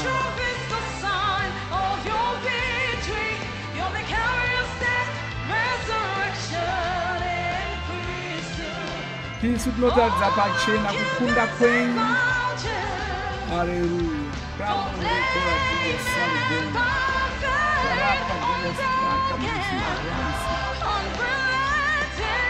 Oh, Maristraki, Dragora, Gazia, Cantemania. Oh, Sagamari, Cora, the last people in Jordan. Oh, hallelujah. Oh, Sagia, Garmazia. Oh, Shagira, Tomosia, Gracia, Strakia, Dragonia.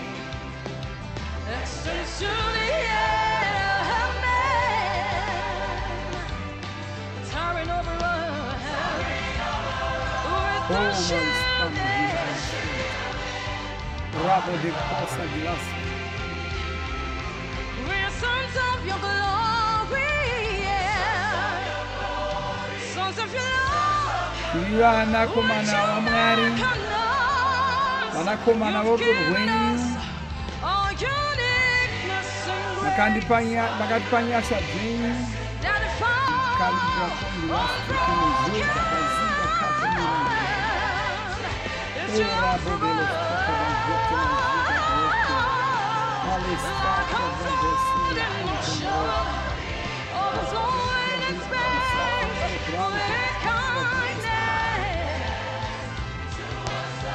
Your tender mercy extends to the end of man, towering over us with the shield and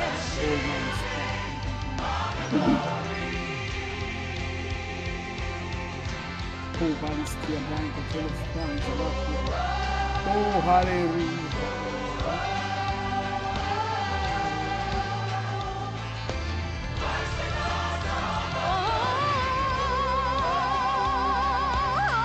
Aleluia. Com esse Jesu amati.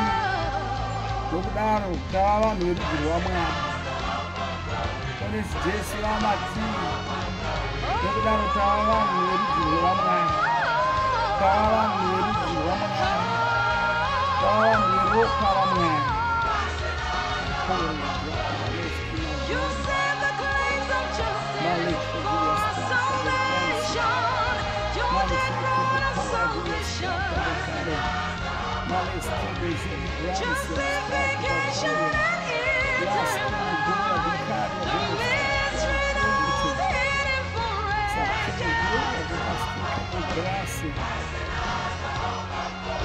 Christ knows the hope of glory. Hallelujah. Oh, Hallelujah. Hallelujah. Thank you, Lord. You deserve our praise. You deserve our Makakodzera praise. kunamatwa nesu. You deserve all the honor. Makakodzera kurubidzwa. Tinokutendai nokuda kworuponeso rwamakatipa. Tinokutendai nokuda kwenyasha dzenyu. Tinokutendai Ishe. Hallelujah. Mungachigara henyu pasi. Ndakakuudzai kuti ndine zvandoda kudzidzisai zvinhu zvakakosha. Ndakatanga kutozvitaura madeko, asi hechino chinhu chandoda kuti munyatsonzwisisa. Ukaenda kuna Ruka chitsauko 5 tichiverenga kubva pandima 19.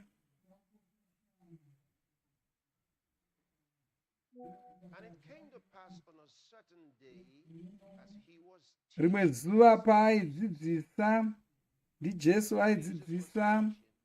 Jesu vakanga vachidzidzisa. VaFarisi navadzidzisi vomurayiro vakanga vabva mumisha yose yeGarirea neJudhea uye neJerusarema vakanga vagerepo, uye simba raShe rakanga riripo kuti aporese vanorwara.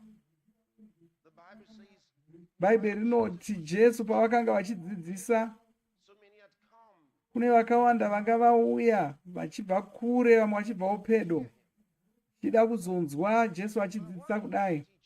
Asi pavakanga vari kudzidzisa kudaro, simba raIshe rakanga riripo panzvimbo iyoyo richiporesa vanhu.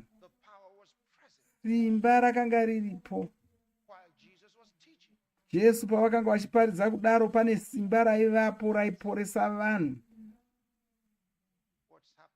Ndo zviri kuitika panzvimbo ino iko zvino nhasi. Ndichidzidzisa shoko raMwari kudai, simba raMwari richange riri kushanda muviri mako. Simba racho ritori pano izvozvi, riripo kuporesa. Wakatitarisa pamudziyo wauri kushandisa undiona kudai, simba iri, nyasha idzi, simba revaMwari iri rinotori pauri ipapo, ungava mumba kana papi pauri, kuda uri mumotikari, kuda uri muchipatara, kuda uri muimba yekunamatira, kuda uri panze, kana uchingori kunzwa zvandiri kutaura uri muvhuserere iri, Mwari varipo pauri ipapo. Simba iri riripo pauri ipapo sezvarakanga riri panguva yeBhaibheri. Bhaibheri roti kwanzi Jesu havashanduki, zvavaiva zuro ndozvavari nhasi, ndozvavacharamba vari. Saka vari pano pane ndichikudzidzisa shoko raMwari, simba raMwari richange richingoshanda nenzira yaraishanda nayo munguva yekare iyoyo. Ngandiverenge zvekare ndima yandaverenga. Rimwe zuva paaidzidzisa, vaFarisi navadzidzisi vomurayiro vakanga vabva mumisha yose yeGarirea neJudhea uye neJerusarema vakanga vagerepo, uye simba raShe rakanga riripo kuti riporese vanorwara. Vamwe varume vakasvika vakatakura murume akanga akaoma mutezo parukukwe. Vakaedza kuti vamupinze mumba kuti vandomuradzika pamberi paJesu. Vakati vashayiwa nzira yekupinda nayo nokuda kwokuwanda kwavanhu, vakakwira pamusoro pedenga vakamuburutsira ari parukukwe rwake nepamapfiriro pakati pavanhu pamberi paJesu chaipo. Izvi zvinoshamisa chose zvavakaita. Munoziva zvaatitaurira. Jesu anga ari kudzidzisa, panga pane mhomho yevanhu yanga yakaungana pamba paiparidzwa naJesu ipapo. Varume ava vakauya neshamwari yavo. Shamwari yakanga yakaoma mitezo, saka vakaitakura iri panhoo ndokuiunza panzvimbo paiparidzwa naJesu, asi havana kugona kusvika pana Jesu nokuti pakawanda vanhu. Ndobva vokwira pamusoro peimba iyoyo, ndokupfurunyura denga, ndokudonedza, ndokudzikisa munhu uya vari padenga ipapo,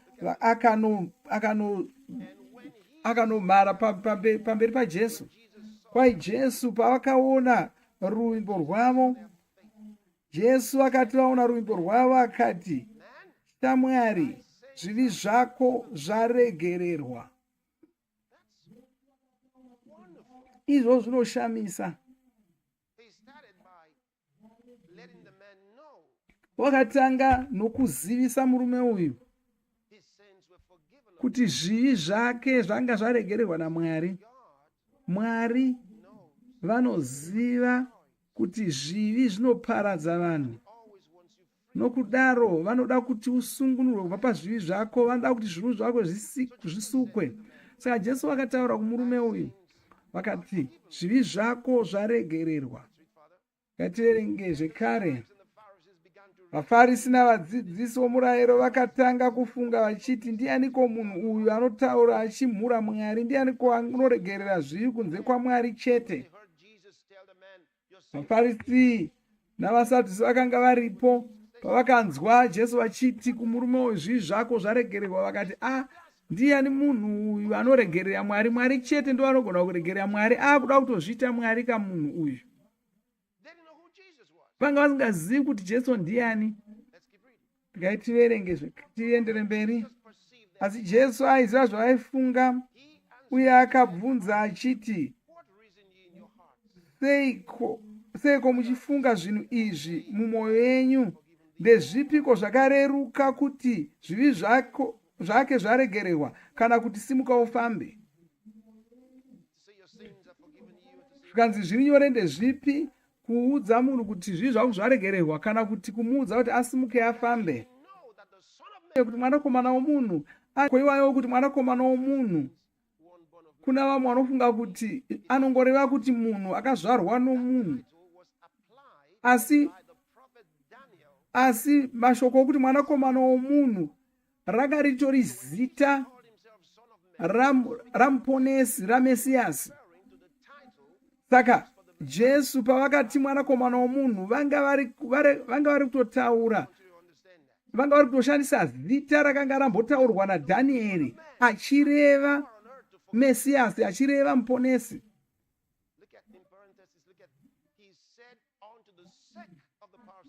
Kwai akabva ati kumurume akanga akaoma mutezo, Jesu akatendokera kumunhu akanga akaoma mutezo, zvikanzi, "Ndinoti kwauri, simuka, tora rukukwe rwako uende kumba." Kwai chisumuka uende kumba kwako. Pakarepo akasimuka pamberi pavo, akatora rukukwe rwaakanga avete parwuri, akaenda kumba achirumbidza Mwari. Oh, haleluya! Munhu wose akashamiswa nazvo, akarumbidza Mwari, vakazadzwa nokutya vakati, "Taona zvinhu zvinoshamisa nhasi." Hazvishamisi here izvozvi? Makaona zvimwe zvezvataverenga izvi nezuro? Nokuti Jesu havashanduki. Zvavaiva kare ndo zvari vari nhasi nokusingaperi. Gaitinde kuna Johani. Haleluya! Toenda kuchitsauko che20, papandima ya21 chete. Shure mokunge Jesu vamuka kuvakafa, pavakaonekwa pavakazviratidza kuvadzidzi vavo, toverenga papandima ya22, Jesu akatizve kwavari, "Rugare ngaruve kwamuri, sezvo Baba vakandituma ndiri kukutumaiwo." Saka izvi ndozvavakataura kwatiri.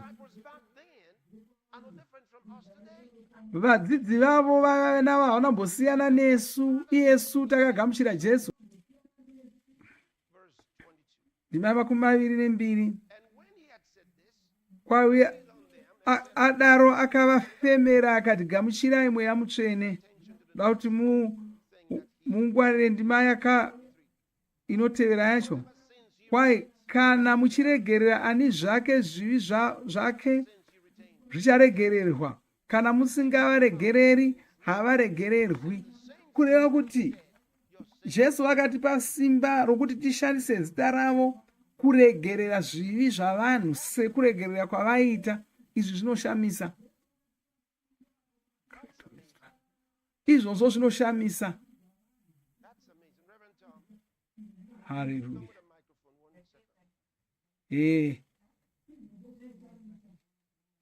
Vafudzi Tom vauye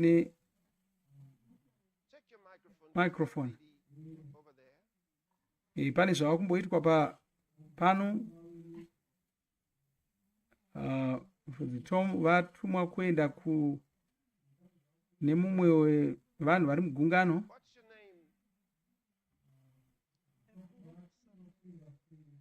Akavata panhovo munhu wacho.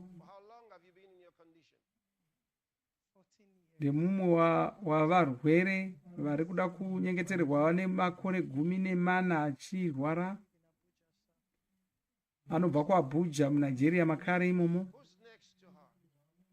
Munhu pane mumwe ari pedozve. Uyu anonzi Blessing. Wana makore 8 achirwara.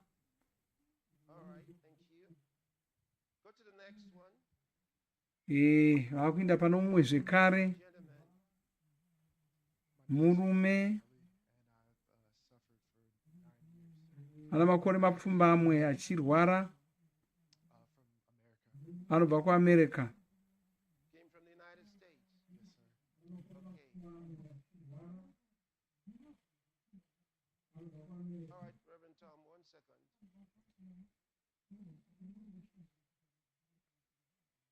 Did the three of you hear? No, don't stay there.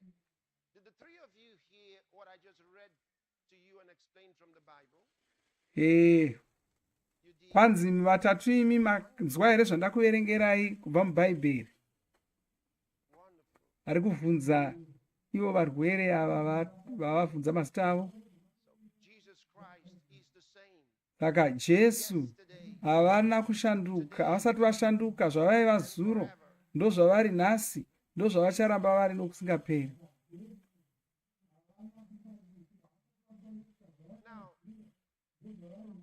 Those who are participating online, vose vari kutibata panhare dzavo, vane zviso zvatiri kuona izvo, vose vari ipapo.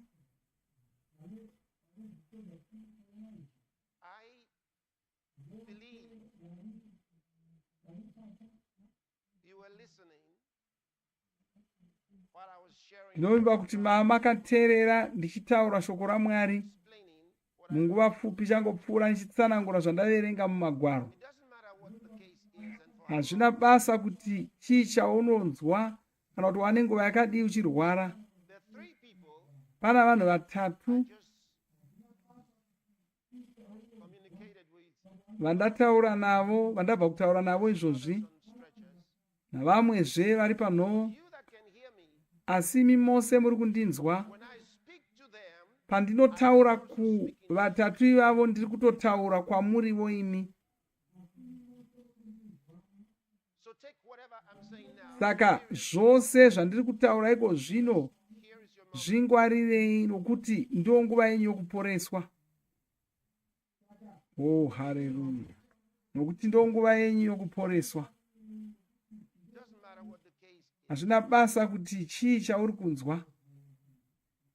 Oh, haleluya. Libra colistrama shagracia.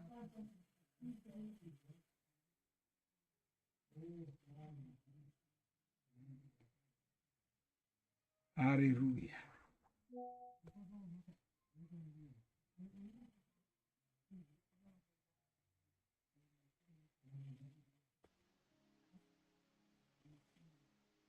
Where are you from? Bvudzikristu aribvunza mumwe zvekare kuti anobva kupi? Russia. You came from Russia. Abva kuRussia And the uyu. lady beside you, As well from Russia. you came. Vabva kuRussia vese avo.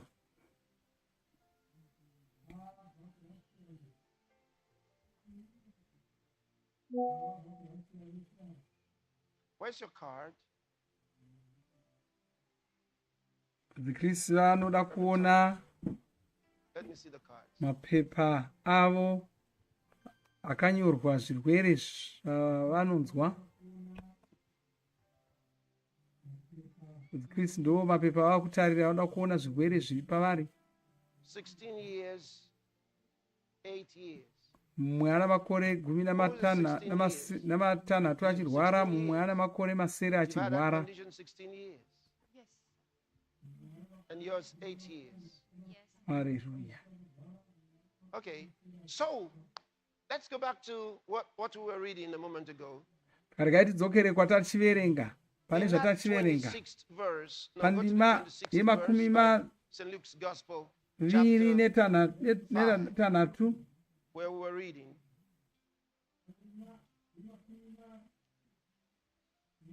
Well, from Penda 25. Let's read from verse 25. kuna Ruka. And immediately he rose up before them and took up that Pakarepo word akasimuka pamberi pavo, house glorifying God. akatora What rukukwe led to rwaakanga avete parwuri akaenda kumba achirumbidza Mwari. Chii chakaita kuti asimuke kudai? Ndezvataverenga mundima yemakumi maviri nena. Wanzi asi kuti muzive kuti mwanakomana womunhu ane simba panyika rekuregerera zvivi. Akati kumurume akanga akaoma mutezo, ndinoti kwauri, simuka, tora rukukwe rwako uende kumba. thine house. And the man Murume uyo akabva aporeswa pakarepo. Ndo zvinotaura shoko raMwari. Akabva atosimuka pakarepo. Akabva atosimuka pakarepo. so Saka wonderful. zvinoshamisa, zvinoshamisa. So I'm teaching God's word. Ndiri kudzidzisa shoko What I raMwari. just explained to you is not the Zvandakutsanangurirai message. handizvo That's not what I'm zvandoda I kudzidzisa. just helped you to understand what's Ndangotsvaka about to kuti happen. kubetserei kunzwisisa zvinhu zviri kuitika panzvimbo ino. All right. So let's go to what we're teaching. Saka regai So tiende you understand. Remember yesterday, kudzidziso yedu chaiyo chaiyo. I began to discuss the Ndangareva matter kuti life nezuro in ndanga ndiri kutaura pamusoro poupenyu life nesimba repfungwa rogona kuona zviri mukati memunhu. and I said that scientific and philosophical discussions on consciousness Tikatini vana mazvikokota vedzidzo and they will never yield vakatsvaka kuti vanzwisise kuti sei pfungwa, munhu aine pfungwa dzinogona kuona zviri maari, because asi havasi men kunzwisisa cannot kuti zvinogona understand kuitika life sei. Zvinoda kuti apart munhu agone kunzwisisa upenyu kunze kwokunge ahutsanangurirwa as long as nomuridzi we try to woupenyu. understand life Kana tikatsvaka kunzwisisa upenyu creatures tichiita zvokuongorora zvinhu zviri patiri, hatisi kuzonzwisisa upenyu tikaita saizvozvo. discover the origin of life Tinofanira kutanga to understand the meaning of tanzwisisa, life. taziva munhu wakaunza upenyu kuti tigonzwisisa kuti upenyu chii.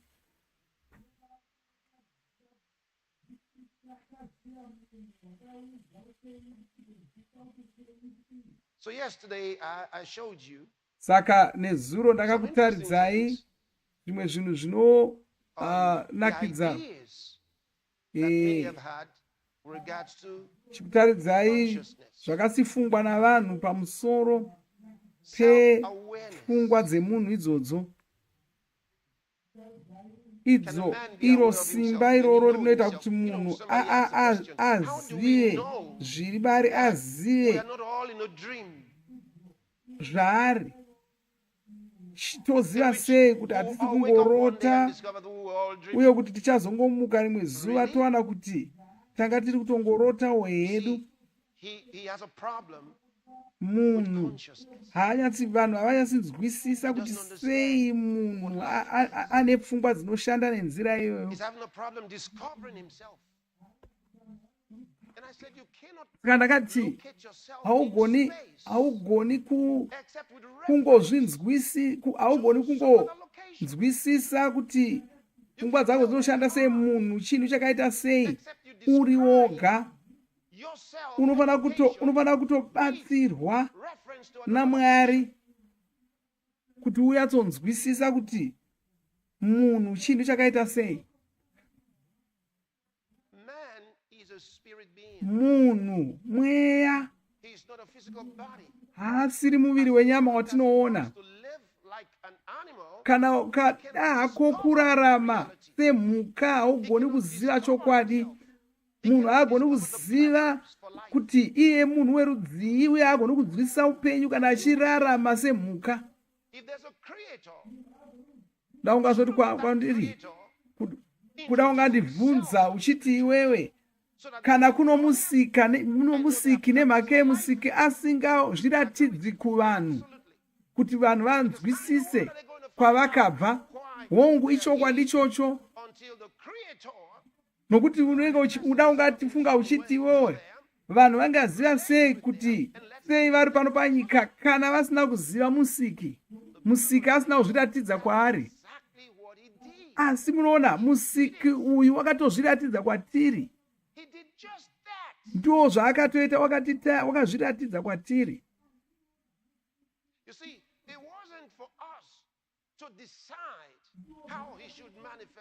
Asi isu hatisisu taifanira kusarudza nokuronga kuti iye unozviratidza kwatiri sei. Iye musiki ndiye wakarosarudza ega nzira yekuzviratidza nayo kwatiri. Ndivo vakatisika, saka vanoziva zvinonyatsotishandira. Saka ndivo voga vakasarudza vega kuti vozviratidza kwatiri sei, kuti tigogona kuvanzwisisa. Ndivo zvavakaita pavakatuma Jesu paya.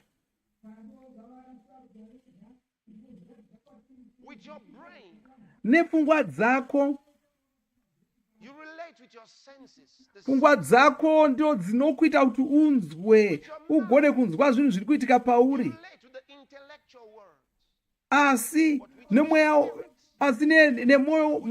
wako, mwoyo wako ndio mune pfungwa dzako, asi mumweya mako, mweya wako ndio unozhidzana naMwari. Mweya wako ndio unogona kuziva Mwari. Iwe uri munhu chaiye,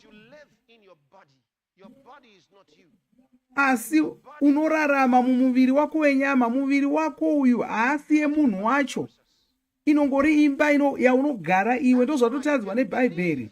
Ndosaka uchigona kugamuchira chinhu chausina kumboona, chausina kumbobata, unogona kuti uchigamuchira ukabvuma kuti chiriko, nokuti mweya wako ndo unogamuchira. Pfungwa dzako hadzidzo dzinogamuchira zvinhu. Mwoyo wako hausiwo unogamuchira zvinhu. Pfungwa dzako dzinongoziva zvinhu zvadzinenge dzaona.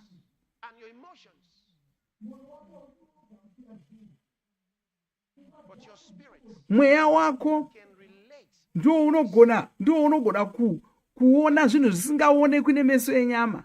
Ndio unogona kuhidzana naMwari. Zvose zvandiri kutaura izvi zviri muBhaibheri. Endai kuna vaRoma 10. vaRoma 10 ndima 10. Kwanzi nemwoyo munhu anogamuchira oruramiswa, asi mwoyo wavari kutaura uyu chii? Tikaitarire kutsamba yokutanga yaPita chitsauko 3 ndima 4. Inotaura pamusoro pemunhu wakavanzwa unova mwoyo.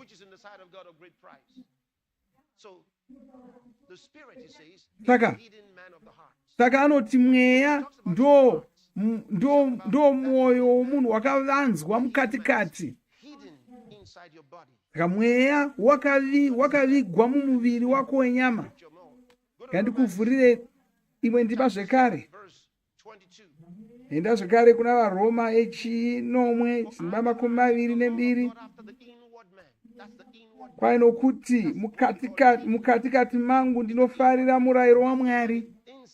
Tikari kutaura pamusoro pomunhu ari mukati, kwai munhu mukatikati ndo munhu chaiye, ndo mweya. Ngandikuverengeri pamwe zvekare ndakutsamba yechipiri kuvakorinde chitsauko chechi. Hatiori moyo kunyange zvazvo kunze tichiparara, asi mukati tiri kuvandudzwa zuva nezuva. Saka anoti kwanzi chero zvazvo munhu wedu wokunze ari kusakara achitambudzwa achipera simba, asi munhu womukati ari kuvandudzwa zuva nezuva. Wanga akasimba mukati, munhu womukati ndo mweya womunhu. Kwai munhu wokunze ari kusakara hake kureva muviri wenyama, kwai uri kuparadzwa, uri kukuvadzwa, asi munhu womukati uri kuvandudzwa zuva nezuva. Haleluya. Ndokusaka uchigona kunge uri kutambudzika hako kunze, asi mukati mako wakasimba wakagwinya. Unogona kuvimba naMwari nomweya wako. Mweya wako ndo unogona kuvimba naMwari. Ndo zvinotaurwa neshoko raMwari. Ndo zvinotaurwa neshoko raMwari. Saka ndakatsanangura ndakakutsanangurira chimwe chinhu nezuro pamusoro peupenyu hwatakapiwa naMwari. Vakatiita verudzi rwavo, vakatiita veropa ravo. Izvi zvinorevei? Muna kune upenyu hwomuviri wenyama. Bundo rine upenyu hwarinahwo, mhuka dzine ropa radzowo, asi kune upenyu hwapamweya, upenyu hunowanikwa muna Mwari. Mwari ndiMwari, vane ropa revaMwari, vane ropa revaMwari, havasi veropa revanhu venyika ino. Upenyu hwavanahwo ndo hunonzi neBhaibheri upenyu husingaperi. Ko upenyu husingaperi hunotaurwa neBhaibheri chii? Ari kutaura pamusoro, vari kutaura pamusoro poupenyu hunowanikwa muna Mwari. Ari kutaura pamusoro peropa revaMwari.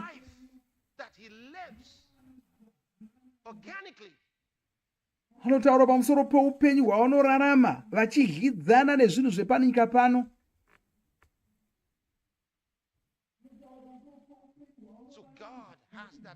Saka Mwari vane upenyu ihwohwo, ndo mararimiro avo, ndo ropa ravo.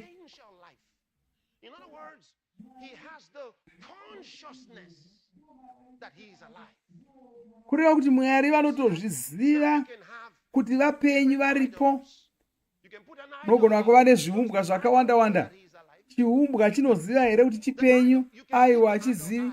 Chero ukachiisa meso, ukachiisa mhino nemakumbo, ukachiisa pano chiumbwa ichocho, ukachisiya pano nhasi, uchachiwana chiri pano gore rinouya. Hachisi chipenyu, asi vanhu vanochiti chimwari. Kuti uve Mwari unofanira kunge uri mupenyu. Mwari vanofanira kunge vari vapenyu, vanofanira kunge vane pfungwa dzinoshanda, vanofanira kunge vachigona kuhyidzana nezvinhu zvenyika ino. Zvino Mwari vakakuita munhu weropa revaMwari iri, kuti kana wava weropa revaMwari saizvozvo, waugona kuhyidzana navaMwari, wabatana naMwari, waugona kuhyidzana naMwari. Ndo chinhu chatakavigirwa naJesu. Vakauya kuti tigone kuhyidzana naMwari, vakauya kuti tive veropa raMwari, kuti tive verudzi rwaMwari, tigoziva kuti Mwari variko. Ndosaka takataura nezuro ndikati hapana munhu akazvarwa kechipiri anovhunza kuti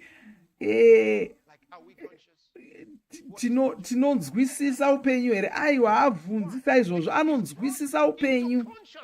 Nokuti waakunzwisisa upenyu, waakuhunzwisisa pamweya. Munhu asina Jesu agoni kunzwisisa upenyu pamweya saizvozvo, nokuti mweya womunhu iye wakafa.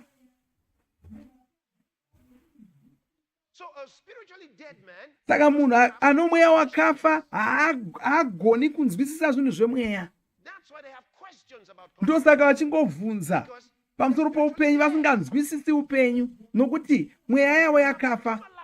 Iwo mweya wako unofanira kumuka, unofanira kuitwa weropa raMwari kuti ugonyatsokunzwisisa zvinhu zvepamweya. Ndosaka Jesu vakati unofanira kuzvarwa kechipiri, nokuti kusvika wazvarwa kechipiri haugoni kunzwisisa upenyu, haugoni kunzwisisa kuti uri munhu werudzii, haugoni kunzwisisa munhu womukati. Munhu womukati uyu anenge achingori murima. Munhu womukati uyu anenge akafa achitambura. Anozomuka chete kana achinge azvarwa kechipiri.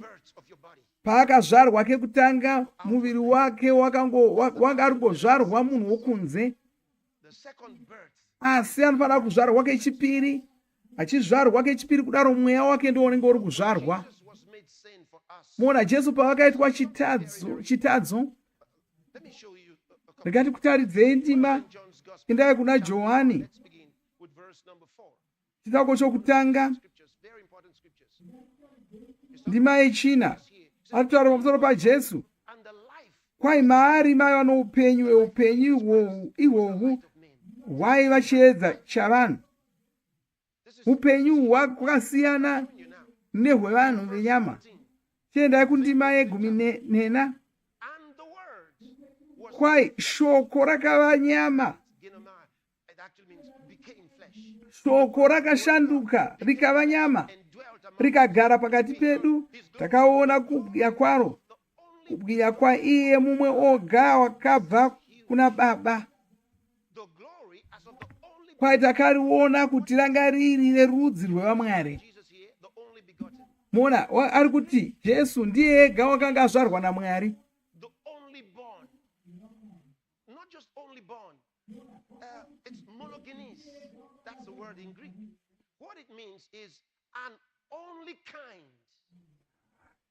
Pari kuti ndiye oga wakanga azvarwa naMwari, kuda kuti ndo munhu werudzi irworwo wanga azvarwa naMwari. Mwari vanga vasina mumwe munhu werudzi irworwo wakaita rwaJesu. Panga pasina munhu panyika pose wakanga ari werudzi rwaJesu panguva iyoyo. Ndiye munhu woga, ndo munhu wemhando iyoyo wakanga azvarwa naMwari panguva iyoyo. Haleluya, haleluya. Mwari vakanga vasina mumwe werudzi rwaJesu panguva iyoyo. Izvo zvinoshamisa. Icho chokwadi nemakei, nokuti Jesu vakazvarwa nemhandara, uye nebhakati vakazvarwa nemhandara. Vakanga vasina ropa remunhu wenyama. Vanga vangowana muviri kuna mai, asi vakanga vasivire ropa revanhu pano panyika, nokuti vanga vasina kuzvarwa nomurume, vanga vazvarwa naMweya Mutsvene. Saka Jesu ndo munhu wemhando iyoyo wakanga ana Mwari panguva iyoyo. Ngaitinde pandima ye17 ndikutaridze chimwe chinhu. Pandima ye17, kwai hakuna akamboona Mwari. Hapana akamboona Mwari. Hapana akanga amboona Mwari. Zvikanzi mwanakomana iye mumwe oga, iye oga akanga azvarwa naMwari. Iye oga wemhando iyoyo ega akanga azvarwa naMwari, akanga ari pachifuva chaBaba. Ndiye akatitaridza, akatitaridza kuti Mwari vanga vari munhu werudzii. Kana waida kuziva kuti Mwari munhu wakaita sei, waitarira pana Jesu. Ndosaka Jesu vakati kana ukandiona ini watoona Baba. Izvo zvinoshamisa. Jesu ndokubva wozofa. Jesu pavakafa, varoverwa pamuchinjikwa, vachiroverwa isu, vakabva vavigwa. Jesu, Bhaibheri rinoti kwanzi Mwari pavakazvamutsa kuvakafa ndo pavakanga vari kuzvarwa kechipiri ipapo. Nganikutaridzei pazvakanyorwa. Mwari pavakamutsa Jesu kuvakafa, Jesu ndo pavanga vari kuzvarwa kechipiri ipapo, nokuti vanga vambofa. Ngaitiende kuna Mabasa ye13. Toverenga ndima ya31 kwauye akaonekwa mazuva mazhinji naavo vakafamba naye kubva kuGarirea kusvikira kuJerusarema, ndivo zvapupu zvake. Zvino kuvanhu vokwedu tiri kukuudzai nhau dzakanaka kuti zvakavimbiswa madzibaba edu naMwari akazvizadzisa kwatiri isu vana vavo nokumutsa Jesu kubva kuvakafa, sezvo zvakanyorwa kwaisi zvakanyorwa mupisarema rechipiri zvichinzi, ndiwe mwanakomana wangu, nhasi ndakuzvara. Kureva kuti Mwari pavakamutsa Jesu kuvakafa ndo pavakati zuva ranhasi ndo randiri kukuzvara kechipiri, vachimumutsa kuvakafa saizvozvo. Saka kutanga akatanga azvarwa, achizvarwa naMaria. Mwari pavakamutsa kuvakafa, Mwari vanoti vanga vari kutomuzvara kechipiri pazuva iroro. Nemhakei Jesu aifanira kuzvarwa kechipiri, nokuti pamuchinjikwa paakanga vachitifira vakatora zvivi zvedu, saka vanga vavo munhu wezvivi. Saka Jesu pavakafa pamuchinjikwa, mweya wavo wakaenda kupi? Wakaenda kugomba romoto, nokuti wanga wava zvivi. Wakaenda kugomba romoto nokuti isu ndokwataifanira kuenda. Vakaenda kugomba romoto.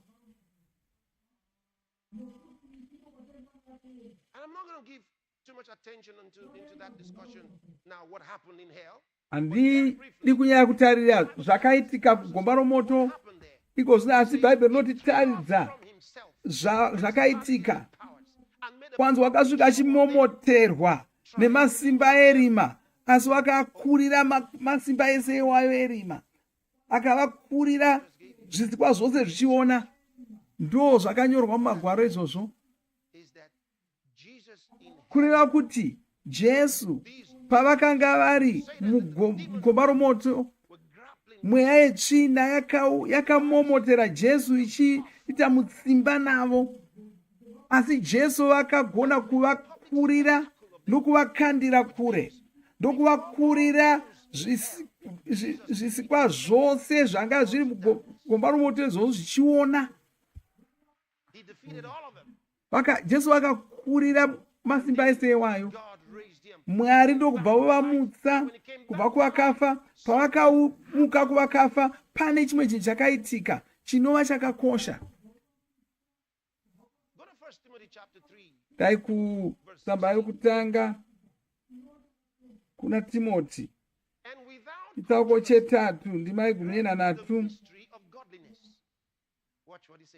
Kwanzi pasina kana mubvunzo chakavanzika choumwari chikuru kwazvo, iye akaratidzwa ari munhu wenyama, akaonekwa ari munhu wenyama, akaruramiswa mumweya. Kuda kuti murangarire izvozvo, akaonekwa nengirozi, akaparidzwa kuvanhu vasiri vaJudha. Jesu ndo ari kuparidzwa kuvanhu vasiri vaJudha. Akagamuchirwa munyika, akakwira kudenga. NdiJesu ari kutaurwa avo. Mwari ndiMwari, Jesu ndiMwari, vakaonekwa ari munhu wenyama, vakaruramiswa pamweya. Kuda kuti munhu nditsanangure ipapo panonzi kwaye akaruramiswa mumweya. Nemhaka akaruramiswa mumweya, imhaka yekuti wanga anzi mutadzi. Ivo vanga vasina zvivi zvavanga vaita, asi nokuti vanga vatakura zvivi zvedu, vakanga vaitwa mutadzi, ndokubva vofa. Ndosaka vakaenda kugomba romoto. Asi pavakaripa zvose zvaidiwa, vakabva varuramiswa. Mweya wavo wakanzwa waruramiswa, kureva kuti vakashambadzwa somunhu wakanga asina mhosva, nokuti wanga abhadhara zvese. Saka vakaruramiswa mumweya. Kururamiswa mumweya chinhu chikuru kwazvo. Kururamiswa mumweya chinhu chikuru. Nemhaka chiri chikuru, chinoreva kuti izvozvo zvinoreva kururamiswa mweya uku kunoreva kuzvarwa kechipiri. Unoziva kuti kururamiswa zvinoreve here? Kururamiswa kuchenurwa, kuchambadzwa somunhu asina mhosva yaakapara. Kureva kuti wachenurwa, watorwa semunhu asina mhosva yaakapara. Wakabhadhara, vakaripa, vakaita zvose zvinodiwa, ndokubva vodzvarwa kechipiri. Kuzvarwa kechipiri zvinoreva kuti vanga vasisina nhoroondo yeupenyu hwekare. Saka pakamuka kechipiri, pavakamuka kuvakafa, vanga voita somunhu asina kumbenge aripo, vasisina nhoroondo yeupenyu hwekare. Saka vanga vasina mhosva yavaigona kupomerwa. Asi izvi zvakakosha, unofanira kuzvinzwisisa, nokuti zvinozokubatsira kuti ugone kuvimba naMwari, ugone kunzwisisa zvawava iwe, vakaruramiswa mumweya. Enda kuna vaRoma chitsauko chechina, toverenga ndima ya 23. Mashoko okuti zvakanzi kwaari haana kunyorerwa iye oga, asi kwatirivo kana avo vachanzi naMwari vakarurama, kunesu vanotenda kwaari iye akamutsa Jesu Ishe wedu kubva kuvakafa, akaurawa nokuda kwezvivi zvedu, akamutswa kuvapenyu, kuti tigotorwa savanhu vasina mhosva yatakapara.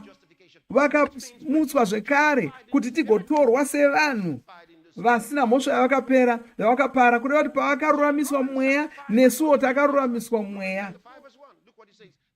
Tarira vaRoma 5:5, naizvozvo zvatinoruramiswa nokutenda, tine rugare naMwari kubudikidza naIshe wedu Jesu Muponesi.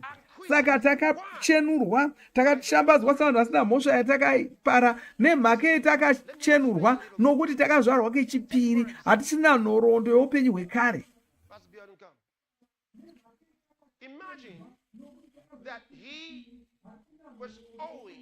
Imbototora murume uyu, ngatimboti wanga ane chikwereti chaanga anacho, ndomutora voenda naye kumatare, voti uya toda kuti ubhadhare. Ari mudare imomo, ini ndopindamo, ndobhadhara mari yaari kunzi une chikwereti chayo. Asi ndabhadhara saizvozvo akabuda, ikoko hakusi kuchenurwa, nokuti wapara mhosva akaibvuma akabhadhara.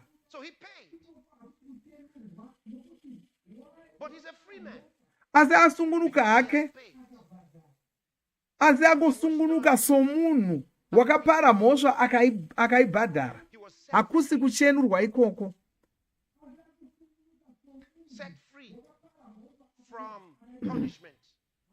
Saka haachina chirango chaachapiwa, haana hake kubudisa mari yacho mumwe make, ini ndindaibhadhara. Saka ndo zvakaitirwa vanhu vose vesungano yekare naJesu, vose vakauya Jesu asati vakararama, Jesu asati vauya, Jesu vakavabhadharira. Asi vanhu vakazouya Jesu vauya, kana vakagamuchira Jesu, vanoitwa veropa raMwari, vanozozvarwa kechipiri, vanoitwa zvisikwa zvitsva muna Muponesi Jesu.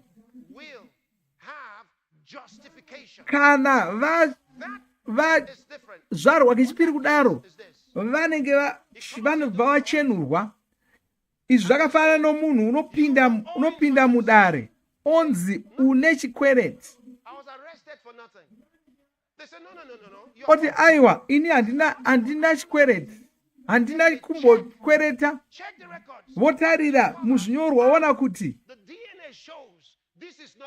votarira kuti munhu watabata haasiye, kunyange chiso chake chakafanana newakapara mhosva, asi haasiye. saka uona kuti haisiyo mbavha yacho iri kutsvakwa. Saka nemhaka yokuti waonekwa kuti haasiriye munhu wakapara mhosva yacho, anobva achenurwa, anobva ashambadzwa somunhu asina mhosva yakapara, nokuti munhu waunzwa kudare haasiye wakapara mhosva. Ndo zvinotaurwa nebhaibheri richiti kana munhu amuna muponesi Jesu, yava imwewo mhuka itsva, zvekare zvapfuura, zvose zvava zvitsva. Ndosaka usingafaniri kugamuchira zvirwere mumuviri mako, nokuti zvirwere zvakanga zviri pamunhu wekare. Paukagamuchira Jesu wakashanduka rudzi, wava werudzi rwevamwari, wava weropa revamwari. Haleluya. Malibasonte kaparia dosha la proka. Haleluya. Haleluya. Ndosaka wapora, ndosaka wasungunurwa kubva pazvirwere zvako, ndosaka zvisisagoni kuti urambe uchirwara. Uyo watopora, uyo zvatopora. Vaya vanga vambodomwa mazita vatosungunuka vakumhanya. Haleluya. Oh, haleluya. Haleluya. Zvapera, zvirwere zvapera, zvirwere zvapera muzita raJesu. Mumwe nomumwe wose ari panhovo, mapora, chisumukai, masungurwa kubva paurwere hwenyu, chisumukai mufambe, masungunurwa muzita raJesu. Mwoyo wenyu wapora, zvose zvapora, masungunurwa muzita ramambo Jesu.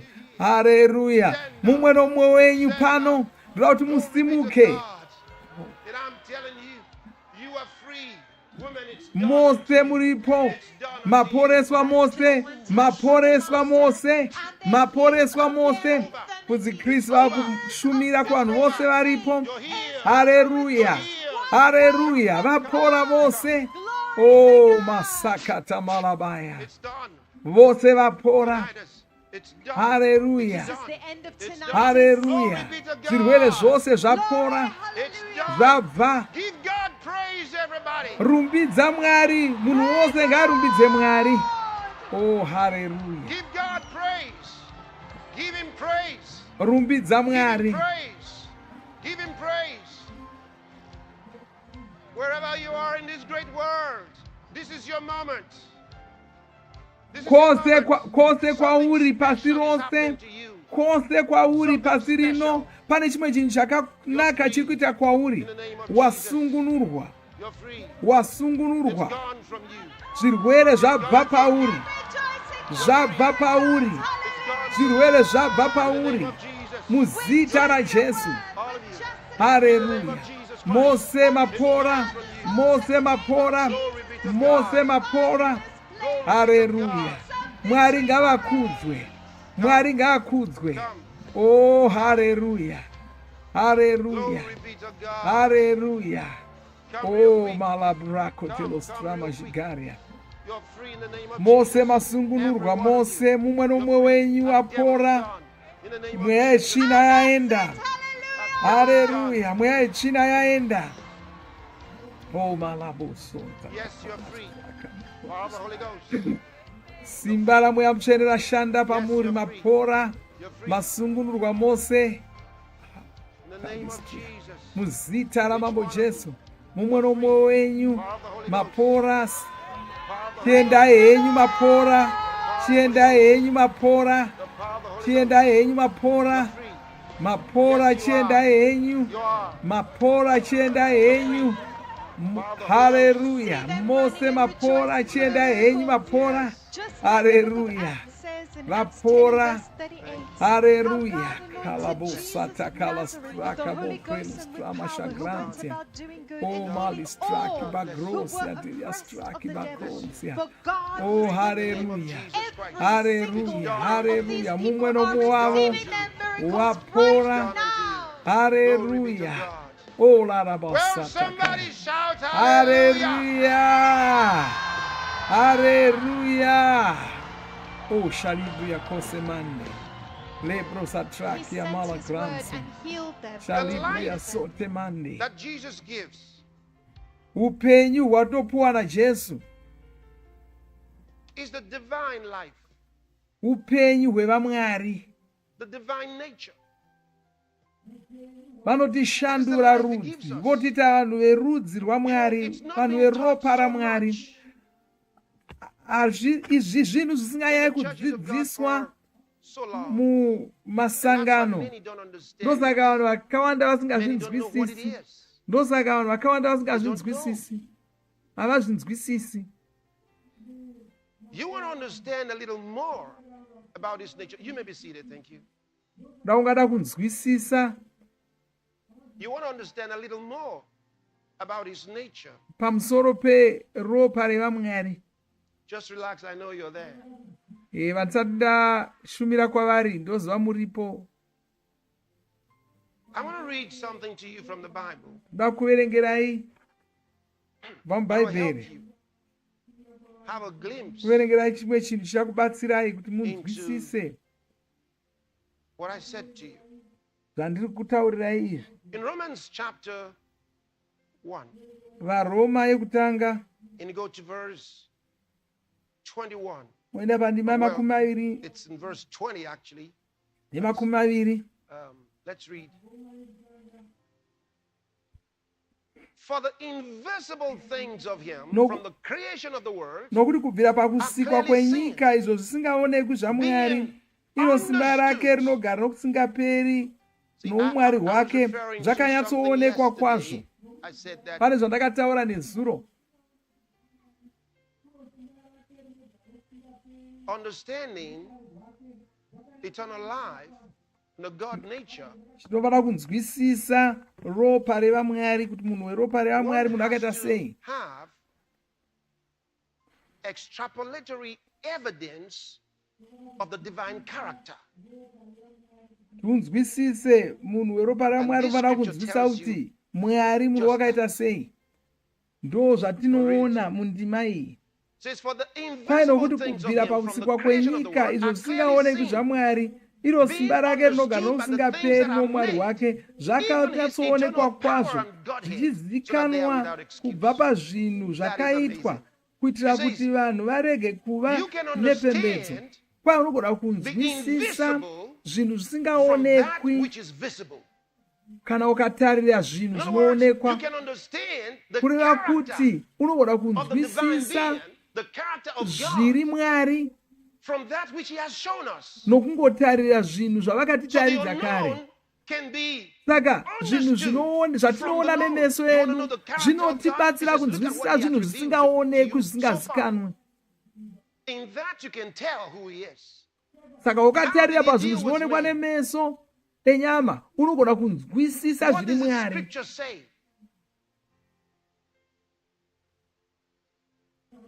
Even our own experience of him. Kunyangwe Our own experience of God, character of God. tiri kuona unhu hwaMwari. God is not the one that makes people sick. Mwari havasiwo vanorwarisa So far we've vanhu. seen he's healed. Tatoona kuti vanhu vaporesa vanhu. Tine vanhu vatatoona Mwari vachiporesa. It's still working today as it did back then in Bible. Zita raJesu harisati rashanduka, richiri kuoshanda zvaraita munguva yeBhaibheri. That's what's happening. Ndo zviri Glory kuitika. to God. Haleluya. He says you can understand Kwai unogona kunzwisisa which are unseen. zvinhu zvisingaonekwi kana ukatarira zviya zvavakatitaridza zvatinoona. Creation of the world are clearly seen, being understood by the things that are made. Kwai zvinhu zvinoonekwa izvi zvinotibatsira kunzwisisa zvinhu zvisingaonekwi zvaMwari. Even his eternal power and Godhead. Kwai kunyangwe simba ravo neumwari hwavo. Saka nokuda kwaizvozvo hapana munhu anogona kuti ini handibvumi kuti kuna Mwari. Mwari vanoti haugoni kunzvenga naizvo. Kwanzi inini handibvumi kuti kuna Mwari. handisati ndambonyatsoona kuti Mwari vacho vari papi. Haugoni kunzvenga naizvozvo, Glory be to God. nokuti zvinhu zvaunotoona nemeso zvinotokupupurira nechekare. Oh, sarina kota la branca listraka progelostri jigimaria. Thank you, Lord. Oh, hallelujah. Latrika malistrakia. Mwari vane nyasha dzinoshamisa. How gracious he is. Mwari vane nyasha dzinoshamisa. How gracious. Mwari vane nyasha dzinoshamisa. How gracious. Vane nyasha dzinoshamisa. Stand Oh, up. hallelujah. All of you here. Vakushumira zvino How gracious God nerimwe is. boka ravanhu Stand vanga up. vakamirira kushumirwa. Vakuvarayira kuti vasimuke vanhu vose See, it ivavo. doesn't matter which way I minister to you. Saka What's important is hazvina basa kuti ndashumira kwauri nenzira ipi. Chakakosha ndechokuti simba raMwari produces the result, ndiro riri kushanda pauri. right? Because I may touch someone, Nondi mumwe ndogona kuita wokubata, asi ndogona kusabata mumwe, ndogona kuita kutaura Jesus mashoko. healed in different ways. Jesu akaporesa nenzira dzakasiyana siyana. Like that man I read to you, did Jesus Seuya touch him? wakaporeswa ndakuverengerai, Jesu havanambomubata. Vakangotaura, Jesu vakangotaura kwaari vakati chitsimuka, tora nhoro yako uende kumba, ndokubva utopora. You were diagnosed with sickle cell anemia. Ava vana ava Who brought you? vakawanikwa vane chirwere muropa ravo. Where's the dad? Where's the dad of these two little guys? Come here, come. Ava- Follow me. Vana vadoko chose, These two 13-year-old boys. vana makore These are your 13. They're your sons. Kaitione baba vacho ndivo ava. Age 13 Mapahla vana vacho ivava. with sickle cell. Ropa ravo harina kumira zvakanaka. I'm going to pray for the two of them now. I'm going to pray for them now. What's your name? And you? Wonderful. You Hallelujah. call him good luck and you call him good news. Vana mazita ava anonakidza. Precious Lord Mumwe anonzi Jesus, mhanza yakanaka, mumwe anonzi nhau dzakanaka. I bring healing to these two kids. Tinoporesa vana vadiki, vana vaviri ava. There's hands on these twin brothers Muzita who are now la healed Jesu. of sickle cell Vapora, anemia. And They're healed. vapora, vapora vana ava. Oh, hallelujah. Glory, hallelujah. Hallelujah. Le branco tecomas. Thank you, Lord. Hallelujah. Power of the Holy Ghost. Hallelujah. two by two. Dzikristu vakunyengeterera vakushumira kuvanhu ava. It says, "Behold, I am the Lord, the God Chivabata of all nemaoko avo. flesh. Is there anything too Vachishumira hard for kwavari. me?" See that woman Oh, vibrating with the hallelujah. power of the Holy Ghost. Man of God, Oh, cast that malistra devil masigma out kosi. from that woman. This is the end Vakushumira of kwavari. infertility. With just one breath of the Spirit, the word has gone out tonight, and healings are happening everywhere, all hallelujah. across the globe. And here at the Healing Stream set, Vari it is kushumira a kwavari time of vachivabata celebration nemaoko avo. and joy as they celebrate Oh, their miracles. hallelujah. Man of God begins to minister two by two, uterine Ndo pari fibroids, kubuda absorbed uchapupu. by the power of the Holy Ghost. Patanga tichiona It's the huya. end of abdominal pains. Vatobatwa anobva atopora ipapo. Haleluya. Avo vari kumhanya vanoziva kuti vapora. Oh, haleluya. Oh, masepora kamaya. Urinary tract infections. This man has been possessed by a devil. Haleluya. La gracia toca. And that's it. Praise the Oh, Lord. hallelujah. The name of Jesus is glorified tonight. Wow. Can you shout hallelujah? Hallelujah. See that woman fall Wow. under the power of the Holy Ghost. Vari kushumirwa The presence is vari thick vaviri and vaviri. tangible here at the Healing Vasvika Stream pane live healing services where vagere mungoro dzevakaremara. and joy Oh, is hallelujah. unspeakable, filled glory. Oh, malistra mashigimonia. Oh, hallelujah. Ashuka pane vari mungoro Approaching dzevakaremara. those on the wheelchairs. Hallelujah. Kale droma zia kashemonde. Ah.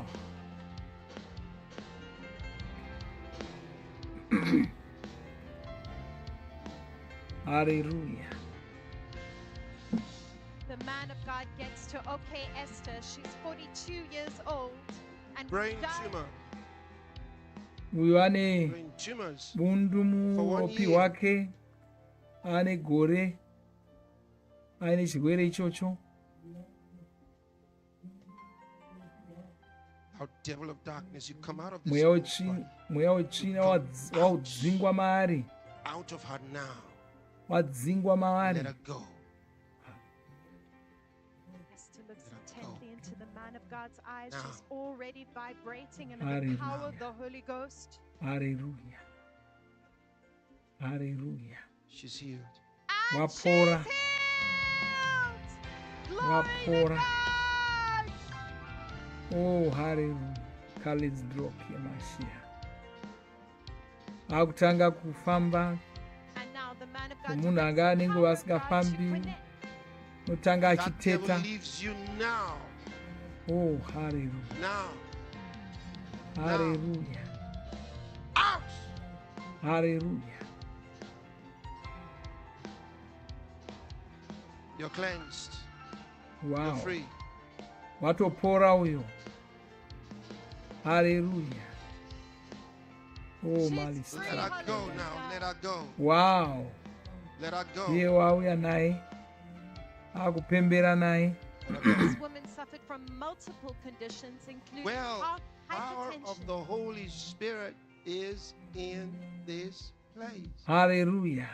Simba Hi. ramweya mutsvene kwanzi riri panzvimbo pano. You came from Zimbabwe. Wow. Hallelujah. This is Synodia, 65 years old. He does. Uyu wabva You know he kuZimbabwe. does. Hallelujah. You know God loves you. You love him too. Oh, But your love for hallelujah. him, it's not as strong as his own for you. Hallelujah. He loves you much more. Kuziviswa kunzi Jesu anokufarira kudarika kufarira kwaungaita. Out of the devil of darkness. Out. Mweya wetsvina wadzingwa kubva maari. Power of God go through her body. Hallelujah. And the man of God declares her free. Praise the Lord. Wapora uyo. Synodia Hallelujah. is free. Look at her go. Oh, hallelujah. Thank you, Lord. Praise the Lord.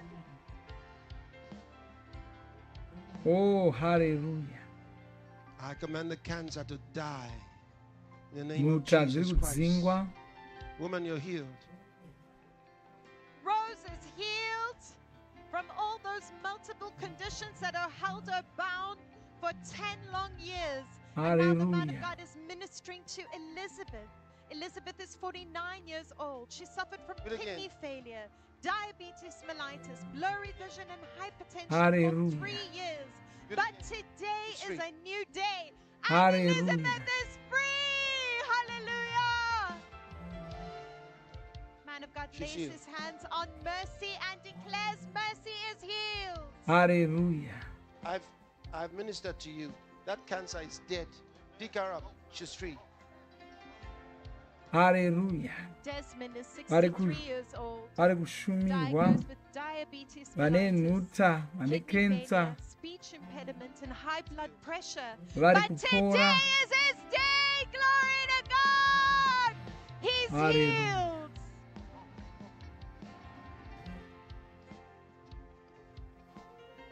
Oh, hallelujah.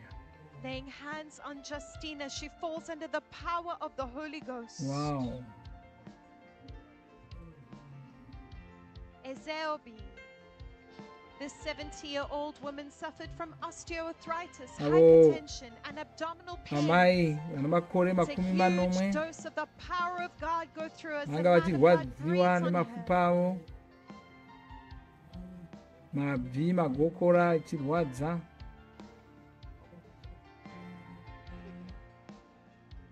And the blood Hallelujah. declares her free. Vapora. Out. Let her go. Hallelujah. Return no more to her. Hallelujah. Well, pick her up. She's here. She's here. Praise the Wose Lord. ari kunzi wapora. Praise. Hallelujah. Watopora. Wose ari kunzi wapora. Watopora. Hallelujah. Wose ari kunzi wapora. Atopora. Hallelujah. United Kingdom. Oh, hallelujah. Vakushumira zvino. Arthritis, hypertension. Vakushumira They are pane gone from you. vari You're panhare gone avo. from you and you are free in the name of Jesus. You're free. You're free. Uyo watonyengeterera watopora. Glory, hallelujah. Watopora. Immaculata, Canada, stage We 4 are liver Canada. cancer. I command the Canada, cancer une to cancer. die and pass Yomuchiropa. out of your body. In the name of Yatodzingwa Jesus, yatopora. you are healed. Wapora. You're healed of your infirmities. That devil is Hallelujah. gone from you. Yes, you are free. In Jesus' name, you're free. Chanel, South Africa. Hallelujah.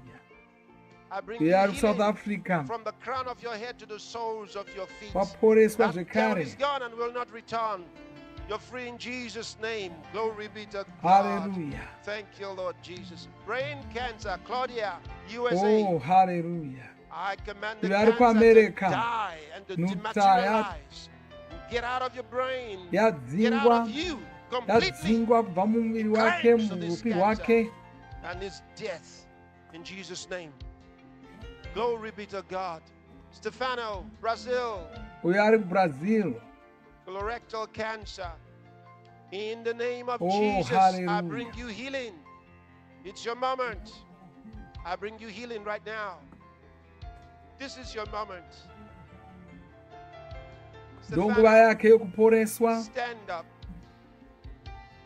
Ava ndo vari kunyengetererwa vari kudzimba dzavo. He's got some sound delay. Vachibatwa panhare. Oh, It's your hallelujah. moment Simba raMwari harina of all your infirmities. Be healed. Be healed of all your infirmities. Of the asthma, the hypertension, diabetes, Zika syndrome. In Jesus' name, it's done unto you. It's done unto you. Glory be to God. Krishna, India, breast cancer. I command the cancer to die and to dematerialize and pass out of your body in Jesus' name. It's done. It's done. It's done. It's done. Lapai, Myanmar. Paralysis left because of hemorrhage. Well, you are healed in the name of Jesus. You are healed. Your brain is healed. poreswa. You're healed. Wapora. You're healed. Wapora. Glory be to God. You're healed. It's done. G. China. Cerebral palsy. Put your hand on her forehead. On her forehead. Mubatei pauma pake. Yeah, good. Ari kurayirwa kunzi She's vamubate healed. pauma pake. It's done. Atopora zvatoita. It's done. Glory be to God. It's done. Joy, Nigeria, aplastic anemia. I bring you healing in the name of Jesus Christ. I command that devil to come out of your body from this very moment. Be healed. Hallelujah. In the name of Jesus. It's done. It's done unto you. It's done. Get up of that bed. It's done. Biju, UAE. Uyo ari kuDubai. Vari kutibata vari kunzvimbo dzakasiyana siyana. In the name of Jesus Christ. Asi munomo wavo ari From the crown of your kupora. head to the soles of your feet. Be healed. Mumunomo wavo ari kupora. In Jesus' name, be healed. It's done unto you. It's done. Thank you, Lord. Geraldine, India. Hallelujah. Menstrual irregularities. Well, I bring you healing in Jesus' name. Hallelujah.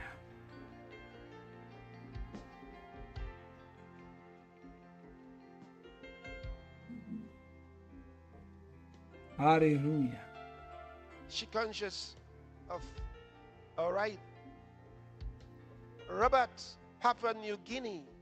We are Papua New Guinea. Asthma, loss of Mukairi smell, kure taste, chose. and vision, uterine fibroids, acute allergic reactions. You are Nezvirwere healed of zvakawanda all your wanda. infirmities. Wapora zvirwere zvake zvose. It's done. Hallelujah. Fabiano, Brazil, bipolar We are in disorder, Brazil. depression, that devil is gone. And you are free in the name of the Lord Jesus Watopora, Christ from this very moment. watosungunurwa. It's Papa done. chirwere ichocho. Joa, South Africa, osteoarthritis. We are in South I bring you Africa. healing. Mafupa ake I haana bring you kumira healing in the name of the zvakanaka. Lord Jesus Christ. Ari And you're kushumirwawo. free, all your joints, your Wasungunurwa. body, you're completely free. Hallelujah. In Jesus' name, Hapana and kana that devil chirwere will not chimwe return to chiri you. kuramba You're free. chiripo. Lilia, Canada. Uyo ari Orbital kuCanada. bone fracture, difficulty in breathing. I bring you healing from the crown of Asi your head to the kunyatso soles of your zvakanaka. feet. Mafupa ake Be made every whit whole. In Jesus' akavhunika. name, it's done unto you. Asi zvino It's done, wapora. Lilia. It's done. Wapora. Brian, South Africa. Tinnitus, fibromyalgia. How devil of darkness, Uyo ari you kuSouth come Africa. out of him now. Ana mapundu Come out of him. muchibereko. It's done. You're Zvese free in izvozvo Jesus' zvabva name. You're pari. free. Glory be to Hallelujah. God. Sofdar, Mongolia. Uyo ari Colon kuMongolia cancer, pedo nokuChina breast uko. cyst. I command the cancer to die and the cyst Nuta, to ipari. dematerialize, and you are free of your Zvabva infirmity. In Jesus' name, vapari you're free. nezita raJesu. Glory be to God. Lucas, Namibia. Uyo ari Hepatitis B kuNamibia. infection. You're free of your infection in Jesus' name. Iwo pachake You're free. hachina kumira zvakanaka. Glory be Waporeswa. to God. Rajasika, USA, severe Uyo ari headache. kuAmerica. Soro wake unomurwadza chose.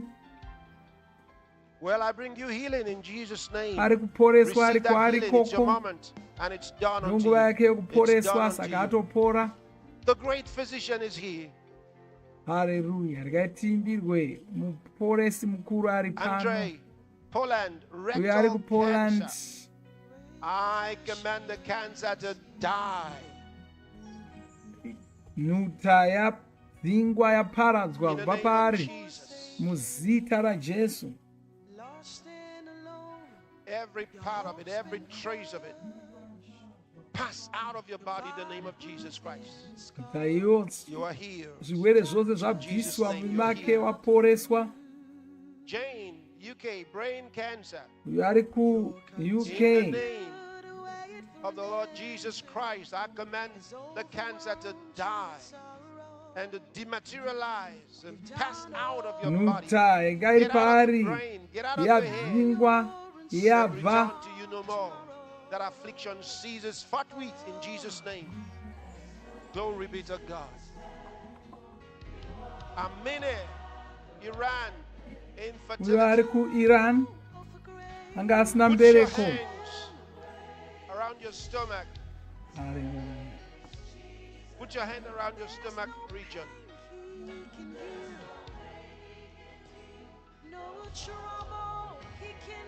Amene, put your hands around your stomach region. Ari kunzi abate padumbu pake. Good, good, good. In the name of Jesus Christ, be loosed. Your womb is healed. Chibereko chake chapora. Muzita raJesu.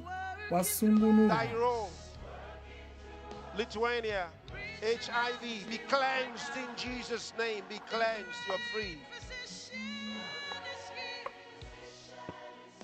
Shanti, Sri Lanka.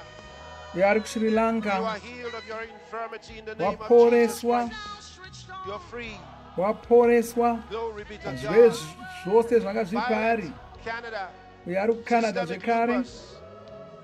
In the Ane name of the Lord nhuta Jesus Christ, I ropa command the rake. lupus to pass out of your body.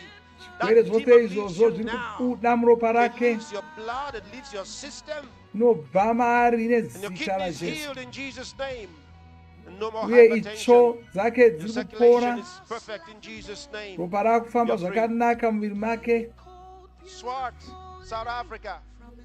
ari South Africa uyu epileptic spirit to come out of this boy. pari In dziri the name kubva of mwana Jesus Christ. uyu mukomana uyu Get out of him. Let him go free. In Jesus' name. We're gunning Austria. uyu ari Austria End discrepancy, spiritual attacks.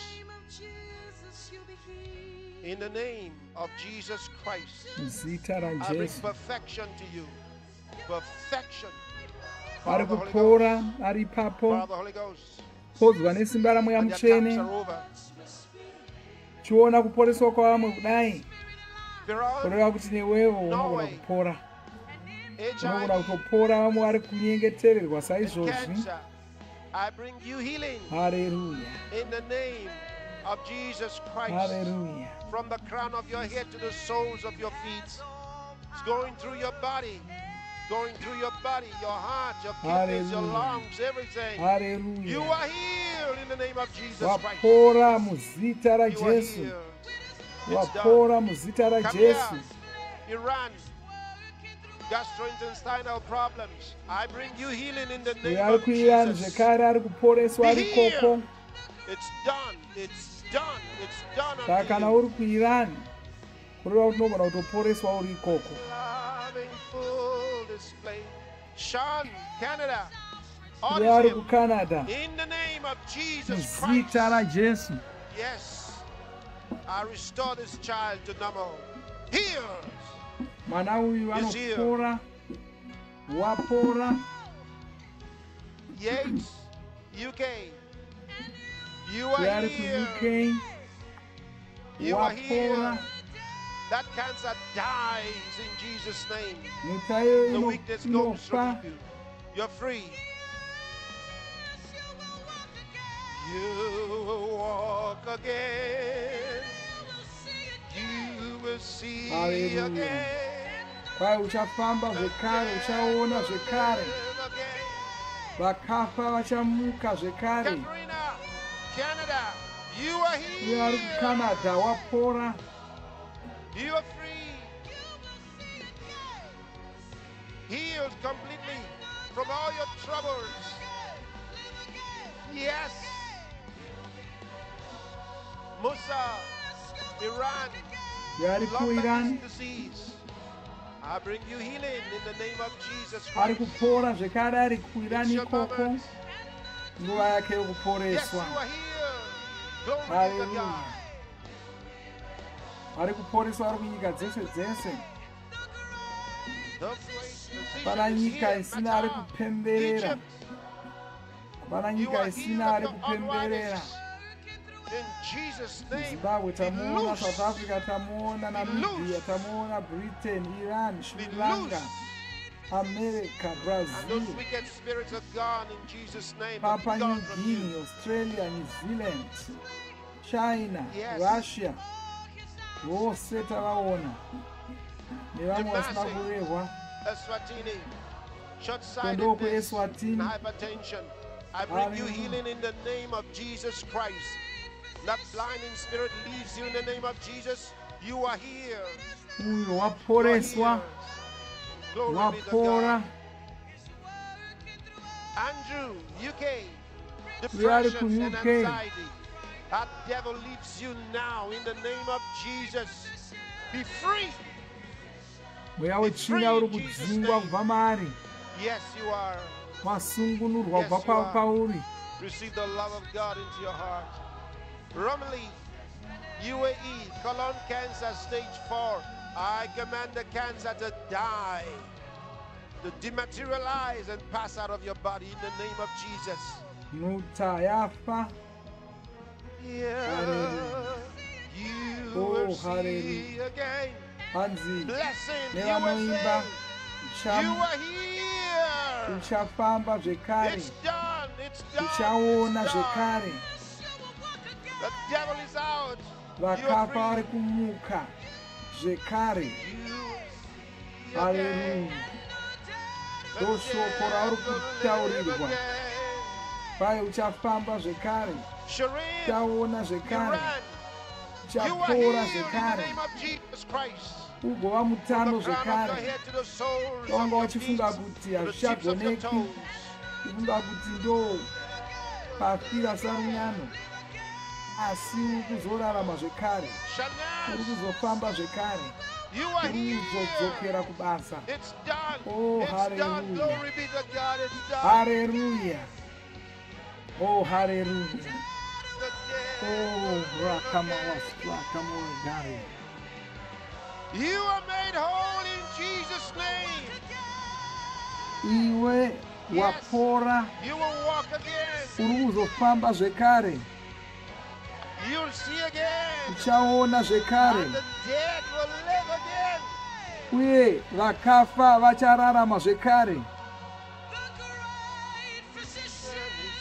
Hallelujah. With love in full display. Pai murapi mukuru ari pano, rudo rwake ndo rwatiri kuona ruchiporesa vanhu vose ava. Right now. Iko zvino murapi mukuru ari pano, rudo rwake ndo rwatiri kuona ruchiporesa vanhu vose vatiri kuona achipora. Maoko avo atambanudzirwa kwauri. Haleluya. Takasungunurwa kubva paurwere hwako In the name of Jesus Christ. muzita ramuponesi Jesu. Receive that healing into your body. Chibvuma kuti waporeswa. Receive it now. Rega simba rokuporesa iro rishande mumuviri mako. What you desired. Zvawanga wachishuvira waitirwa naMwari. It's done unto you. Wapiwa zvawanga You know, wachishuvira. from the beginning of the service, Kubva healings patatanga have been taking place. vanhu vanga vachingoporeswa. Healings. Vanhu vanga And vachingoporeswa. all the time I was sharing the word of Pose God pana with you, ichidzidzisa shoko raMwari, healings were taking vanhu vanga place. vachingoporeswa. You check your body, you discover you've been healed. Ukatarisa muviri wako iko zvino uchaona kuti watopora. Something has happened. Pane chatoitika muviri And there are mako. even many who were not expecting the healing. Kune vamwe vanga vasiri kutotarisira kupora asi vatopora. That's the mercy of God. That's the Ndo love of tsitsi God. dzaMwari, ndo rudo rwaMwari We have rwurwo. one more service for the July edition of the Healing Streams, Tasara which is nezuva tomorrow. rimwe chete revhuserere rino. Don't miss tomorrow. Ndimangwana.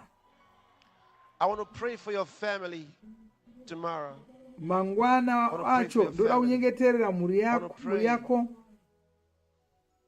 For your city, Ndoda kunyengeterera guta for your rako. country. Ndoda kunyengeterera nyika yako. And this is important to you. Izvi zvakakosha. It's important to you. Zvakakosha. At different times in life, Panguva dzakasiyana-siyana muupenyu, Mwari vanotitungamirira, tells us what to do. vachitirayira zvokuita, Shows us vachititaridza solutions. kuti tingagadzirisa zvinhu zvedu Answers sei, to questions. vachidavira mibvunzo yedu. It gives us direction in life. Vanotitaridza gwara rokufamba naro muupenyu. And in the day in which we are living, Uye muzuva rataakurarama iro more rino, than ever before, we need God's direction. tinofanira kutungamirirwa naMwari kudarika imwe nguva There's so ipi many zvayo. things that people have tried, Pane zvinhu zvakawanda zvakaidzwa navanhu and things are failing in life zvikasabudirira because the systems nemhaka yokuti are failing. zvinhu hazvisi kuitwa nemutoo wazvo. And the Bible shows us Bhaibheri rinotitaridza, what day we're living in. rinotibatsira kunzwisisa kuti nguva yatiri kurarama inguva yakaita sei, vachititaridza kuti zvinhu zvichazoitika mumazuva ano iwo okupedzisira. Scriptures tell us exactly Magwaro anotitaurira pachena what our world will be like. kuti nyika yedu ichange iri nyika yakaita sei. And God tells us Mwari vanotitaurira what to do. zvokuita. It's important for us to know, Zvakakosha kuti tizive, to do what He tells us to do. tiite zvavanotitaurira nokutirayira kuti tiite. It's important for us. Zvakakosha kuti tiite saizvozvo.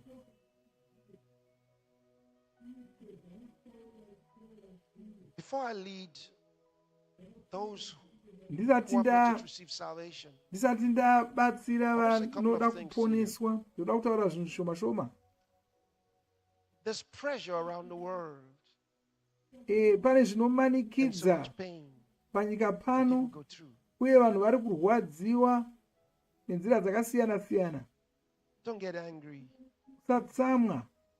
Anger can only lead to more frustration. Kutsamwa kunokurodza mwoyo.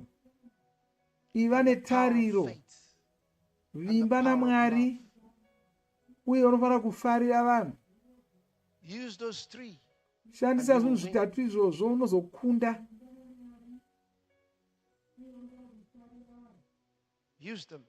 Shandisa zvinhu zvitatu izvozvo unokunda chete kana ukadaro.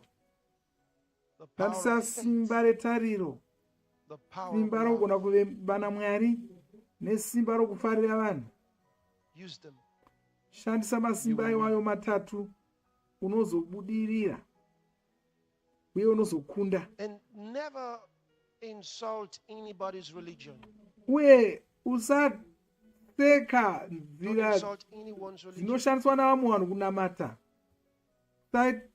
Usaseka kana kudzimhura. Izvo zvakakosha. Usataura uchitukirira nzira dzinoshandiswa navamwe vanhu pakunamata, kana kutuka vatungamiriri venzira idzodzo dzokunamata. Vangarira kuti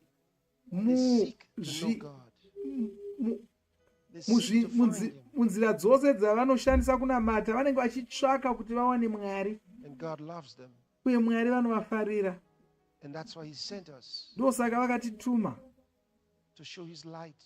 kuti tizovheneka chiedza kunyika dzepasi rino, chivataridza kuti Mwari vanovafarira. Jesu pachavo vakataura vachiti, handina kuuya kuzoranga nyika, ndakauya kuzoponesa nyika. Jesu havana kuuya kuzoranga nyika. Nesuwo hatipani kusha kuna Mwari ndechikuti iwe unobata vamwe sei. Mwari vanoda kuropafadza nguva yose. Vanoda kuti ubate vamwe norukudzo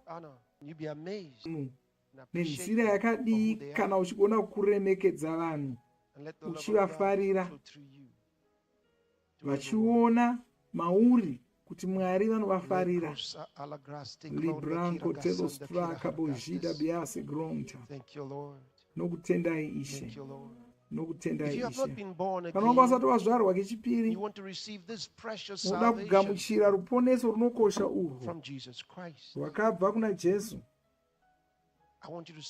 Ndoda kuti utaure mashoko aya uchiteedzera. Taura nomwoyo wako wose. Iti imi Mwari, ndinokutendai nokuti makandida. Ndinokutendai makandifarira. Ndinogamuchira ponesi Jesu, mwanakomana waMwari. Ndinogamuchira kuti vakandifira pamuchinjikwa kuti vandiponese mweya wangu. Ndinogamuchira kuti Mwari vakavamutsa kubva kuvakafa, uye kuti vapenyu nhasi. Ndinopupura nomuromo wangu kuti muponesi Jesu ndo akutonga muupenyu hwangu kubva pazuva ranhasi. Ndinokutendai Ishe, ndava weropa raMwari zvino, ndazvarwa kechipiri, ndava mwanakomana waMwari kubva pazuva ranhasi. Amen. Naona matamna matoda kuti uzive kuti Mwari vakunzwa vakudavira.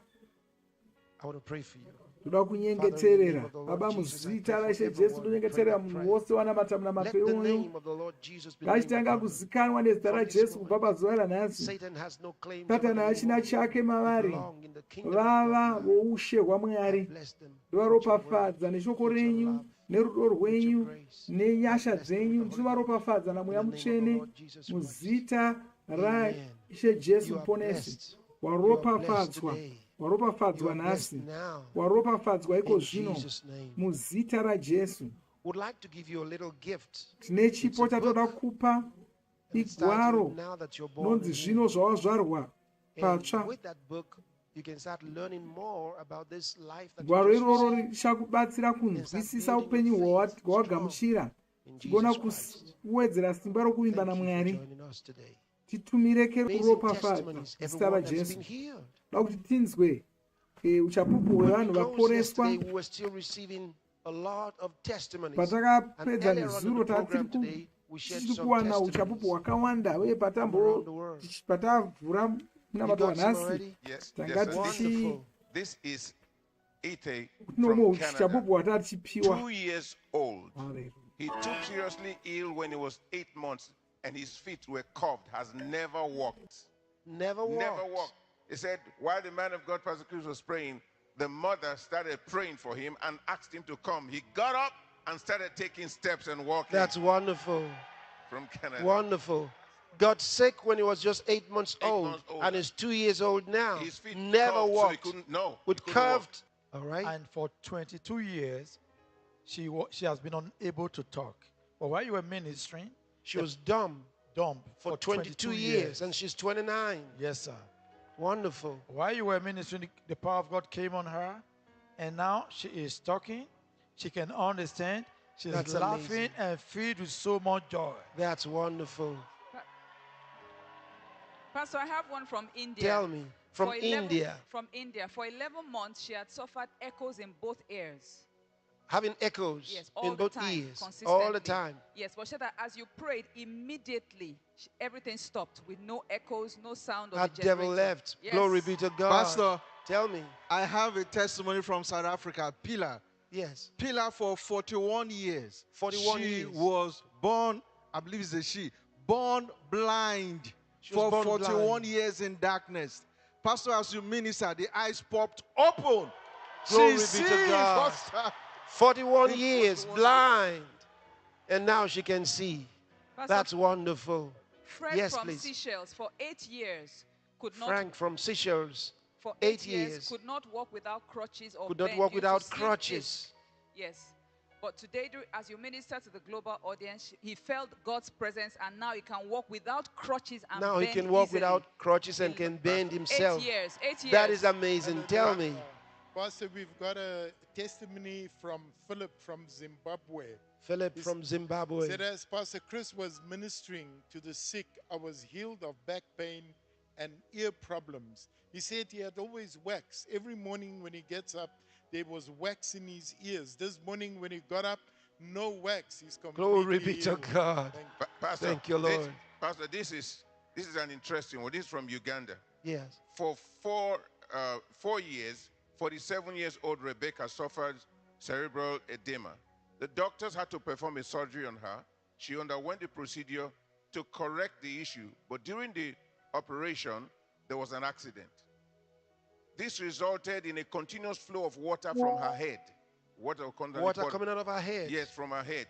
As a result, she experienced difficulty in bending her head, as was constantly in pain, and the water would be pouring. He said, while the man of God, Pastor Chris, was ministering to the sick, she slept off. When she woke up, he said her daughter noticed that the water from the head has stopped flowing completely and the pain is gone, healed. That's wonderful. Pastor, this is from That's Ghana. wonderful. Glory be to God. One of our centers, healing centers in Ghana. A 49-year-old Kofi, for 3 years, had difficulty walking as a result of stroke. He was brought into the center with a car, aided. But now, he is healed. He is walking Praise God. without help. Praise God. Pastor, I have one from China. From China. Yes, Wang Yang says he or she had a painful swelling on the left side of the neck. when she would open her mouth to speak, the pain was so severe, along with general pain due to the condition. But she said as you were praying for the sick, immediately she felt relief and realized the pain and the swelling were gone. Glory to God. This is Makodi from Cameroon. Yes. 30 years old Makodi had a terrible accident 9 years ago, which fractured his legs badly. He was operated on, and metals were inserted in his legs 3 times. Came in for this healing, the healing streams, using crutches with metals still in his legs. As the man of God, Pastor Chris, was ministering to the global audience, he says he was suffused with great strength. Immediately, he stood up and started walking around, threw away the crutches. Praise God. Pastor, this is No from more pain. Australia. Tell me, from Australia. Yes, sir. And it's from Ronald. He says he got hit of anxiety and lack of sleep, which had persisted for years. While you were ministering, the power of God came on him, and he felt a weight lifted off him. Praise and God. suddenly, everything returns Praise to normal. God. Pastor, this is from Chad. Tell me. Chad, sir. From Chad. 26-year-old Fidel couldn't move, neither could he bend his left shoulder and left elbow after an accident 12 years ago. While Pastor was ministering, he felt the power of God like fire. Praise now God. he can move, he can bend his left arm, his shoulder, and his elbows without pains. Amazing. Yeah. Amazing. Pastor, Tell we me. have a testimony from Antoinette from South Africa. Yes. She said she's been suffering from hypertension and HIV.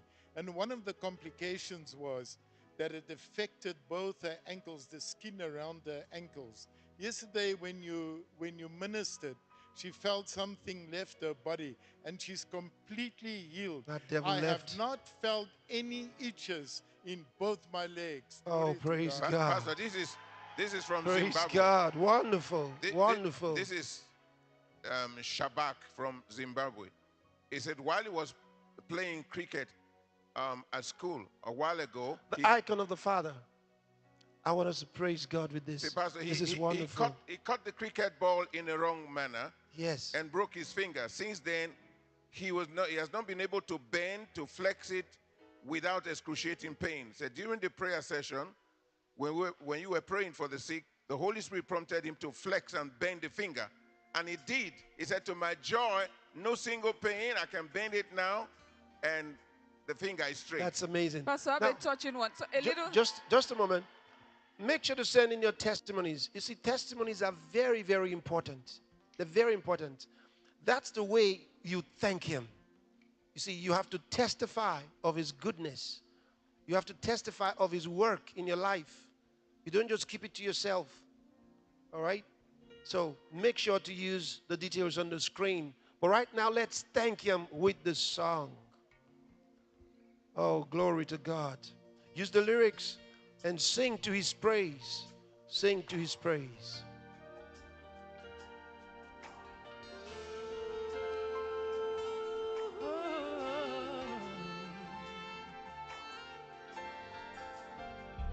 Great God of glory, the icon of the Father.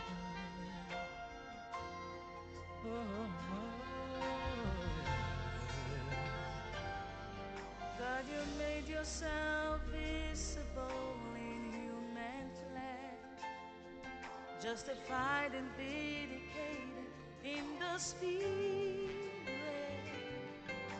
seen by angels, and your glorious gospel is preached amongst the nations. Oh, believed on by many in this world, and taken up in glory. Oh, you're amazing, God, the everlasting Savior, who dwells with us, yet lives in us, Almighty King of glory, who gave his all for mankind.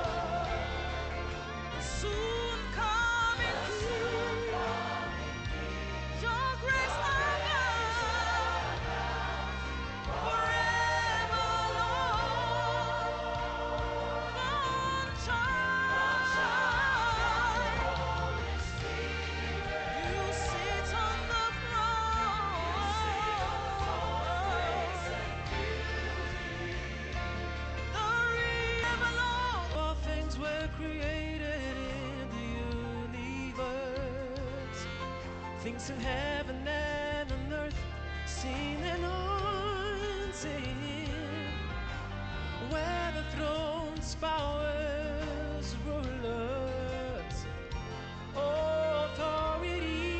authorities, all were created by you and for you, Lord. That's the Son of God. You hold the highest authority. Yet reigning earth, in the world through world. You made us your righteousness, Lord. Beautiful in God, the glorious icon. Nothing compares. The soon coming King. Your grace abounds forevermore. Shine on the Holy Spirit. You sit on the throne, the risen King. To you we sing forever, Lord.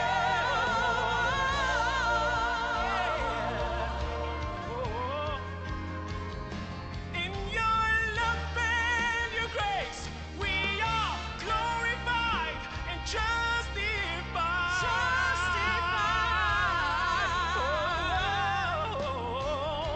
In your majesty, we are beautified and magnified.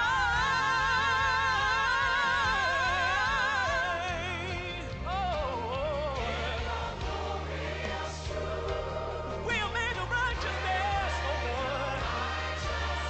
Guiltless and sinless. Lord Jesus. You're so holy. You're so holy. You're so pure.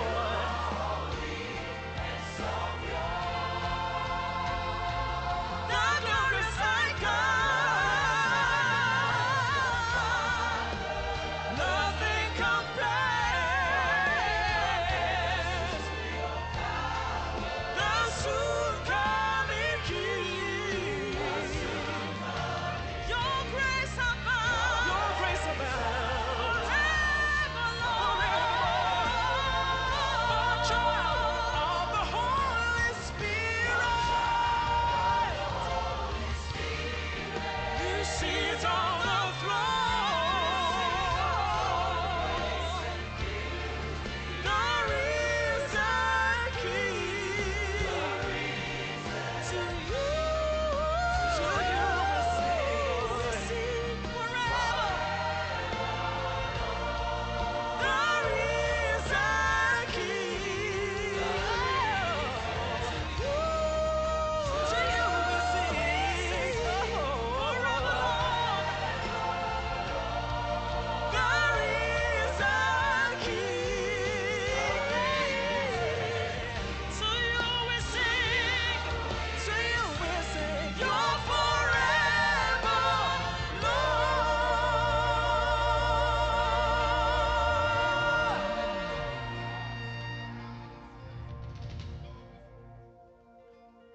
Yeah, you were trying to share one of those testimonies with us. Tell me. Pastor, this is from Canada, a Yes. 9-month-old child.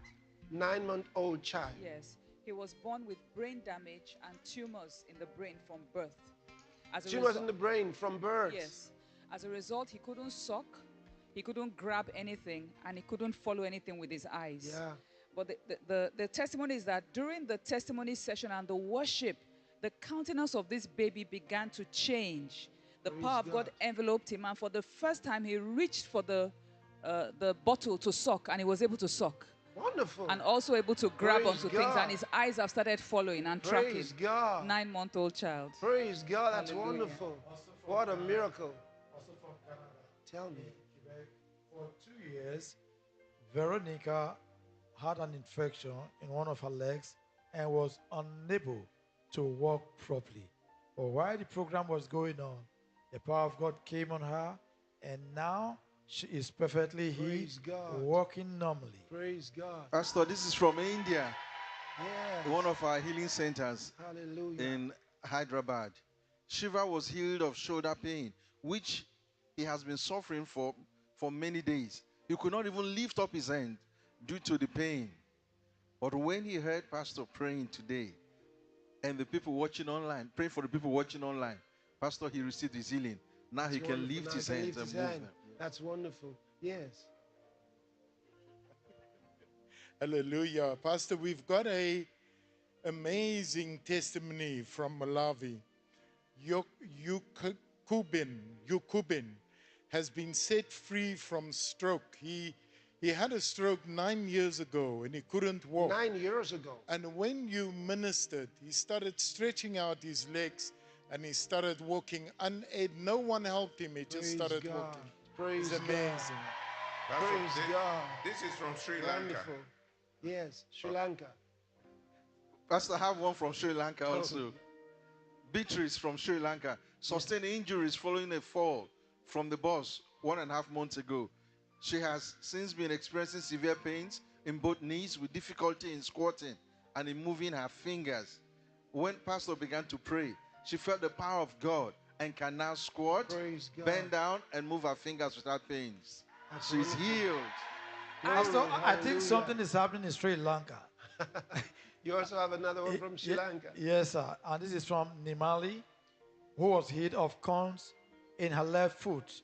It says, due to the corns, she had a lot of pain and difficulty walking. A lot of walking condition Praise miracles God. today. Praise When she heard of the healing streams, life healing services, she was determined not to go for surgery. While the program was going on and you prayed for the sick, she put her left foot down and started walking without pain. Completely healed. Pastor, another one from Sri Lanka. Okay. This one, Tell me. I have one from Sri Lanka, sir. Sri Lanka was That's another was one on from Sri Lanka. medication for high cholesterol and had discomfort in her chest for 3 years. So while you ministered, something came up her throat, and all of a sudden she felt free, and the tightness is wonderful. gone. Yes, sir. That's Pastor, wonderful. another one from Sri Lanka. Yes, please. Healed of pain in the left thumb. Mayoja has received her healing in her left arm. It says, before attending healing streams, life healing services, she was suffering from severe pain in her left thumb, which radiated to her elbow and the entire left arm. When Pastor prayed, she started checking her thumb and moving it around. She can now clench her fist That's without wonderful. any pain in the Praise thumb God. or the radiating pain to the left arm. Praise God. Pastor Irene from Canada says, Yes. I'm 68 years old and I've been dealing with chronic pain in my neck and shoulders for a very long time. This had limited my ability to move my neck easily. The chronic pain caused tightness and a sharp pain in my neck, spine, and shoulders. Since last summer, that's about a year ago, the pain has gotten worse, disrupting my sleep and causing so much discomfort during the day. But when Pastor Chris began to pray for the sick on the healing line, I participated and I thank God for healing the people. This was an emotional moment for me. Suddenly, a thought came to me that the Lord was healing me also. So I began to do what I could not do before. I moved my neck from side to side. She was thanking God for those who were getting healed. And then suddenly she realized that she herself was being healed. That's wonderful. Pastor, this is from That's Qatar. wonderful. This is from Hallelujah. Hallelujah. This is from Qatar. 38-year-old Sam from Qatar suffered from a hissing sound in the right ear since August 2023. Said it made him very uncomfortable. He said, when the man of God was ministering to the sick people, I asked God to heal me also because I couldn't wait for him to command healing for the audience. Since I heard previous testimonies from of people from China, Russia, etc. So I said, this is my time also. And immediately, I don't hear that ringing sound anymore. And I'm very comfortable now. It's all gone. Praise God. Pastor, from India, Sitra from India, she said in the last few months she had experiencing pain in her right breast. But when Pastor Chris prayed for a global audience, I laid my hand on the affected area, and after the prayer, the pain left completely. I am completely healed. Wonderful. Hallelujah. Glory be to God. Now there are lots and lots of miracles and so much celebration going on in different places. Now let us hear from you between now and tomorrow's program. We're going to share more testimonies with you tomorrow. Now you can call in if you go to healingstreams.tv. They can share their testimonies on healingstreams.tv. So make sure, call, send your videos, or write your testimony, as the case may be. We just want to hear from you. It's going to be wonderful. Don't miss tomorrow. Don't miss tomorrow. Don't miss tomorrow.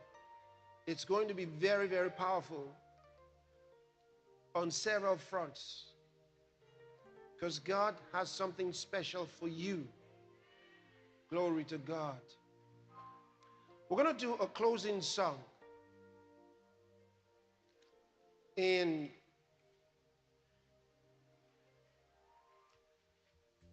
we'll be singing to the Lord, Lord, you are beautiful, because He's beautiful. Think about all the beautiful things we've seen, because our Lord is beautiful. Glory to God. So we're going to sing that to Him. And while we're doing that, you can give an offering to the Lord. We'll give you some details on the screen with which you can give an offering today. Make sure to do it. And we'll be looking forward to seeing you again tomorrow. If you know anyone who didn't join us today, make sure to tell that one. It's going to be very special tomorrow.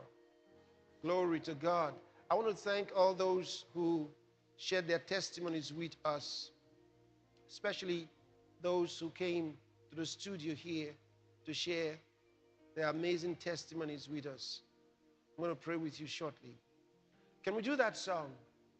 Now you can stand up wherever you are and join us in this song. The lyrics will be on the screen as usual. Try your best to follow the lines and sing His praise. Our Lord is gracious. Thank you, Lord.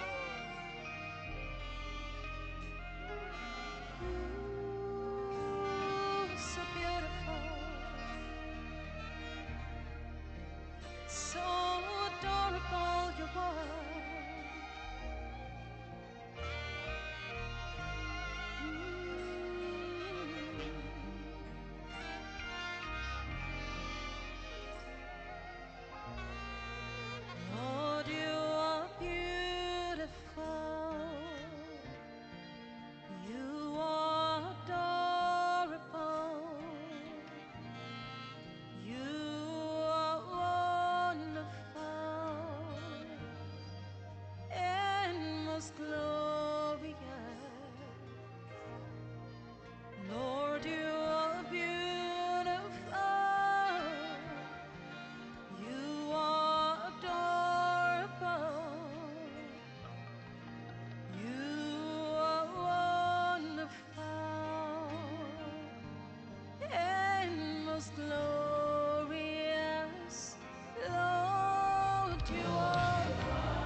Lord is gracious. Thank you, Lord.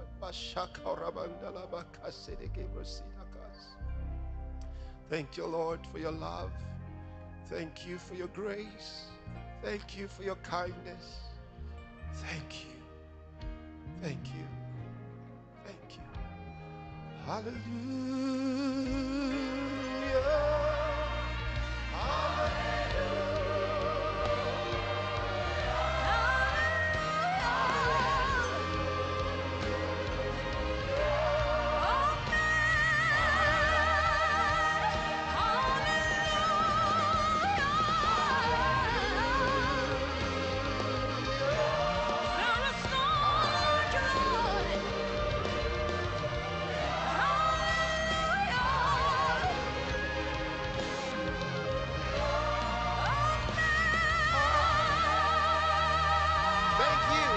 Good night and God bless you.